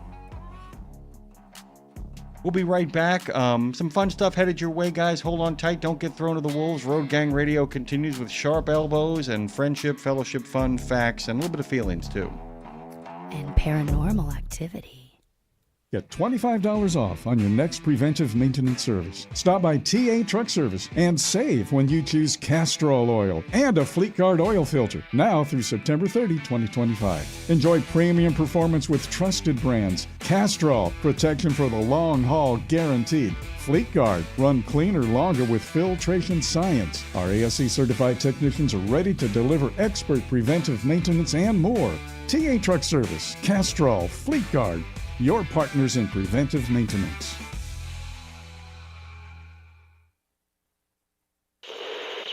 There was an era when truckers were out there, alone. Long rides, dark nights, miles from home. As part of the Road Gang, though, Dave Nemo helped change all of that. As a voice in the darkness, Dave kept drivers going with music, jokes, and of course, friendship. And if you miss those days, Radio Nemo's got something for you. Nemo's Night Beat puts the gang back together with an hour of trucking tunes and road songs, classic comedy, and those fun factoids that you came to expect. Nemo's Night Beat is Dave at his very best every Monday night at 7 in the Center on iHeart, Odyssey, and Live 365, as well as Tuesday night at 9 on Reese Across America Radio. So head on over to RadioNemo.com and join the gang on the beat. Nemo's Night Beat. In a video game, if you get enough experience, you level up. And when you level up, you gain more skill. And with enough skill, you beat the boss and win the game. Sounds a lot like trucking, doesn't it? Except in trucking, you don't beat the boss, you become the boss. And if you want to be the boss, you gotta meet the boss. And that boss? Carrier's Edge boss, Jane Jezraoui. Want your drivers to level up? Carrier's Edge has the training, comprehensive safety, compliance, and best practices on one website. It's a simple subscription with no contract and no commitment. Learn more. Try it out. Level up. CarriersEdge.com. Hey, come on! We're starting the game! All right, I'm coming. Wait for me. CarriersEdge.com. It's a trucking, transportation, and lifestyle show like none other. Man, you call this a life? Road Gang Radio is back for another half hour of the best transpo show in the known universe. We come in peace. Well, actually, we're falling to pieces. Let's see if we can achieve liftoff, Phone Master Dre. We did into the final live hour of Road Gang Radio with your hosts, Lindsay Lawler and Jimmy Mack. Before we actually get to all the other wonderful stuff we're going to talk about today, we'll do this twice over the course of the next hour. Judge Tommy Fowler has concerns about autonomous vehicles, but they may not entirely line up with yours. The judge for the Craighead County District Court in Arkansas says current laws on the books are nowhere near ready for the long list of new challenges that driverless cars will, and already are, unleashing. Judge Fowler is going to be detailing his concerns from the perspective of the law on trucking with OIDA. Plus, Tom Berg loves trucks, always has. But it wasn't until he started thumbing through trade magazines at a previous job when he realized he wanted to explore that love of trucks as a career. And he did. The contributing editor of Landline magazine is going to be walking us, all of us listeners of Ashley and Scott, through those early days and takes our wonderful colleagues and hosts down memory lane, recalling some of his favorite trucks over the past several decades. It's all a part of Ashley and Scott on Trucking with OIDA, coming up immediately after this show on the RadioNemo.com platform. We are on Road Gang Radio, though, right now, and Lindsay Lawler is actually looking at Mimi, giving Mimi a good old-fashioned look. That little French bulldog of hers, Baroness von Snortenstein is in the hands of law. And by the way, when you first put her in your arms, Lindsay, she looked at you right in the eye like, hello. I know. We're so creepily in love. It's weird. You're like my sister. They got this dog Buster many years ago. And, of course, the girls got the dog. And my sister was like, I don't want a dog. And now my sister and Buster, they're best friends. Yeah, that's how it happens. You can't My separate dad them. always like, oh, I hate this dog. And I'm like, but about their dog, they have a little tiny, he doesn't really say hate. He's like, oh, her name is Raven. She's like 4 pounds. My dad always complains about her, but then when you're not looking, you peek and you find him, he's got her up on the bathroom counter. He's like, you want to go to the beauty shop? Cutting her hair. Come on, let's go to the beauty shop. And he takes her in and puts her up on the bathroom counter and cuts her hair, cuddles with her, Dudes with dogs. Dudes with dogs. Dudes with dogs. You are a big you're a big connector. We just talked about connections. Is that a fat joke? Yes, it is actually. I'm hooked up to it. You're a big connector. You bring people together. You like to make possibilities happen through the power of people, like our good friend Brad Bentley, who actually stopped in this morning on the chat from Stuttgart, Germany. This is from Good Housekeeping, by the way. This is an article. Only a few years ago, it seemed like the formal dining room was a thing of the past. With life becoming less formal and on-the-go meals more common, that space suddenly felt obsolete. By the way, National Dictionary Day, obsolete's a good word. By the way, did you hear what gang actually means, the actual meaning of the word gang? It means the going. Gang means the going, which means a gang is any group of people that are going someplace. Here's some place for your gang. But just when it looked like the formal dining room was really over, the pandemic happened and shifted our view of gathering. This is what Paulina Hospod, president of New York City-based AHA Interiors, had to say. The pandemic reminded us how special it is to gather and share meals at home. Instead of having a quick bite at the kitchen island, dining felt intentional and social again. A designated dining space became more appealing. A formal dining room brings back that sense of occasion and connection, Hospod says. However, it's not just the pandemic that has brought on the comeback of the formal dining room. After years of casual, open-concept dining, there's a renewed appreciation for spaces that feel special and set apart. Places where families can gather, slow down, and celebrate everyday meals and holidays alike. And by the way, the name of this woman is Mimi Meacham, founder and principal designer of Houston's Marion Louise Design. So, as a person who does dinner parties, as a person who does connect and bring people together, I am curious to where you have had the dining room evolve. Because we always talk about creating a space. You're in the midst of creating one right now after another terrific episode of We Should Write. You've created this wonderful studio space in Nashville.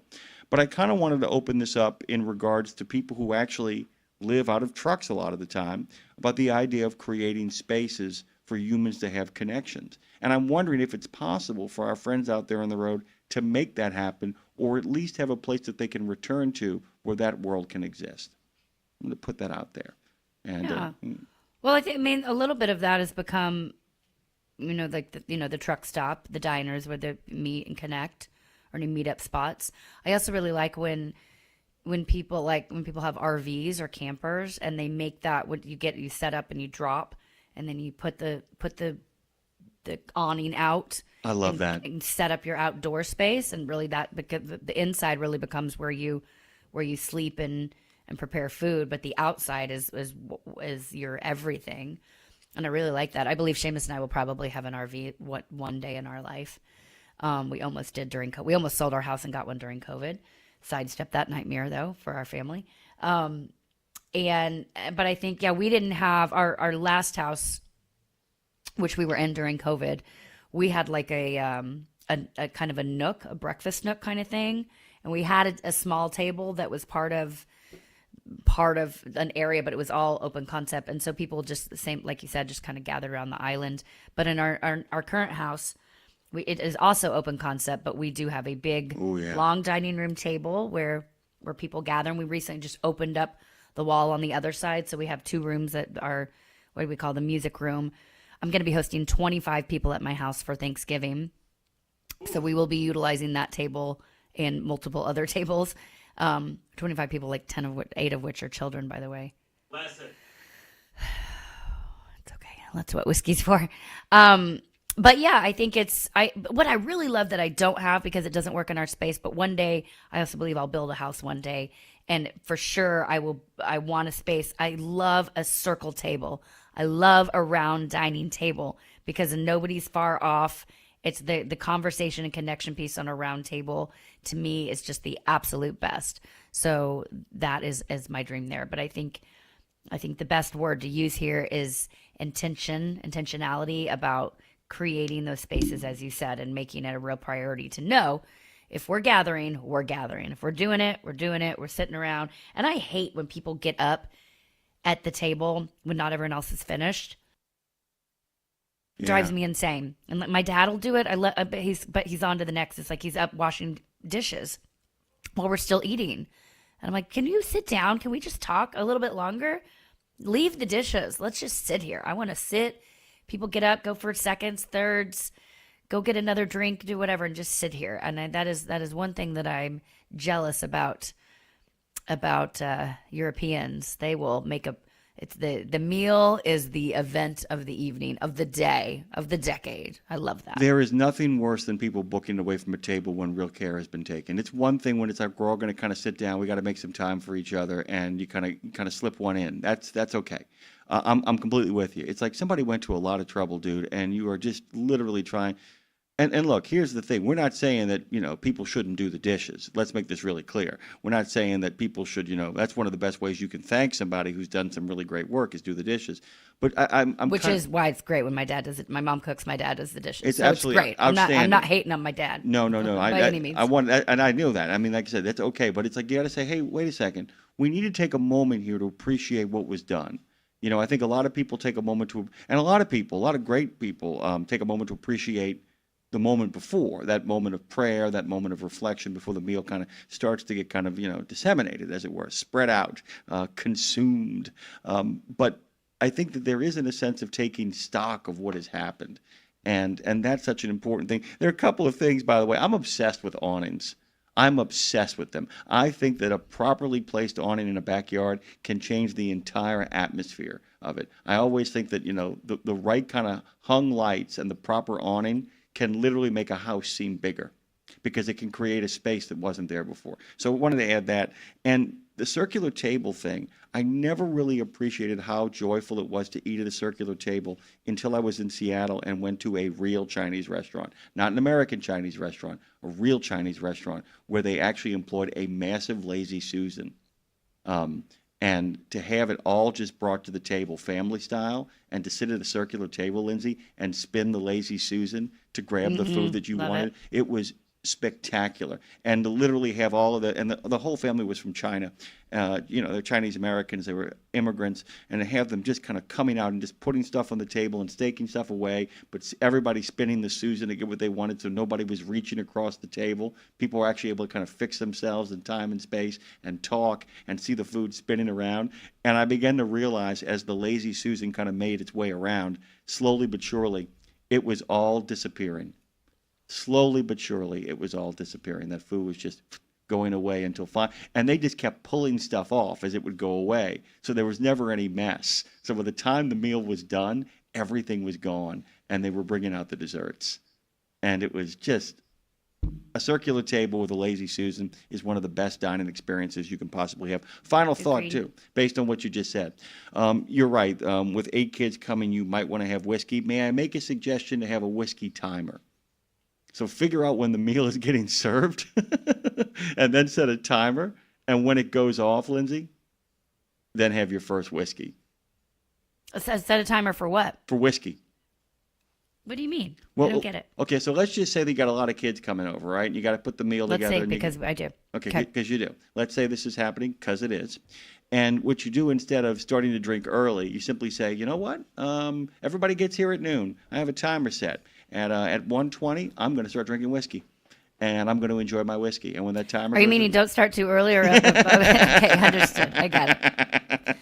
Yeah. Here they come. I mean, what you don't want to be is you don't want to be Martha from Who's Afraid of Virginia Woolf by the time the kids get there. You kids listen to me. You sit your ass down and you be quiet. I got a steak to make. You don't want that. Yeah, I did have that years ago. We hosted Thanksgiving at my house over in East Nashville, and our buddy Skip likes to bring a whole the big silver coffee things, but he makes this buttered spiced rum in it. Oh my God, what a disaster. And the butter, this is a disaster. It's a disaster. And the butter, I think, makes you drunker quicker. I don't know why, but it does. It's a ton of butter and spiced rum. And anyway, he had drank so much of it, and we had issues with the turkey. And he was the one cooking and doing the turkey in the kitchen. He was so drunk by the time it was time to eat that he was walking around the kitchen. He had a knife in his hand, drunk, walking around the kitchen, waving knife in the air. And then he went to get the turkey out without a pot holder. Like went and just put his hands in to grab the turkey. Was like, freaked out. So he dropped it on a plastic table, burnt a hole through it.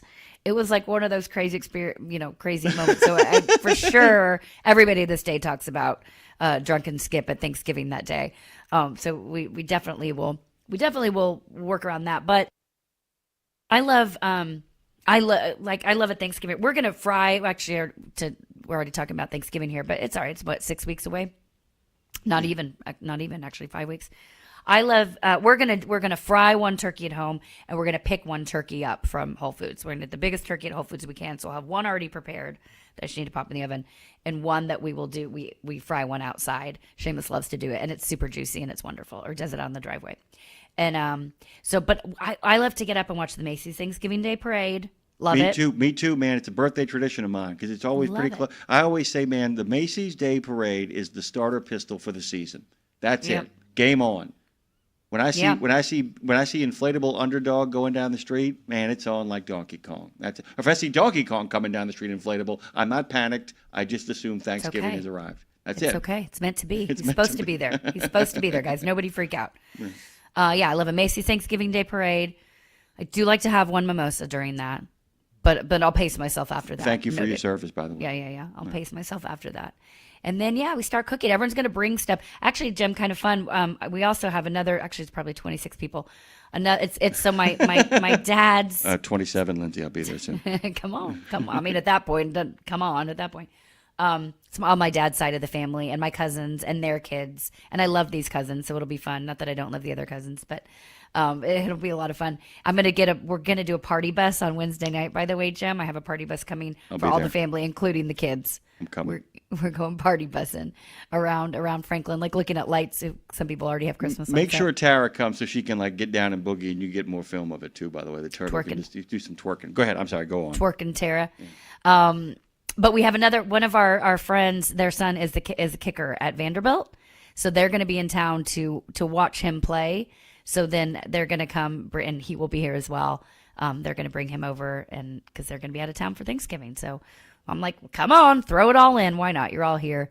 Come on. If anyone listening needs somewhere to go for Thanksgiving, my house isn't a bad option. By the way, once you actually have more than 25 people at a Thanksgiving dinner, you can actually start calculating how many trucks it took to actually make sure that you could have a Thanksgiving dinner. Oh, that's true. I mean, that's anything above 25. I really think 25 is what I call the max out number before you really start to. How many truck drivers does it take to bring a turkey? Yeah, exactly. By the way, Trucker Bosun's going to be hauling turkeys as one of the majority hauls he's going to have over the next couple of weeks. Openly said it. Pumpkins are going all across the country. By the way, one of them might be great. Who knows? That's a possibility, a very distinct possibility. Yeah. The great pumpkin might be coming to your neighborhood. It's the great pumpkin, Jimmy Mack. I have another quote, by the way. This is from another interior designer, Alex Thies, who says, "To me, being in a dedicated formal dining room slows down the pace of a meal and invites you to stay and socialize for a while without distractions from all the other spaces around you." To that I say, you've never met D. Lawler or my dad. Yeah, I'm getting over to my dad, by the way. It's like, I'm getting up. My dad will go next door. That's his favorite little technique. He will go next door and then go sit in his chair and quietly observe stuff that he wants to watch on TV away from everybody else. Next door? What do you mean, like into the other room? Or No, it's really funny. My mom and dad, what my dad did that was so clever in the aftermath of Katrina, because my brother-in-law and sister lived above them. My mom and dad lived downstairs. When Katrina happened, they got 13 feet of water. So when he built the new house on the same plot of earth, he built one big house, and then he did it. This is really clever. He did it and then had a door removed and created two places.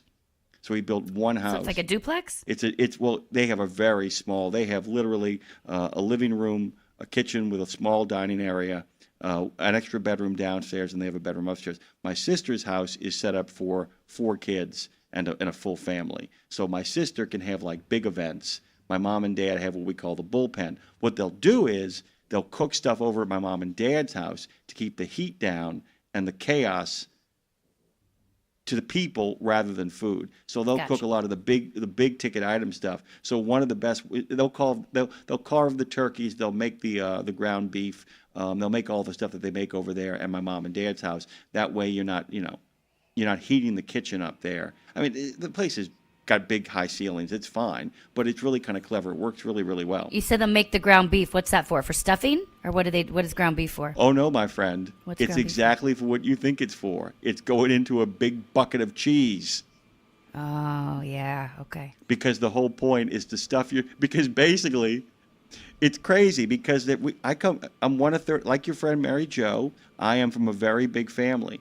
And what they do, Lindsay, is they divide everybody up into different houses. Like 5 different houses are having 30 to 40 people at them for Thanksgiving dinner. And then everybody at the end of the day goes to my Aunt Jane and Uncle Ken's, who have this big, beautiful house on the lake. They have a dessert party. So everybody brings over desserts, and then they lay out a buffet table of desserts, and everybody goes over there to have dessert together as one big 100-person plus family. Wow. And that's just the most groovy thing you could possibly imagine. I like that, and we had growing up, we would do our own thing Thanksgiving, and we would go every Thanksgiving night to a family friend's house. That it was neat because it's one of the same, sounds like you, where it's like all the adults know each other, all the kids are friends, and we were doing it from elementary school through high school, so we see everybody grow, whatever. And we play LCR, which is it's a dice game, and the table got bigger and bigger over the years, and then people started bringing girlfriends or boyfriends or new spouse, so it kept growing. And it was set that Seamus got to go to that party because when we were dating, and it's such a fun tradition to do your family thing and then leave and go to extended family or friends and be able to break that up. Because at a certain point, you're like, okay, we've said all we can to these 8 people. Let's expand now, right? Yeah, and that's one of the fun things too, because until my mom, we've talked about how old my mom and dad are, and they're very vibrant. We had a great day the other just a couple of days ago. Get my dad a haircut, and I told you about Grandpa Randy Pants doing his thing. They used to be the host of the big dessert kind of thing. And what's interesting too is that you're not racing through your meal, but you know that in about an hour. Let's just say you're almost done with your meal. An hour later, a whole new wave of people are going to make their way through your house.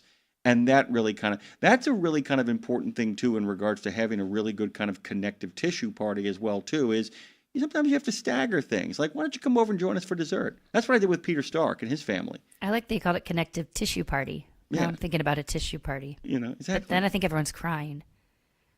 Well, given how much whiskey, given how much butter rum being consumed, people might actually be crying, by the way. That's true. We have the Easter equivalent of that. My Aunt Muriel used to make a whiskey sour where you couldn't taste the whiskey until you stood up after your third one. Until you were sour? Until you really were sour. I mean, because they would use concentrate pink lemonade as the principal foundational flavoring in it.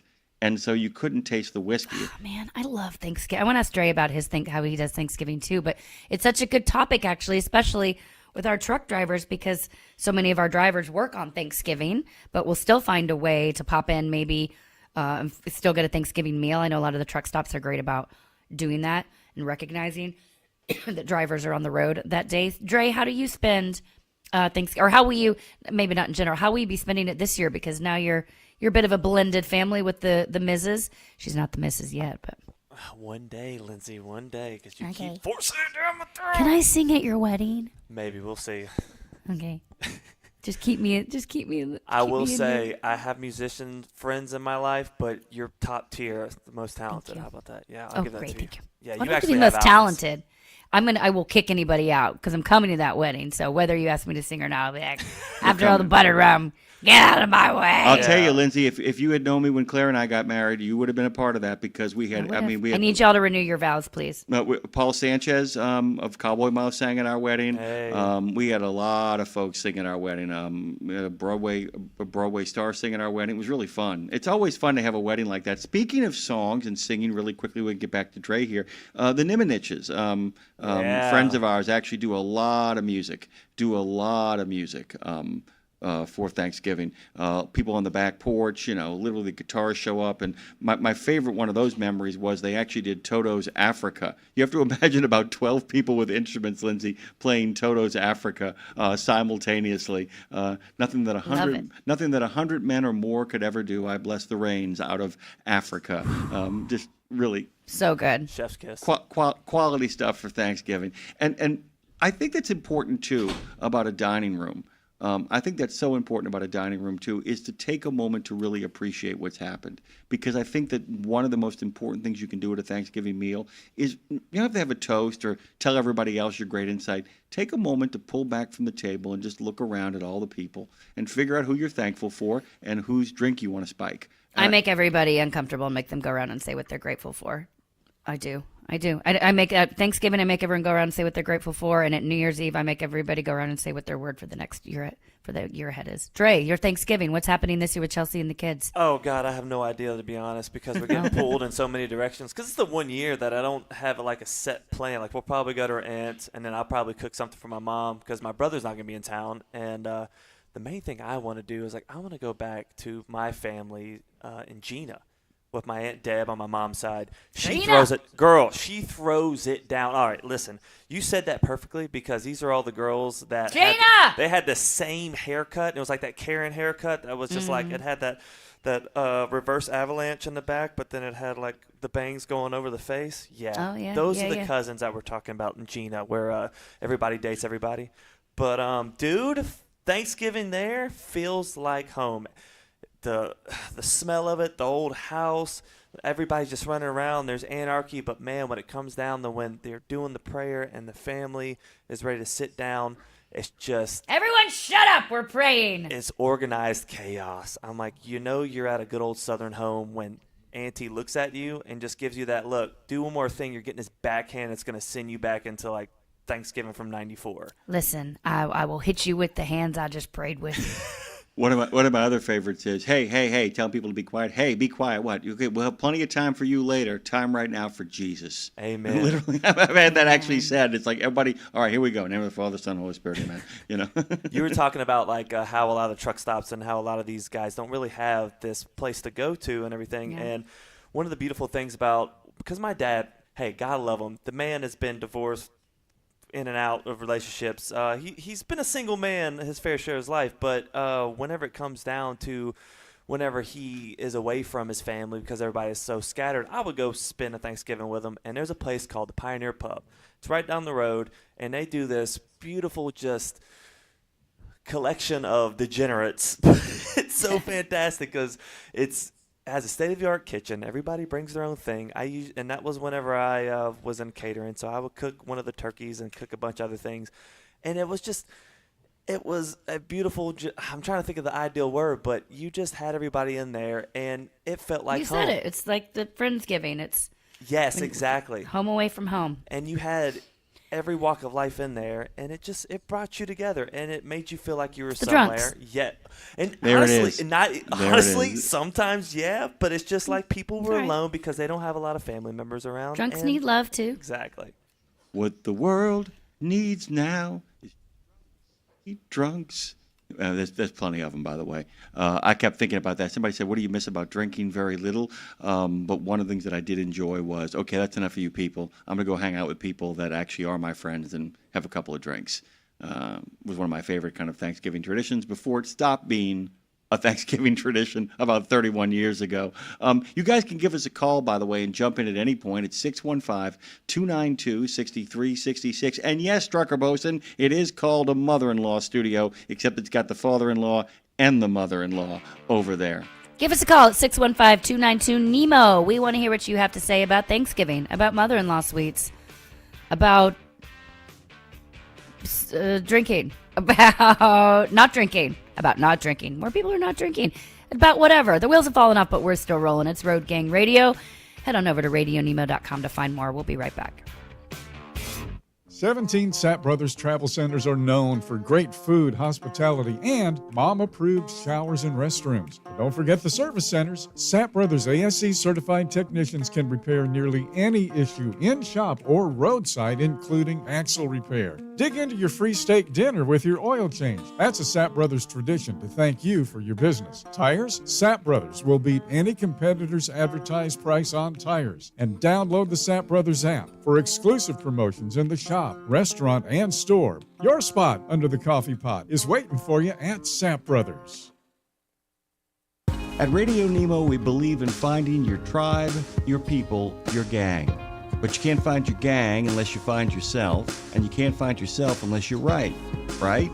Lindsay Lawler's We Should Write is a podcast about the healing power of writing. It dives deep with creatives of all types to discover how putting a pen to paper helps them work their stuff out, and maybe gives you the permission slip to do the same thing. We Should Write, live at noon in the center every Wednesday, and then everywhere you get your podcast. Go to RadioNemo.com and learn how to write yourself to healing, creativity, and clarity. Right? Okay, you've heard the horror stories of how folks have lost their life savings when the market tanks. Is there a way to invest and make money without risk? Believe it or not, yes. Since 1995, Americans who cannot afford to lose their investments have used fixed index annuities. You get guaranteed income and protection from market downturns. It's a win-win for you and your future. And to learn more, dial pound 250. Use the keyword Truckers Wealth to get in touch with them today. The Soup Nazi says no soup for you, but we've got plenty of alphabet soup for you on Nemo Nation every Monday. You'll know what's going on at FHWA, TCA, ATRI, CARB, NHTSA, NACFE, OVAC, NTSB, ATA, RLA, NMFTA, DOT, CVSA, TXTA, NASTC, NAPTA, and of course OOIDA and FMCSA, and more. Dave, we're gonna need a bigger bowl.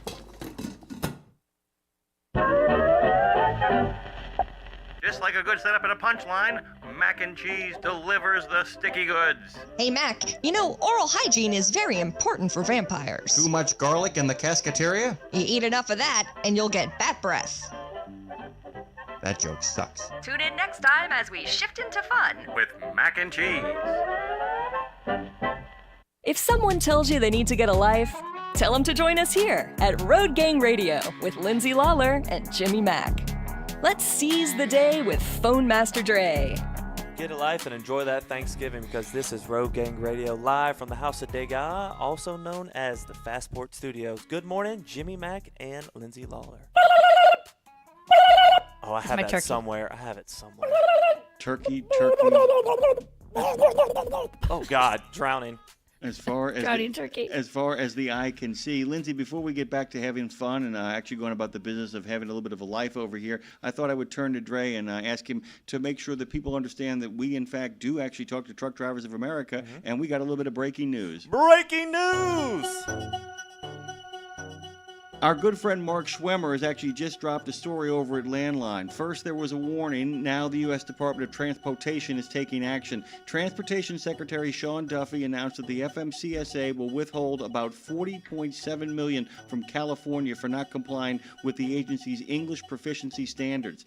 I put states on notice this summer, Duffy said in a news release, enforce the Trump administration's English language requirements or the checks stop coming. California is the only state in the nation that refuses to ensure big rig drivers can read our road signs and communicate with law enforcement. This is a fundamental safety issue that impacts you and your family on the American roads. Specifically, the FMCSA will pull $40.7 million of funding from the Motor Carrier Safety Assistance Program that have been awarded to California. Funds are provided to states for such activities as roadside inspections, traffic enforcement, safety audits of trucking companies, and public education campaigns. The DOT noted that states must adopt and enforce laws, regulations, and standards and orders on commercial motor vehicle safety to remain eligible for the funds. You can read the rest of the story over at landline.media. It's under Mark Schwemmer's byline, and most of that text was in fact his. We'll be getting Mark on, as he was on Monday, sooner rather than later, to join us on Nemo Nation, as he is off one to do, and all of our friends over there, including Tyson Fisher and Jamie Jones, all of them have stories out in landline.media. You should check it out now. Welcome back to Road Gang Radio.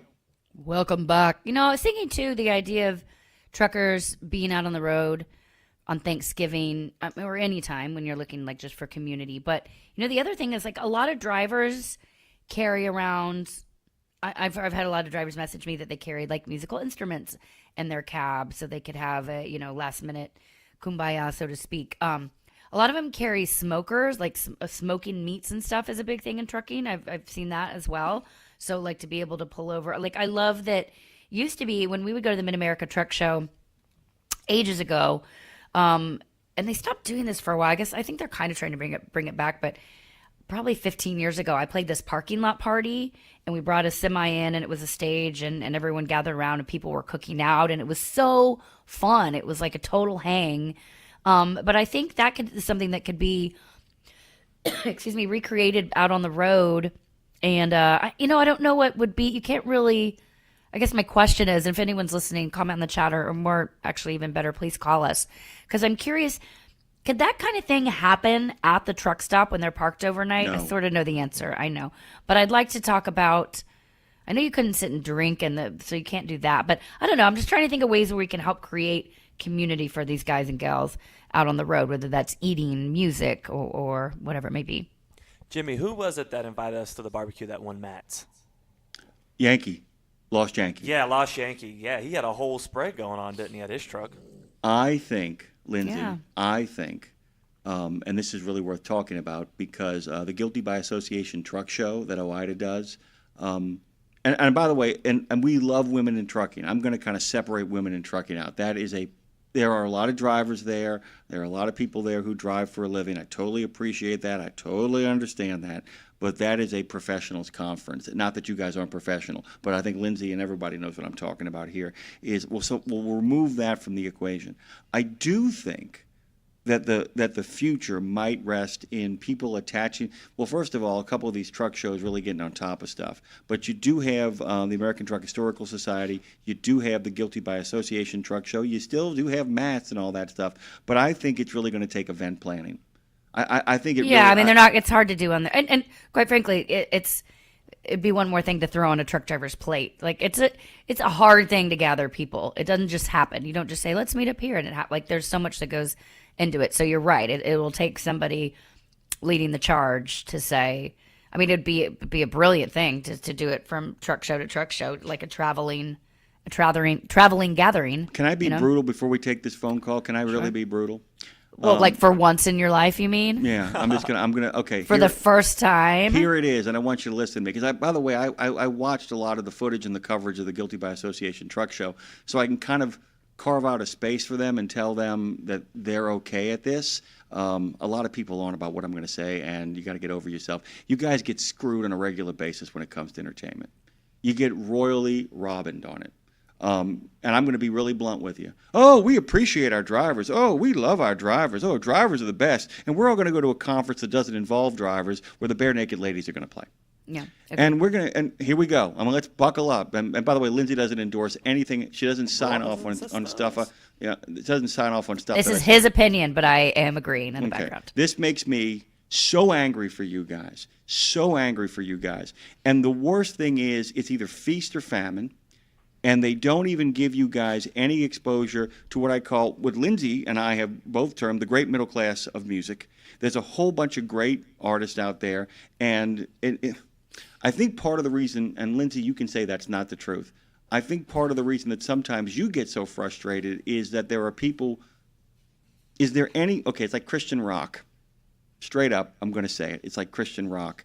There are plenty of artists, plenty of people from Motown, Van Morrison, U2. I can go through a whole bunch of people who actually are Christian and happen to be rock and rollers too, and Christian themes show up in their work. There are people for whom Christian rock is a grift. Yeah, I really couldn't cut it. I'm really not that good. I'm really not that unique. I just kind of want to be on stage, and I want an audience that will cheer for me. So I will rewrite some lyrics here to make them Christian, and aren't I wonderful? I think it happens in the trucking space too often, too. I'm really not as good as, those people, but I don't want to accept that fact. So I'm going to write stuff for truckers.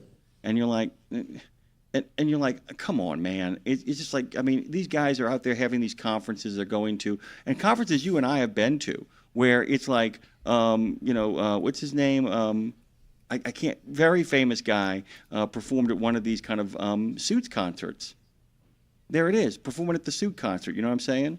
And I'm like going, why don't you give that to the truckers? Why don't you guys, if you appreciate these truckers so much, give them a show with that artist there? Why don't you put your money together and do that? Because the only concert that really happens for the actual drivers is Mid-America Truck Show, and it's not, it's in a, like that arena, which is really, it's hard to sort of enjoy yourself in the arena there at Matt's. I know they're doing the best they can with that, but it's old, it's outdated, it's like metal chair, like it's not where you want to go see a show.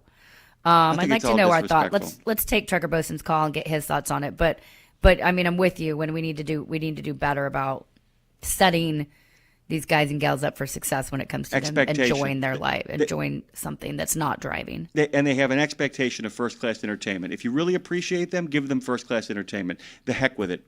Okay, that's it. I know how I'm going to do it, and I think I've told you a little bit before. Let's take this call. Hello. What's going on, Trucker Bosun? Good morning. Good morning. What you're talking about, Lindsay, I think you actually still see that a lot with the household mover community. Because a lot of us, when we get to the truck stop, when I was doing it, we'd all pull out the barbecue grills and guys would like pull out their musical instruments, and we'd all park in the same area and have like a little freaking blacktop party, cookout, barbecue, music. We'd all do it in one corner of the truck stop.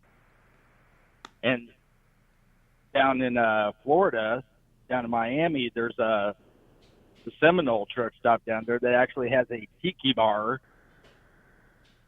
that does live music on the weekend. So whenever I'm down there, I always stay at the Seminole. But then right down the road is the Everglades Holiday Park where they do the boat rides. And at night, after they close down, all the locals come out in the pavilions. And they all pull out instruments and coolers full of party favors and barbecue grills. And it's just like a big party every weekend. But that's not at a truck stop, you said, or it is? No, that's not at the truck stop, but I would bobtail over there. I got you. Years ago. And just hang out with all the locals. Hey, can I ask you this? All pull out the instruments and just big party, Which I love. A quick sidebar, because he said you'd bobtail over there. Do truck drivers ever utilize like Uber or Lyft? Oh, yeah. You do these days, right? Yeah. Okay. Some of us do. I never do. I carry an electric bike. Oh, cool. Oh, that's outstanding. That's I'm great. Gonna be gone for a while, and I'll just jump on the electric bike and I'll cruise out, cruise around the area if I'm going to be there for a while, like doing the 34 when I'm on the road. I'll just cruise around the area where I'm at. I'll check out restaurants and stuff. But back to the hang. I mean, that's the thing. It's hard to do, obviously, at a truck stop unless you're going to say this hang is alcohol free. I know you can't be drinking on the premises outwardly, so I know that's one thing. And I'm not even meaning to say this needs to be a drinking thing, but I think people just assume it's going to become that, and that's why they don't happen. Is that right? Like, Yeah, to some extent, because a lot of household drivers, the guys that load and unload the trucks, not necessarily the driver, are known for being somewhat heavy drinkers the night before. Yeah. But I know. One guy ruins it for all of us. Man, it's always one guy. It's always that guy. But I mean, just about every household hauler you see going up and down the road have a barbecue grill tied to the back of the truck or the trailer. Very cool. And it's like when they stop, they're out there, making steaks and burgers and hot dogs, and they all get together, and it's just like one big concrete beach party.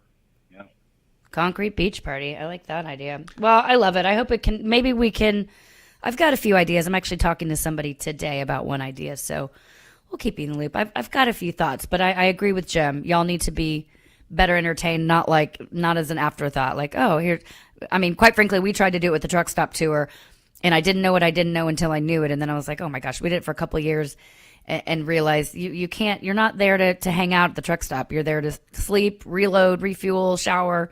It's so many. We would do these free concerts, and this is a great idea. We're giving you a free concert, and they're like, I can stay for one song, and I got to get back on the road. So I've got some thoughts how to do it better in my next life. But point being, we think y'all deserve more. Day.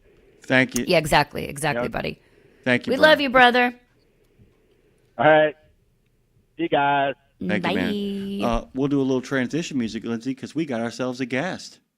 Let's get spooky, yo. Hit me some spooky tunes, Dre.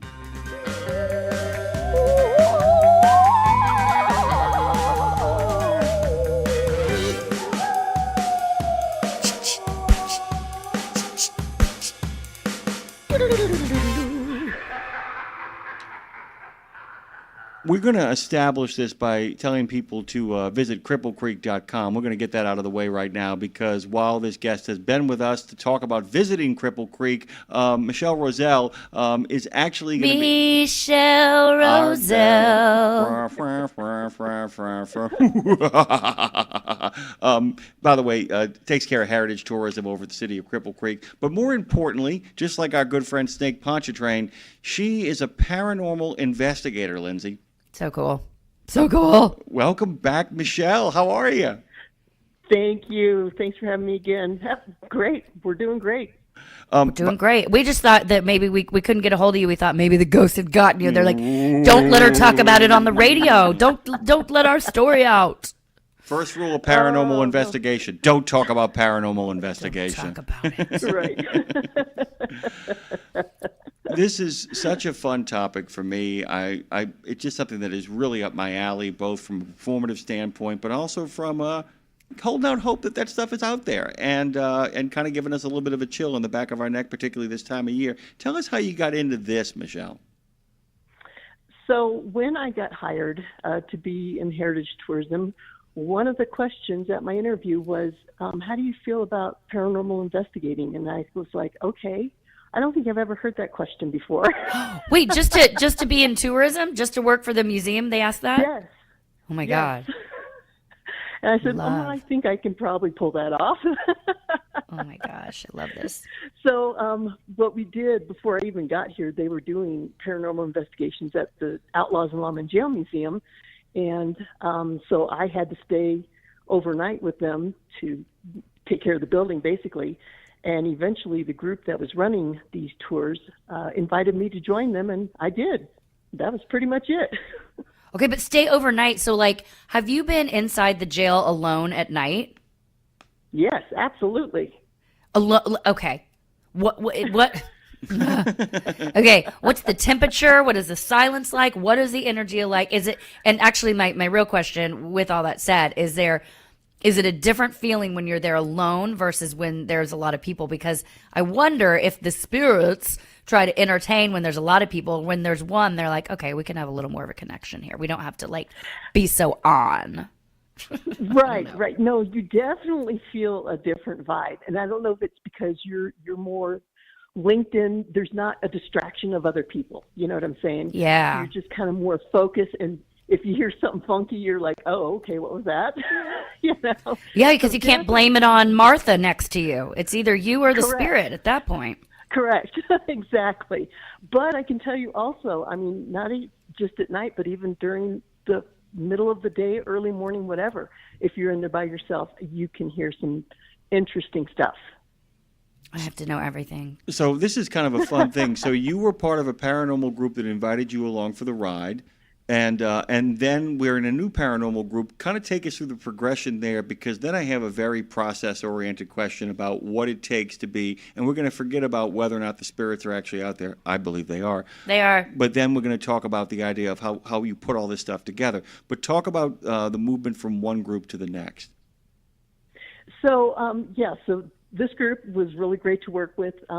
We kind of did a business deal with them, and eventually just personalities, as usual, personalities clash and everything.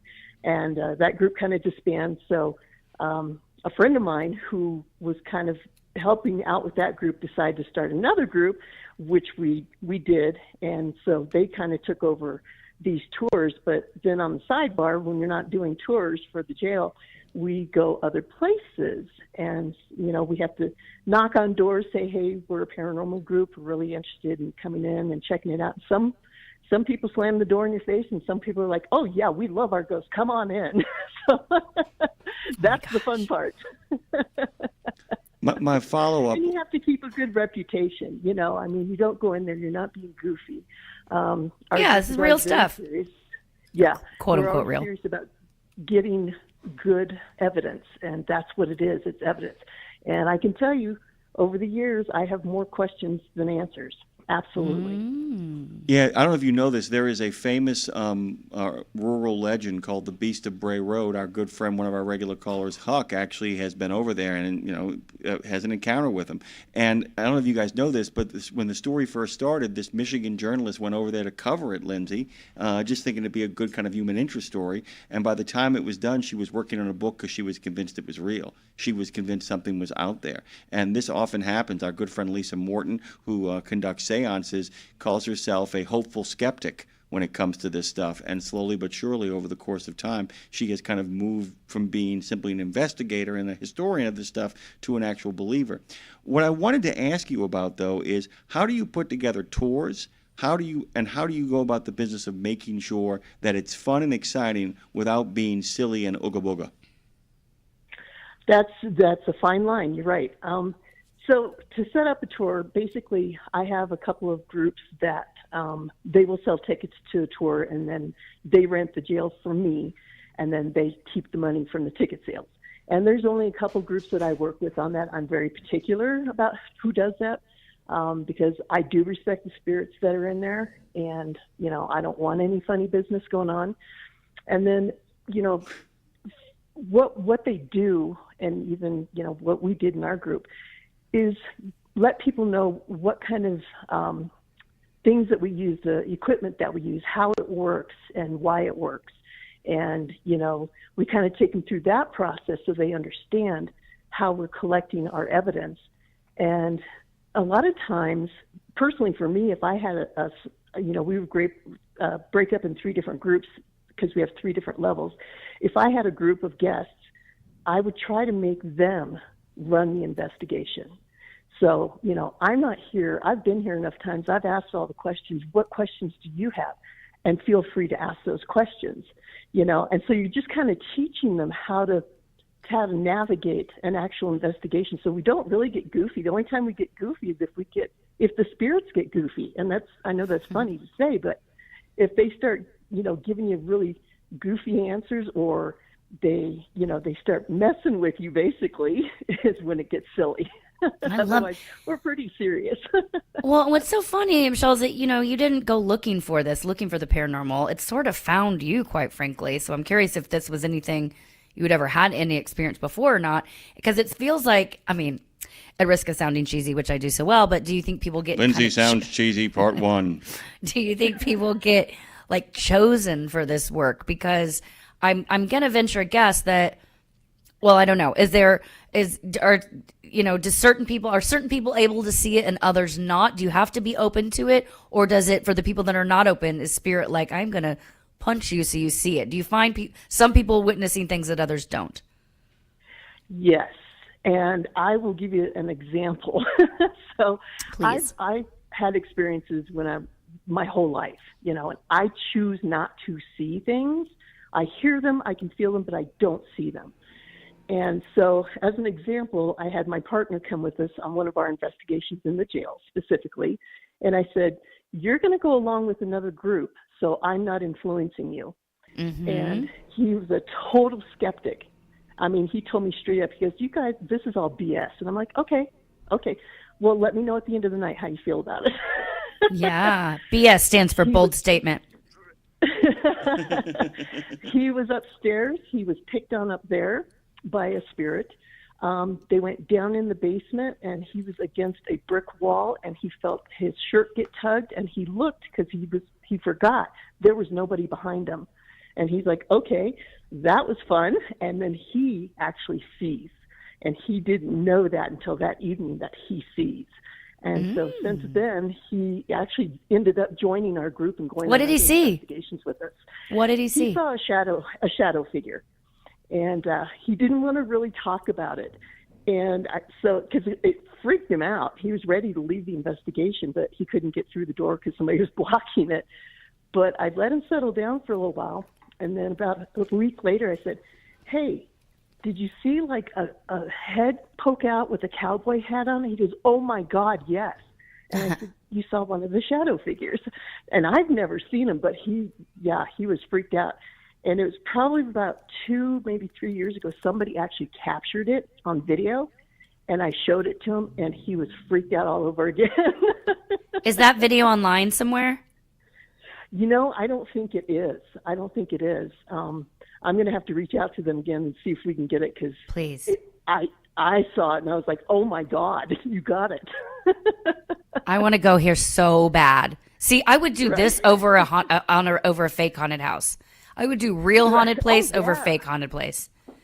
Oh, absolutely. And you know, you can't guarantee you're going to have an experience. And it all is, like you said, people's energy, people's openness to it, and things like that. Because we've had really negative people in there, and nothing happens to them. They leave all, well, God, that was stupid. Nothing happens. It's like, well, you have to be open to it, You want to say, no, God, you are stupid, and nothing happened. Jim, we have to broadcast from the Outlaws and Gentlemen Museum. We have to broadcast from there. Let me give Please. people. That'd be awesome. Let me give people two pieces of information. If you go to the cityofcripplecreek.com, there actually is a page for the Outlaws and Lawmen Jail Museum. There's also a link that takes you to their Facebook page. And for instance, the latest post says, join me for a small public ghost hunt in Cripple Creek at the Outlaws and Lawmen Jail Museum, Colorado, on October the 18th, 7 through midnight, ages 18 plus only. So there you go. I mean, they got a ghost hunt going on. You can get more information over there, guys. We only got a little bit of time here left. I just wanted to say,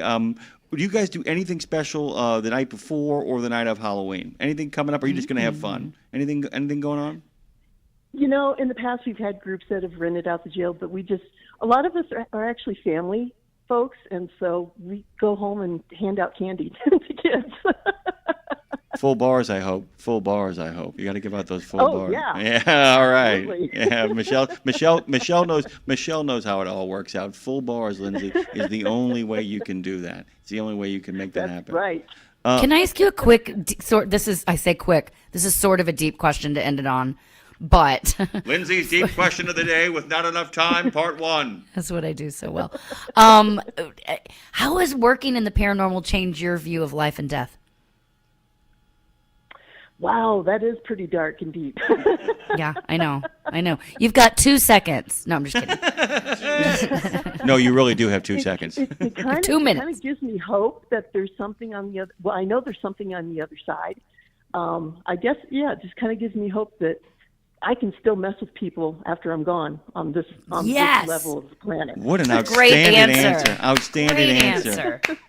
What does she want, folks? The chance to keep scaring everybody. Coming to a shirt pulling near you, it's Michelle Roselle. Thank you so much. Michelle Roselle. Does people always sing that to you?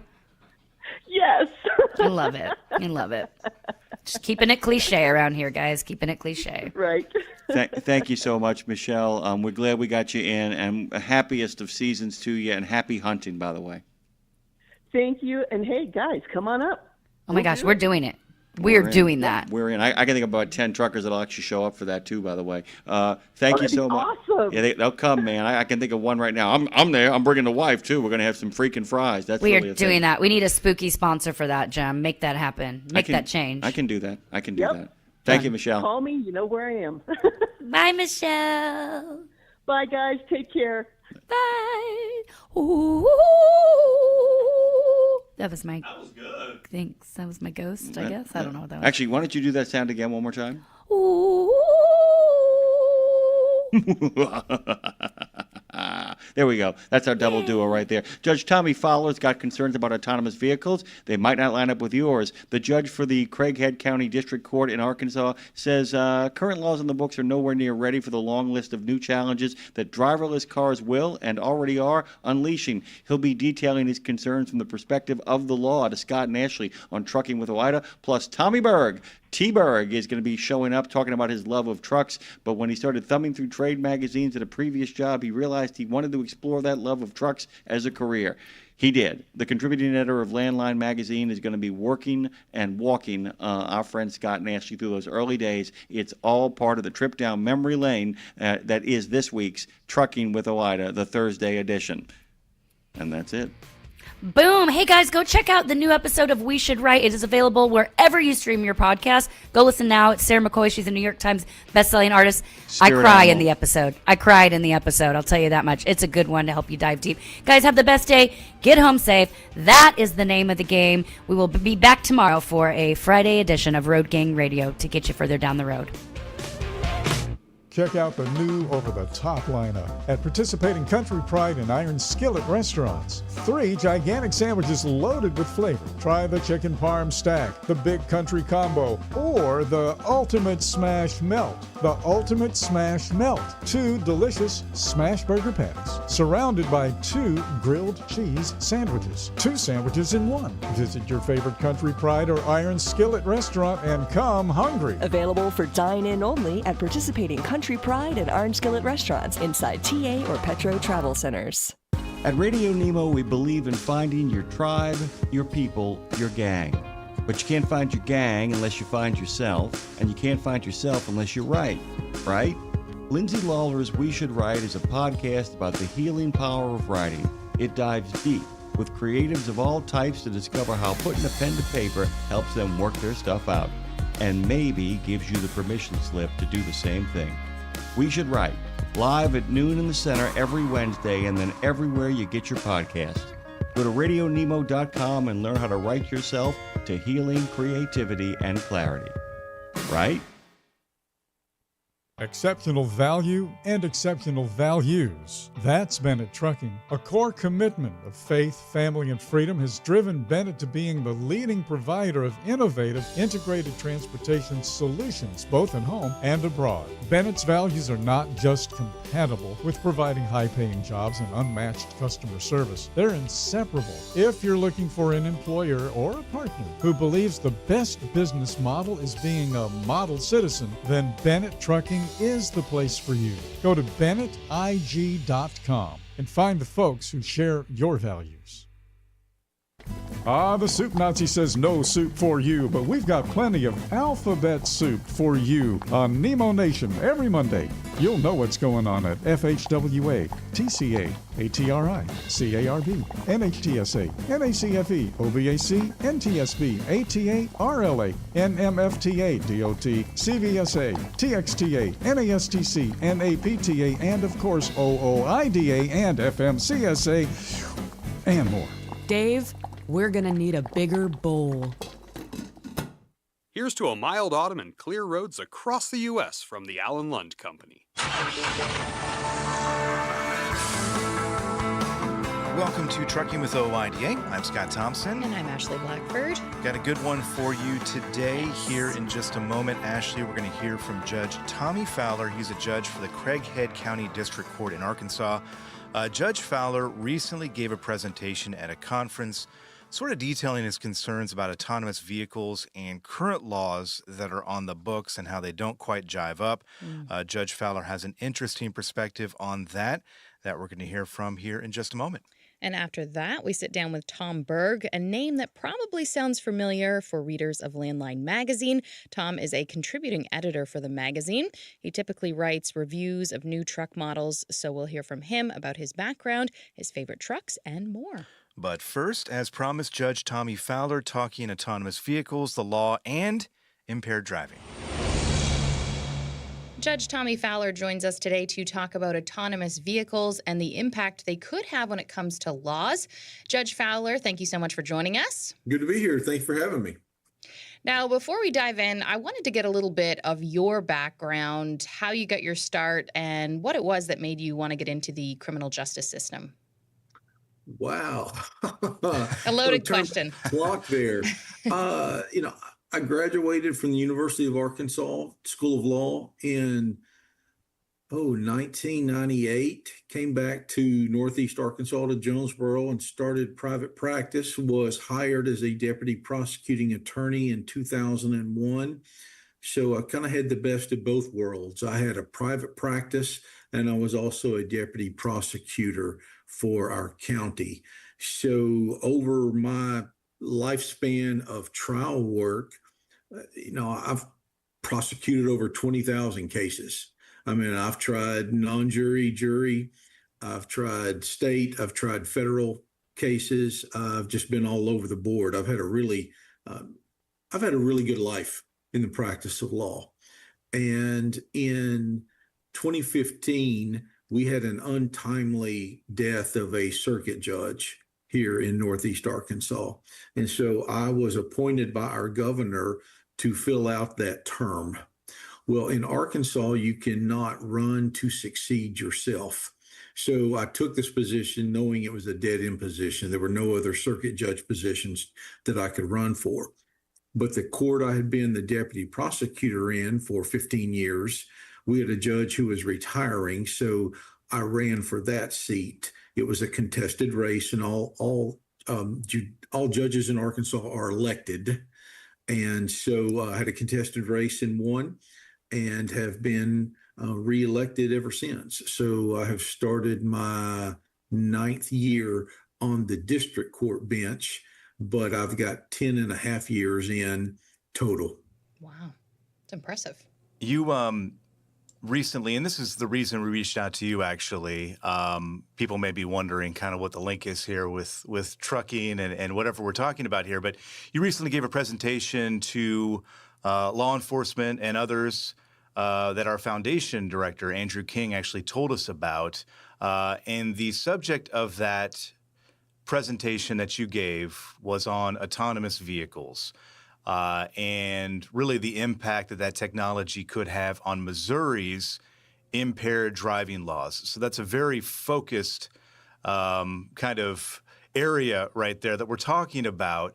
But clearly this is something that has been on your radar for a while now. Can you kind of talk about what led you, I guess, down that long path to that presentation and how this sort of kind of came to mind at first? It's actually a funny story. And I start every presentation off talking about how this came about.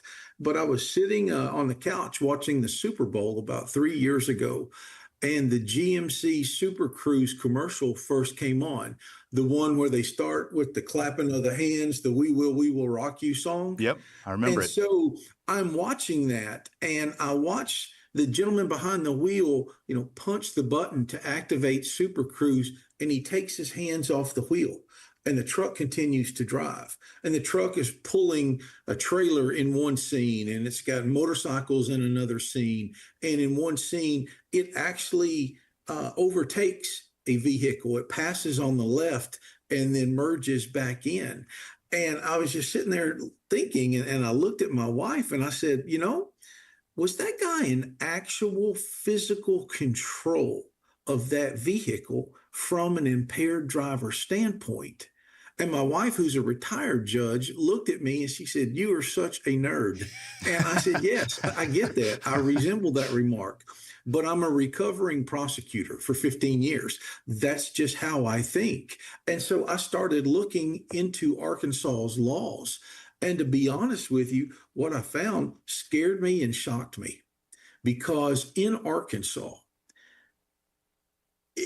you have to either be operating or be in actual physical control. So if law enforcement doesn't see you actually operating the vehicle, we have to turn to the definition of actual physical control. And in my state, which is a bright line rural state, two things have to occur. One, the key has to be in the ignition, and two, the driver has to be behind the wheel. So that's normally when I ask everybody in my audience, by a show of hands, how many of you still have a key that you put into the ignition and turn? And those numbers continuing to go down, down, and down, because most people now are a push button, key fob. I think Rivian is biometric, and so your body is the key when you get in. I think some Tesla drivers, the key is their cell phone. Mm-hmm. And so in my state, you don't meet that definition.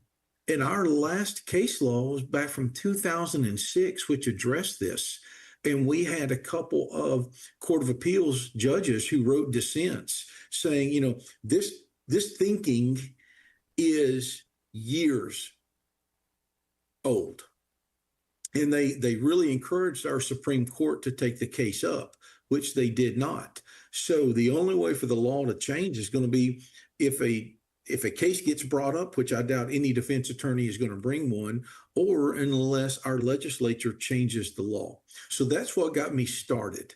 And 2 weeks after I first made this presentation to our district judges in Arkansas, I come back to Jonesboro.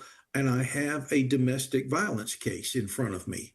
Well, it started off as a domestic violence. I had an estranged husband who called the Jonesboro Police Department because his estranged wife was at his condominium and he didn't want her there. So when they pull up, she's sitting behind the wheel of her Mercedes. The driver's side door is open. Her feet are outside the vehicle. The car is running, but they come up to investigate a domestic, not investigating an impaired driving case. So only after they get her out of the car and start speaking to her do they notice the odor of intoxicants coming from her. And then it switches. It switches to an impaired driving investigation, and they end up charging her for driving while intoxicated. Well, at trial, the state could not prove their case because no officer saw her operate the vehicle, and it was a push-button start. So there were no keys in the ignition, even though the engine was running.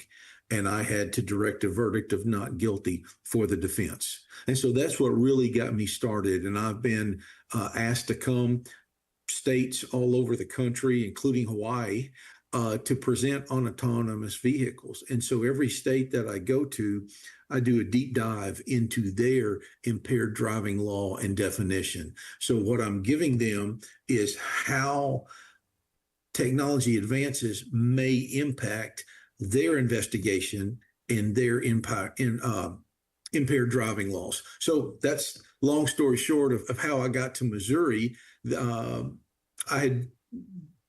gentleman who invited me had seen me present out in Utah and asked if I would care to do it for law enforcement. And I said, not a problem at all. And so then that's how I met your board of director. Nice. That is, fascinating. Yeah. I think a question I could see a lot of our listeners having right now is thinking, well, why don't they just change the law? That's obviously not something that's done overnight or an easy thing to do. True. And, here's the thing.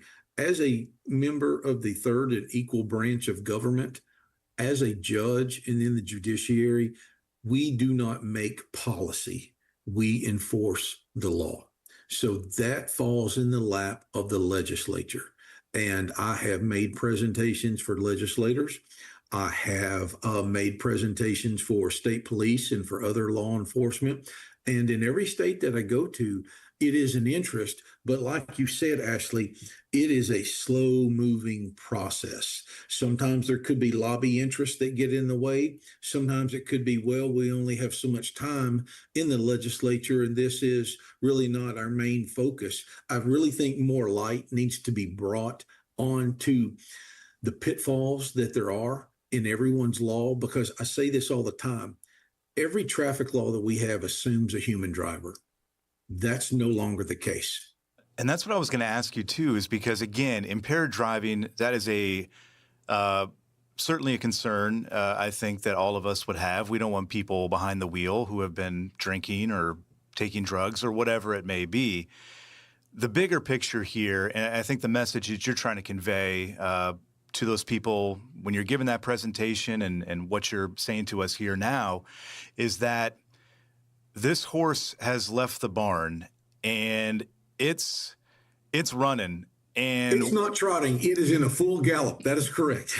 Yeah, it's running and it's in the field. It's on its way to being gone, and we're all just kind of sitting here watching it, run off, and no one seems to be chasing after it. And I'm kind of mixing metaphors or analogies here, but the idea is that this technology has taken off. And we are still operating on these laws and regulations that have been on the books for decades, if not longer in some cases. And that's your concern here, I think, right? Absolutely. Because, there are 6 different levels of autonomous vehicles. And if now is probably as good a time of any to get into those.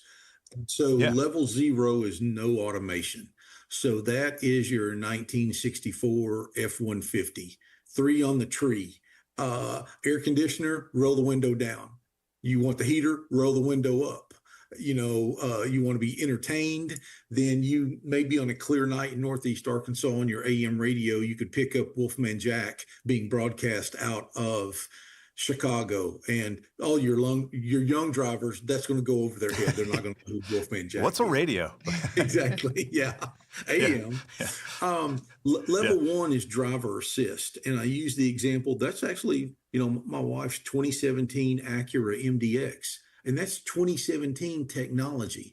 And that is driver assist in that if I start to cross over the center line, it bumps me back over. If I start to cross the fog line, it bumps me back over to keep me in the lane. If I'm too close to the car in front of me, it'll slow me down. If I'm impeding traffic, it'll speed me up. Those are examples of the simple driver assist from a level one. Level two, obviously GM, Super Cruise, Ford, Blue Cruise, but the most known level two would be our Teslas.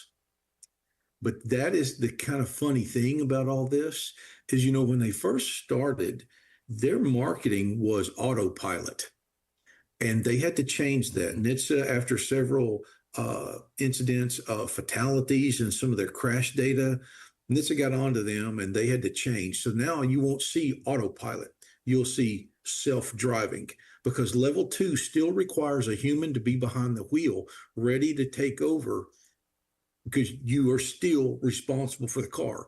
It can drive under certain conditions and certain situations upon appropriate highways that are clearly marked, those types of parameters. But it can't do everything at all times, but it can do an awful lot. One of our Supreme Court justices here has a Tesla, and he always likes to talk to me about this topic. But he was telling me he drove, 600 miles over a course of about 4 days and probably didn't touch the steering wheel for 15 minutes. Wow. And when you look at GM's map, they have over 450,000 miles of authorized road that GM Super Cruise technology can drive hands-free with the driver being alert and aware and ready to assist when necessary. That's just level two. When we get to level three, that's conditional automation. Right now, that is just Mercedes-Benz, and they are authorized for level three in Nevada and in California, though they will tell you they're ready to roll their technology out nationwide. It's just the states and their laws are not ready for it. So with the Mercedes-Benz level 3 vehicle, it does everything for you. You are still behind the wheel, ready to take over in an emergency situation, but it takes care of everything. And like I said, that technology is out of the barn. It's ready to roll. It's just that the states aren't ready. Our next level would be level 4. That's high automation. So in a high automation vehicle, there's still a steering wheel, there's still a gas pedal and a brake pedal, but you only drive if you want to drive. You are not necessary. The car can take over all functions. And even in emergent situations, the vehicle takes care of itself. And a good example of that would be the driverless taxis, the Waymo and the Cruise that we see in California, that we see in Arizona, and now in Texas, I believe. They're operating there. And then finally, full automation. I tell folks, when we get here, I'm going to buy stock in Dramamine because you are a true passenger. And so the mock-ups of those vehicles are the cabin is just seats facing each other. And so traveling backwards, I think we may have a difficult time getting used to that. And so those are the 6 levels. Even though 0 through 5, there are 6 levels of automated vehicles. And like I said, 3 is on the road right now. We see 4 in the driverless taxis. So that technology is there. And I think by the end of the decade, we'll be ready for level 5. Wow. Yeah. That is. I know there's a lot of information, but that's getting it all out there for you. Yeah. Well, no, it's super helpful too, because again, this has all happened so quickly. I mean, over the past just few years, the robotaxis you're talking about in California and Austin and these other places, they're relatively new. Let me play devil's advocate for a moment here, because throughout human history, anytime there's been a new technology, a new thing that's come along, you've had a segment of the population that has expressed uneasiness or, concerns about this or that. This feels different to me. I wasn't around, 100 years ago, but this feels different in that we are giving full control to something else. But is there, I guess, a side of this that you can see from a legal perspective where,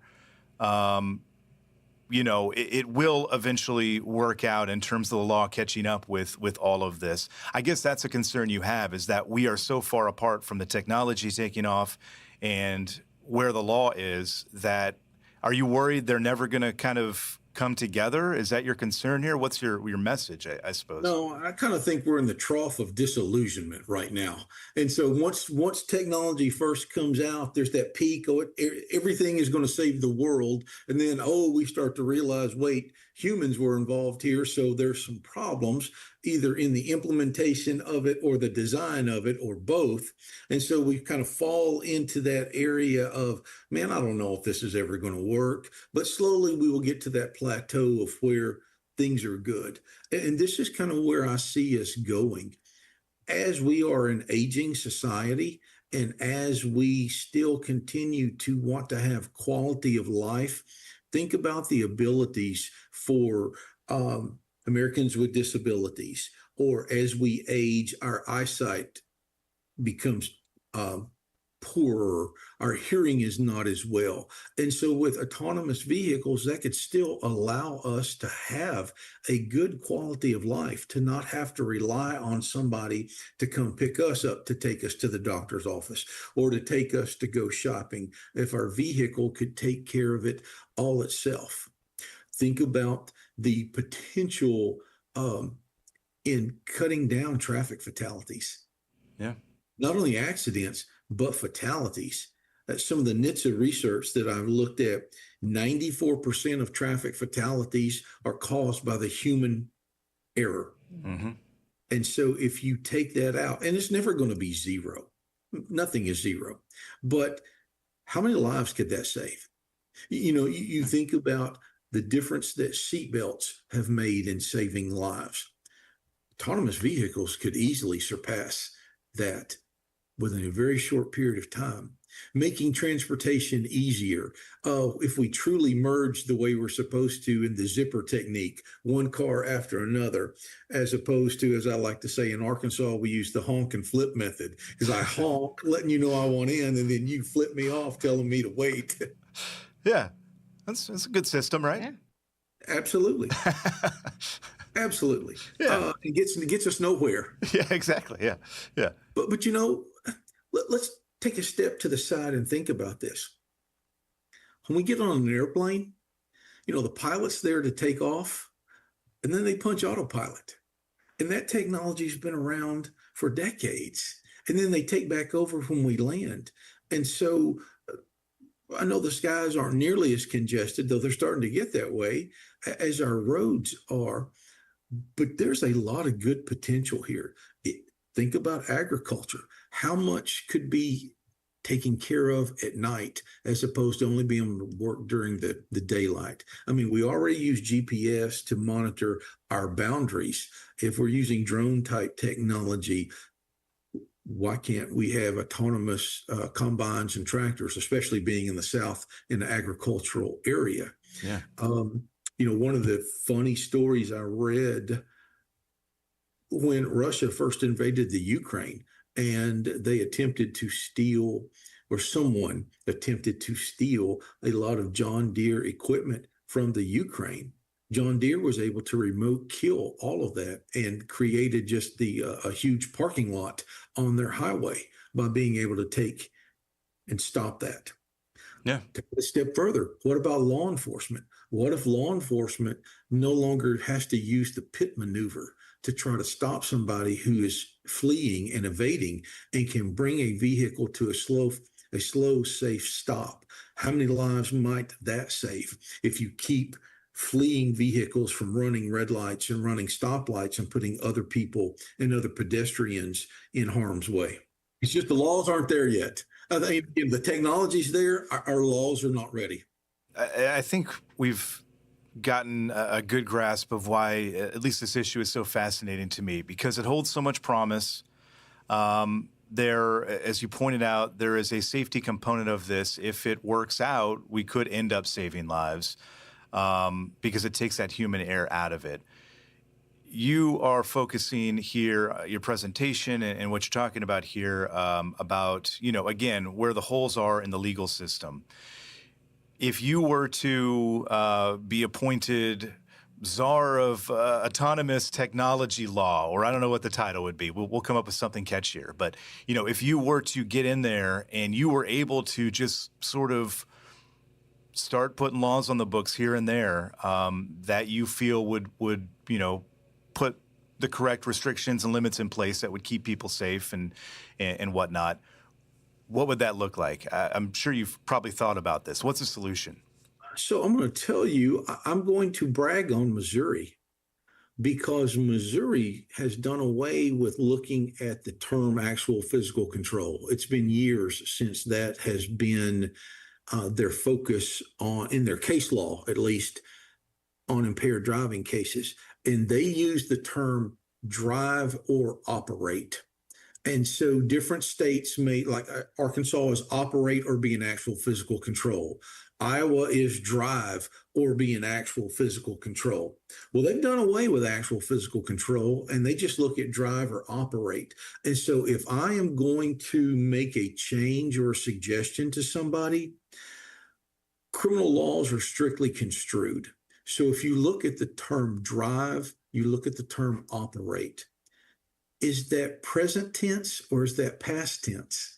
And that starts to come into play when you look at the different levels of the vehicle. I may have driven, but I'm not driving now. Just like we look at that commercial of the GMC Super Cruise.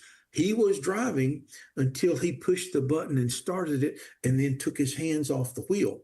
So if his hands aren't on the wheel, depending on how that state defines their law, he may not be driving, but he may have operated it. And so the way Missouri defines it, that's the first state I found this way, and I really like it. I would take it a step further to include past tense, drive or has driven, or operate or has the ability to operate. That would be the global picture, the over-encompassing definition that I think would help law enforcement out to be able to potentially cut down on some of the arguments that we may have where technology has truly driven past our law. Yeah. Yeah. Well, again, I think this is an interesting conversation. And again, your focus on the impaired driving aspect of all of this, I think, is fascinating too, because it raises these questions about whether we are really thinking about the things we need to think about. And I think the answer that you have found from your research and talking to people is that we have not quite gotten there yet, but we need to start thinking about it. And that's the takeaway here. Absolutely. Yeah. Especially from my state, which is, coming up 19 years behind the times, because that 2006 was the last case law dealing with key in the ignition. Pennsylvania is a bright line rule state as well. They are a key in the ignition and driver behind the wheel. Iowa calls themselves a totality of the circumstances state, but they require the engine to be running. So actually, if the officer pulls up and the vehicle is not running, they've not seen the person drive. They may be behind the wheel. They may be, the engine may be running, but if they've not seen them drive, that is an argument for the defense to say that they're not in actual physical control. Yeah. Again, Judge Fowler, fascinating conversation. Curious to see how this all plays. I guess we have no choice but to see how this all plays out because it's going to happen in front of our very eyes. But really appreciate your yeah, exactly. Yeah. Really appreciate your time. Appreciate your perspective. And we'll check in with you before the end of the decade to see where we stand. Anytime. Anytime. Thank you for having me.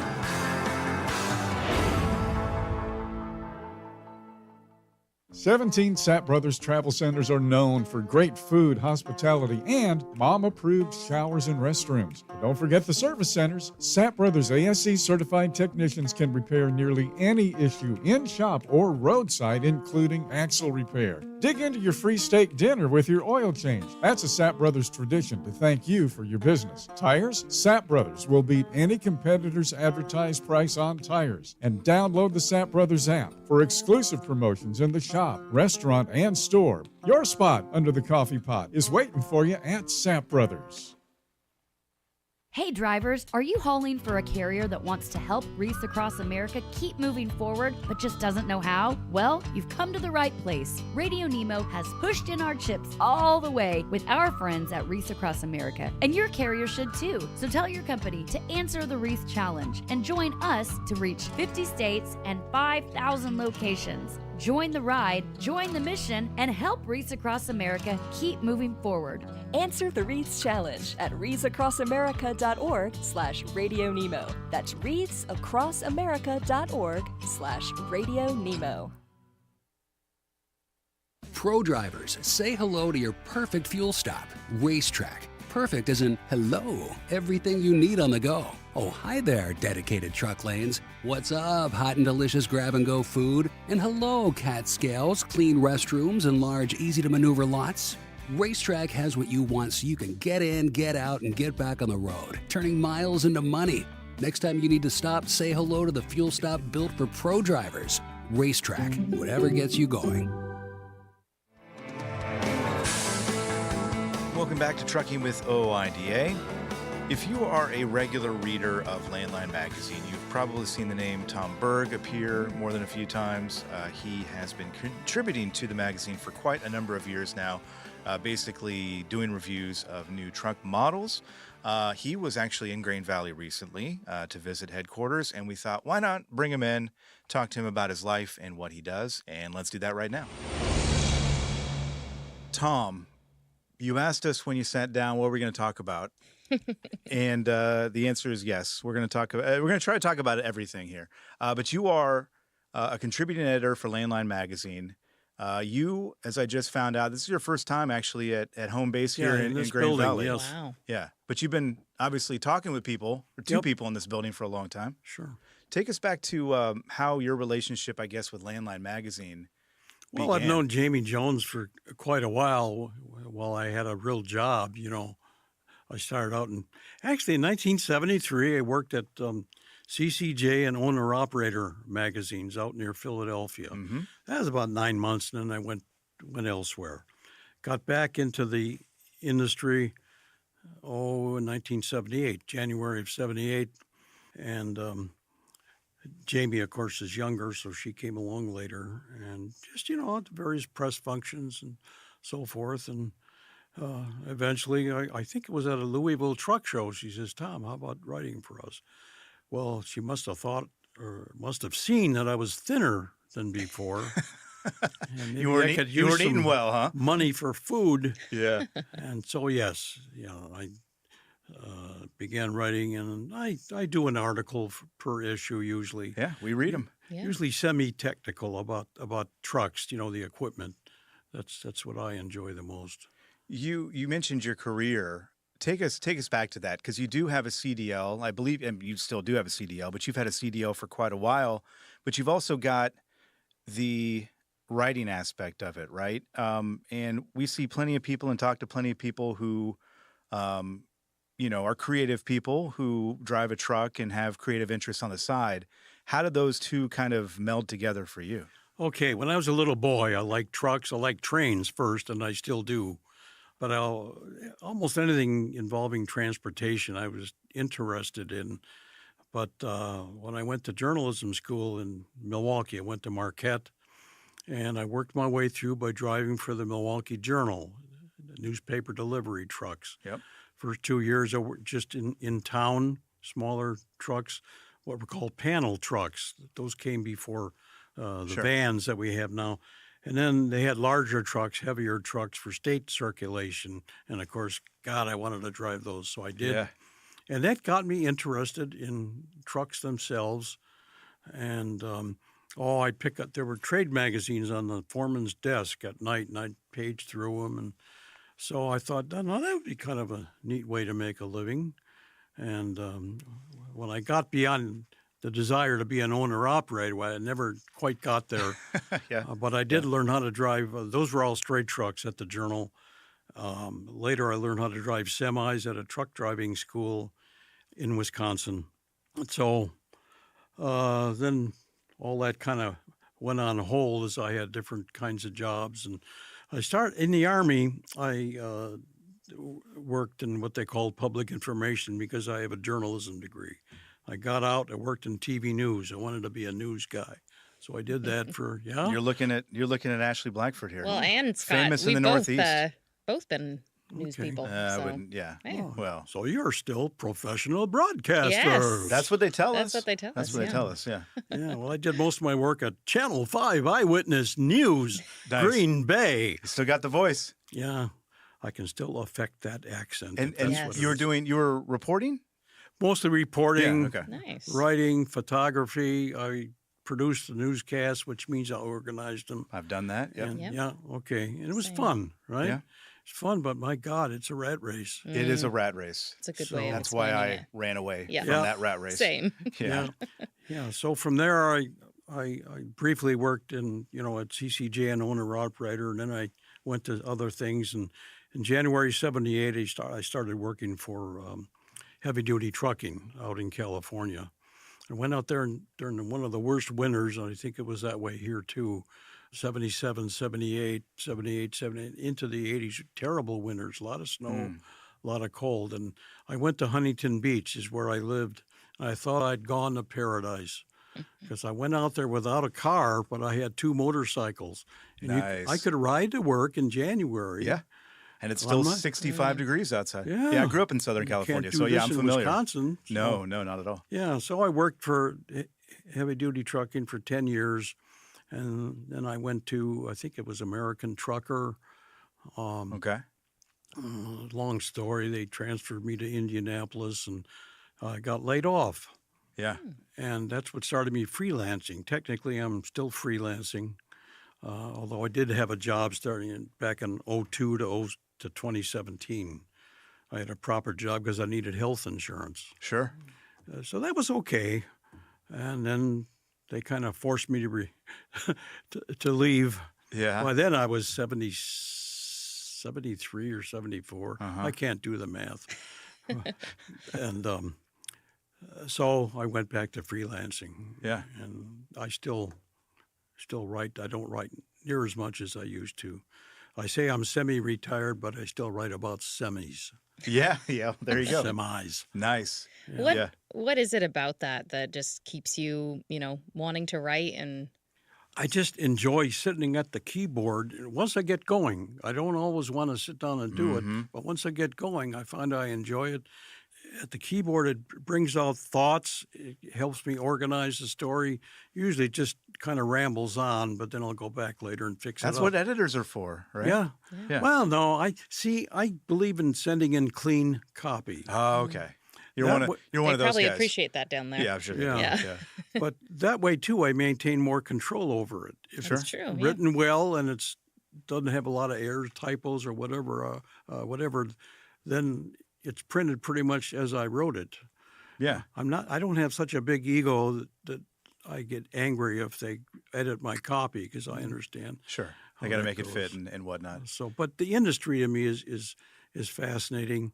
Most of the people in it are good people, honest people, and I still like the equipment. Mostly what I write about is the equipment, not the back office stuff, not the computer stuff, because I'm old now and I cannot comprehend a lot of the computer stuff. Well, but so I stick with the trucks themselves. I still do some driving, not near as much as I used to be. It's interesting that liability has become a bigger and bigger issue. So if I'm driving a manufacturer's truck and smash it up and kill a pack of lawyers, who are they going to sue? That hasn't happened, right, Tom? Right. We have to, for legal purposes, we have to ask you. No. That's a hypothetical. Okay, gotcha. Yes, that's definitely hypothetical. Knock on mic. Knock on phone. So I used to go out on real runs with a real truck with a real driver hauling a real load. That was back in the 90s. Yeah. And I had a lot to write about. Sure. Now you're on a closed track. That's right. In the desert somewhere. That's right. One of the manufacturers now I have a CDL, but I don't have a medical certificate anymore. I just found I didn't need it under Ohio law. I live in Ohio. You don't need one if you stay within the state. Yeah. So, in fact, I inquired about it because one of the manufacturers wants us writer guys to be completely qualified, including a driver's file, a qualification file. Sure. So I'm debating, should I bother getting a medical certificate again? I could probably do it, but I haven't done it yet. Is it anyway, worth the that's hassle? a symptom of how things have gotten, and those experiences I just talked about, a real run with a real driver, et cetera. That was in the 90s, and I found that into the early 2000s, I got some opposition, not from the manufacturers or the trucking companies whose rigs I would drive a little. It was from the insurance companies. Mm-hmm. They get a little nervous when they don't know who's behind the wheel of their truck. Right? Yeah. How do they know what this clown is? He capable? Yeah. And if there is an accident, who all gets sued? Yeah. I would be. Certainly, the owner of the truck would be. Maybe my magazine. Yeah. So it's taking some of the fun. Some of the fun out of it. I mean, you do still get to drive. Yes, I do. Brand new, fresh off the line trucks. Yeah, the latest one was the Mack Pioneer. Yeah. Very nice truck. Very much like, I'm not supposed to say that the PR lady for Mack doesn't want me to say Volvo. They are sister companies. Yep. But it's very much like a Volvo. Okay. Volvos are known for comfort and quietness. Yeah. Well, so is this Mack Pioneer now. Then again, I only drove it around the demonstration track. Sure. At the customer it kind of limits you a little bit, center. doesn't it? So yeah. Now, if I got a medical certificate, they probably let me go out on the road. We've talked before on the phone. It's the first time I'm meeting you in person, and it's great when we've got people like yourself that come in and we can talk to them and pick their brain. And I know you were talking with Jamie Jones downstairs for a while there, and Todd Spencer upstairs, the president here of OIDA. We talked to him. Ashley and I have talked to him before about the early days of trucking and just what those trucks were like compared to the things you are test driving these days. It's night and day in terms of, you talk about comfort. I mean, it's night and day. Absolutely, yes. They today's trucks are just a universe apart from what I drove while I was in college, although I thought they were pretty neat when I was driving. You didn't know any difference, yeah. I didn't worry. When you're young, you don't worry about comfort so much. That's true, yeah.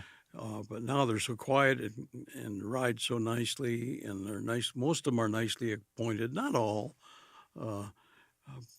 but yes, they made so many advances. And I recall in the 80s, as air ride suspensions came into use, they made a big difference.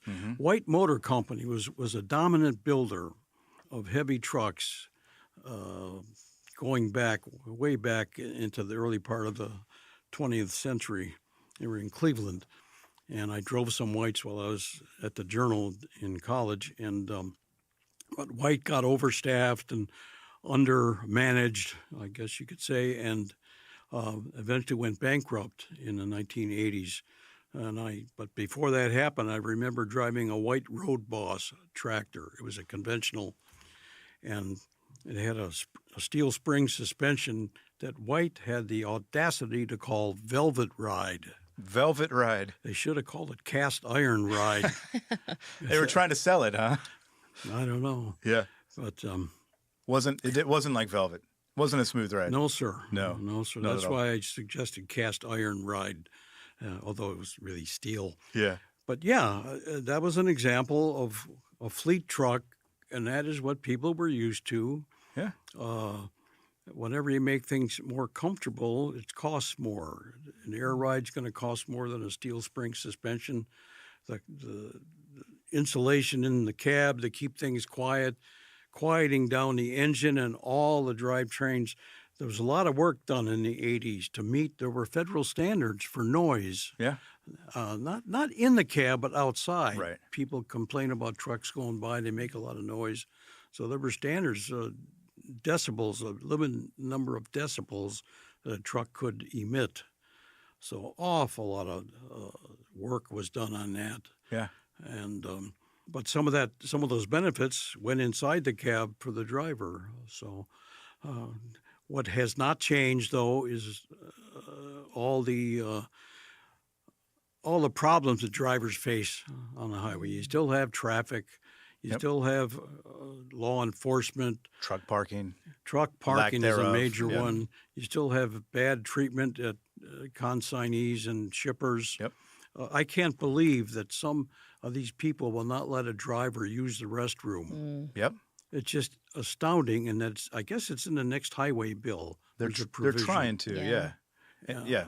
And why something as basic as that needs to be part of a Written federal down. law Yeah, is that's crazy. astounding. It's interesting that you bring that up though, because to your point, we've seen so much progress in terms of the technology that's now going into trucks, how comfortable they are, how efficient they are. We've talked about that. You and I have before as well. It's sad that there are these other issues. Maybe it's because those issues are a little bit easier to fix, and there's a bottom dollar at the end of the day for them if they make these improvements. But do you ever think about that in terms of how far we've come from one place on one, that one issue, but we're still so far behind? Well, are you others? saying they're more complex? Because they definitely are. Yeah, yeah. And all these advancements, clean burning diesels, for instance, Yeah. they are incredibly clean burning. You can stand by a tailpipe if it's low, and you can almost breathe straight out of the pipe because you can barely smell any. We're also legally obligated to say don't do that also, including running into a bunch of lawyers. Don't try this at home, folks. Yeah, exactly. But no, however, the equipment needed to achieve that is very complex and troublesome. Yeah. So you've got sensors breaking, for instance. In the current issue of Landline, I got an article on certain sensors, certain other components break sooner than fleet managers expect them to. Mm-hmm. And one of the worst one is the diesel exhaust fluid Yep. sensor. Yep. Get a lot of complaints about that. Yeah. So, okay, now the truck's going to derate, the engine's going to derate and slow you down. That didn't used to be a problem at all. Yeah, you had some smoke, but by gosh, the truck ran and ran and ran. I would say in the mid 90s to late 90s was probably the golden age of the diesel engine because they were very reliable. They started getting fuel efficient. They were electronically controlled, but that wasn't all that. The electronics weren't all that complicated at that time. Sure. So, but yeah, there's definitely a price to be paid for all those advancements. And the more electronics you throw into a truck, I think the more trouble you have. The biggest complaint among fleet managers back in the late 70s, 80s when I started writing about trucks was electrical problems. Mm-hmm. And that is still a major thing. And now not just wiring and so forth, it's the electronics on the truck. So many electronics Yes. in the trucks and, now.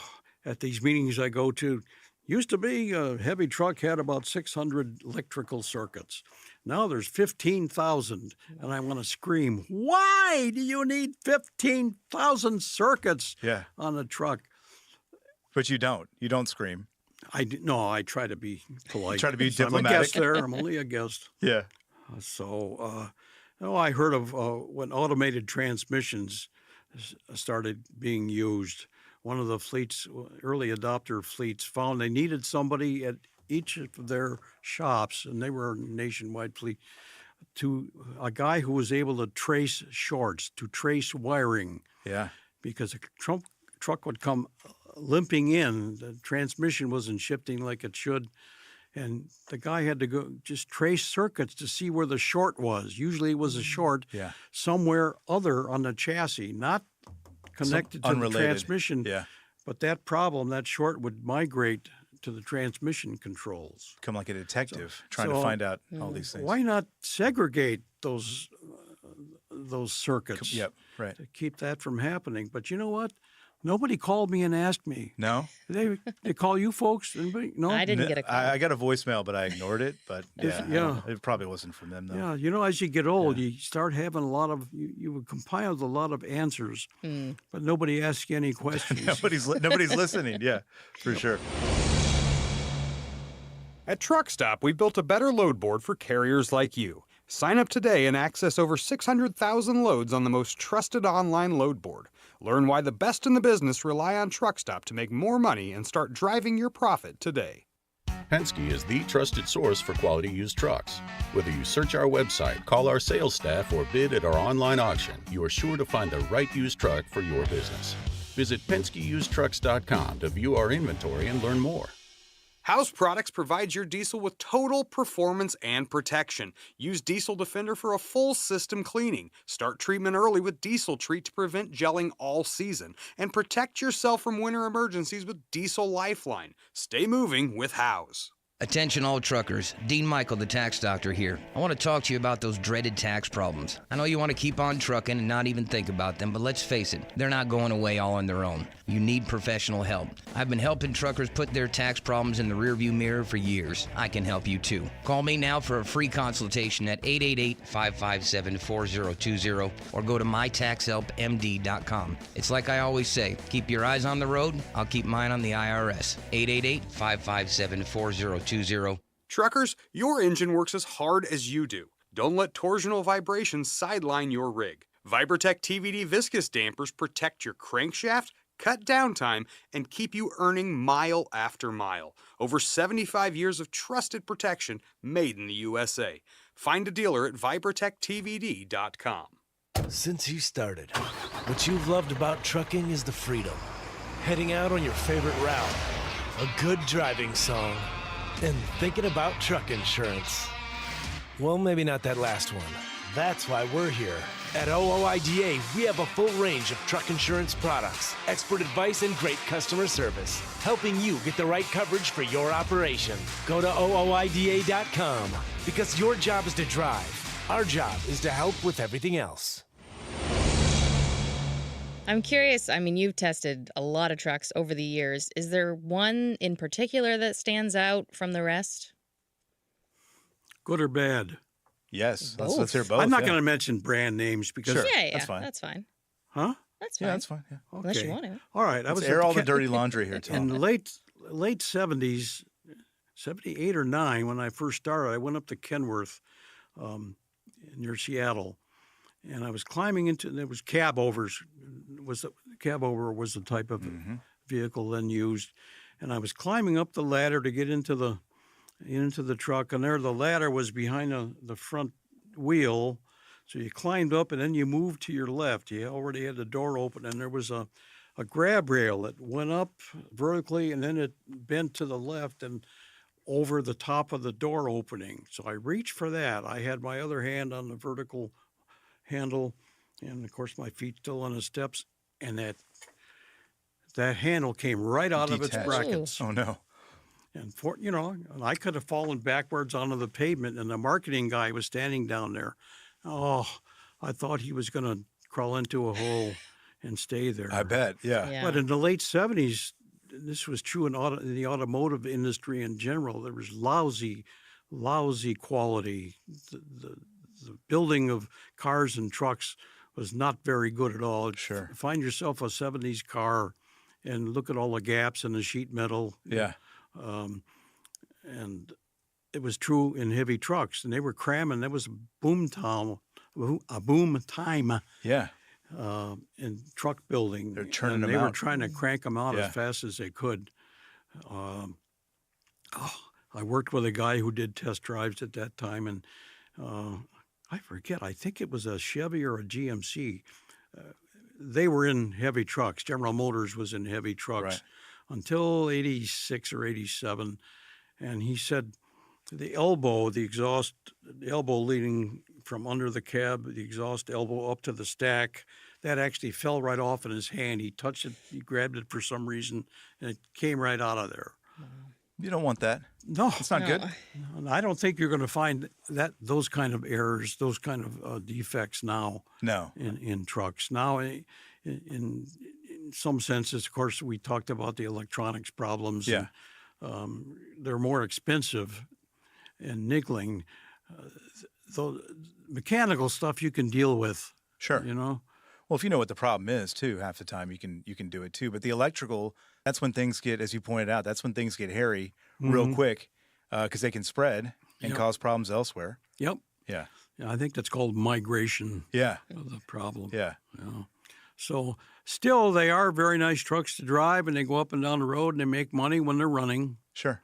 And but the difference, I think we started with a basic question about, the difference between the trucks in the 60s and when I was driving. And just a world. Night and day. Worlds of difference.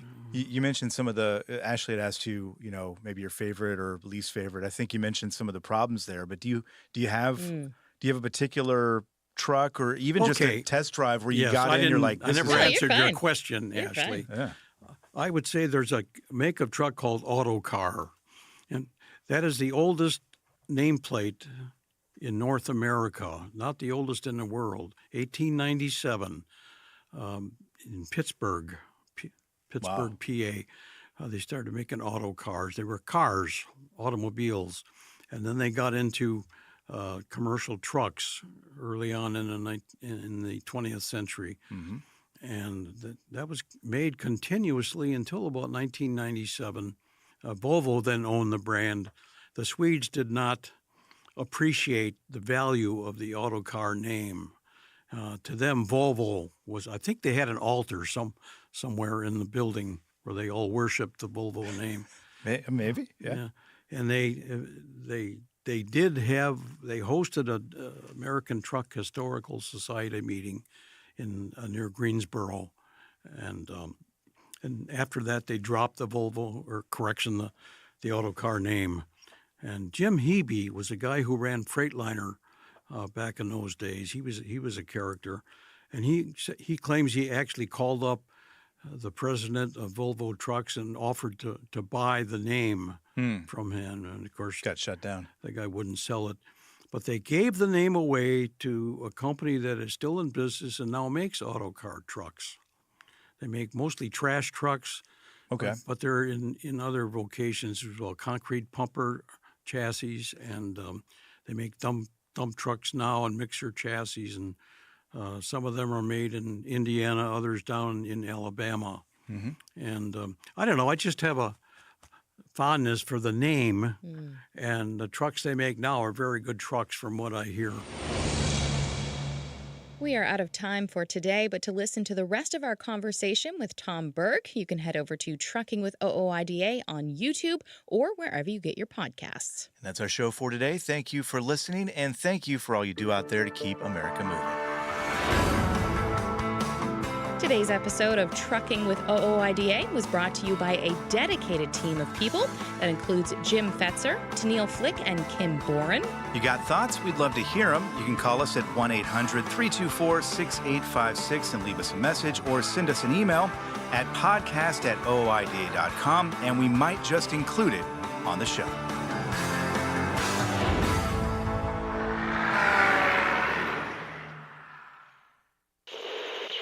There was an era when truckers were out there, alone. Long rides, dark nights, miles from home. As part of the road gang, though, Dave Nemo helped change all of that. As a voice in the darkness, Dave kept drivers going with music, jokes, and of course, friendship. And if you miss those days, Radio Nemo's got something for you. Nemo's Night Beat puts the gang back together with an hour of trucking tunes and road songs, classic comedy, and those fun factoids that you came to expect. Nemo's Night Beat is Dave at his very best every Monday night at 7 in the Center on iHeart, Odyssey, and Live 365, as well as Tuesday night at 9 on Reese Across America Radio. So head on over to RadioNemo.com and join the gang on the beat. Nemo's Night Beat. It's get your giggles going for the highway of hilarity that is the adventures of those two incredible jokesters, Mac and Cheese. Hey, Mac, if money grew on trees, my favorite season would be fall. You could rake in the cash. Don't be a rube of the road. Tune in next time for the adventures of Mac and Cheese. The Joshua Chamberlain Society is unlike any other veterans organization. It's truly a family, and I know that firsthand from working with them myself. Their mission is to make wounded veterans and families of deceased veterans feel the support and appreciation of their community for life. Our veterans' injuries are permanent, and so is the JCS support. From monetary assistance like paying utility bills or college funds to helping our heroes find purpose, JCS is a family that surrounds and supports the heroes who have sacrificed so much. Learn more and make your donation at chamberlainsociety.org. That's chamberlainsociety.org. In a video game, if you get enough experience, you level up. And when you level up, you gain more skill. And with enough skill, you beat the boss and win the game. Sounds a lot like trucking, doesn't it? Except in trucking, you don't beat the boss, you become the boss. And if you want to be the boss, you gotta meet the boss. And that boss? Carrier's Edge boss, Jane Jezraoui. Want your drivers to level up? Carrier's Edge has the training, comprehensive safety, compliance, and best practices on one website. It's a simple subscription with no contract and no commitment. Learn more. Try it out. Level up. CarriersEdge.com. Hey, come on! We're starting the game! All right, I'm coming. Wait for me. CarriersEdge.com.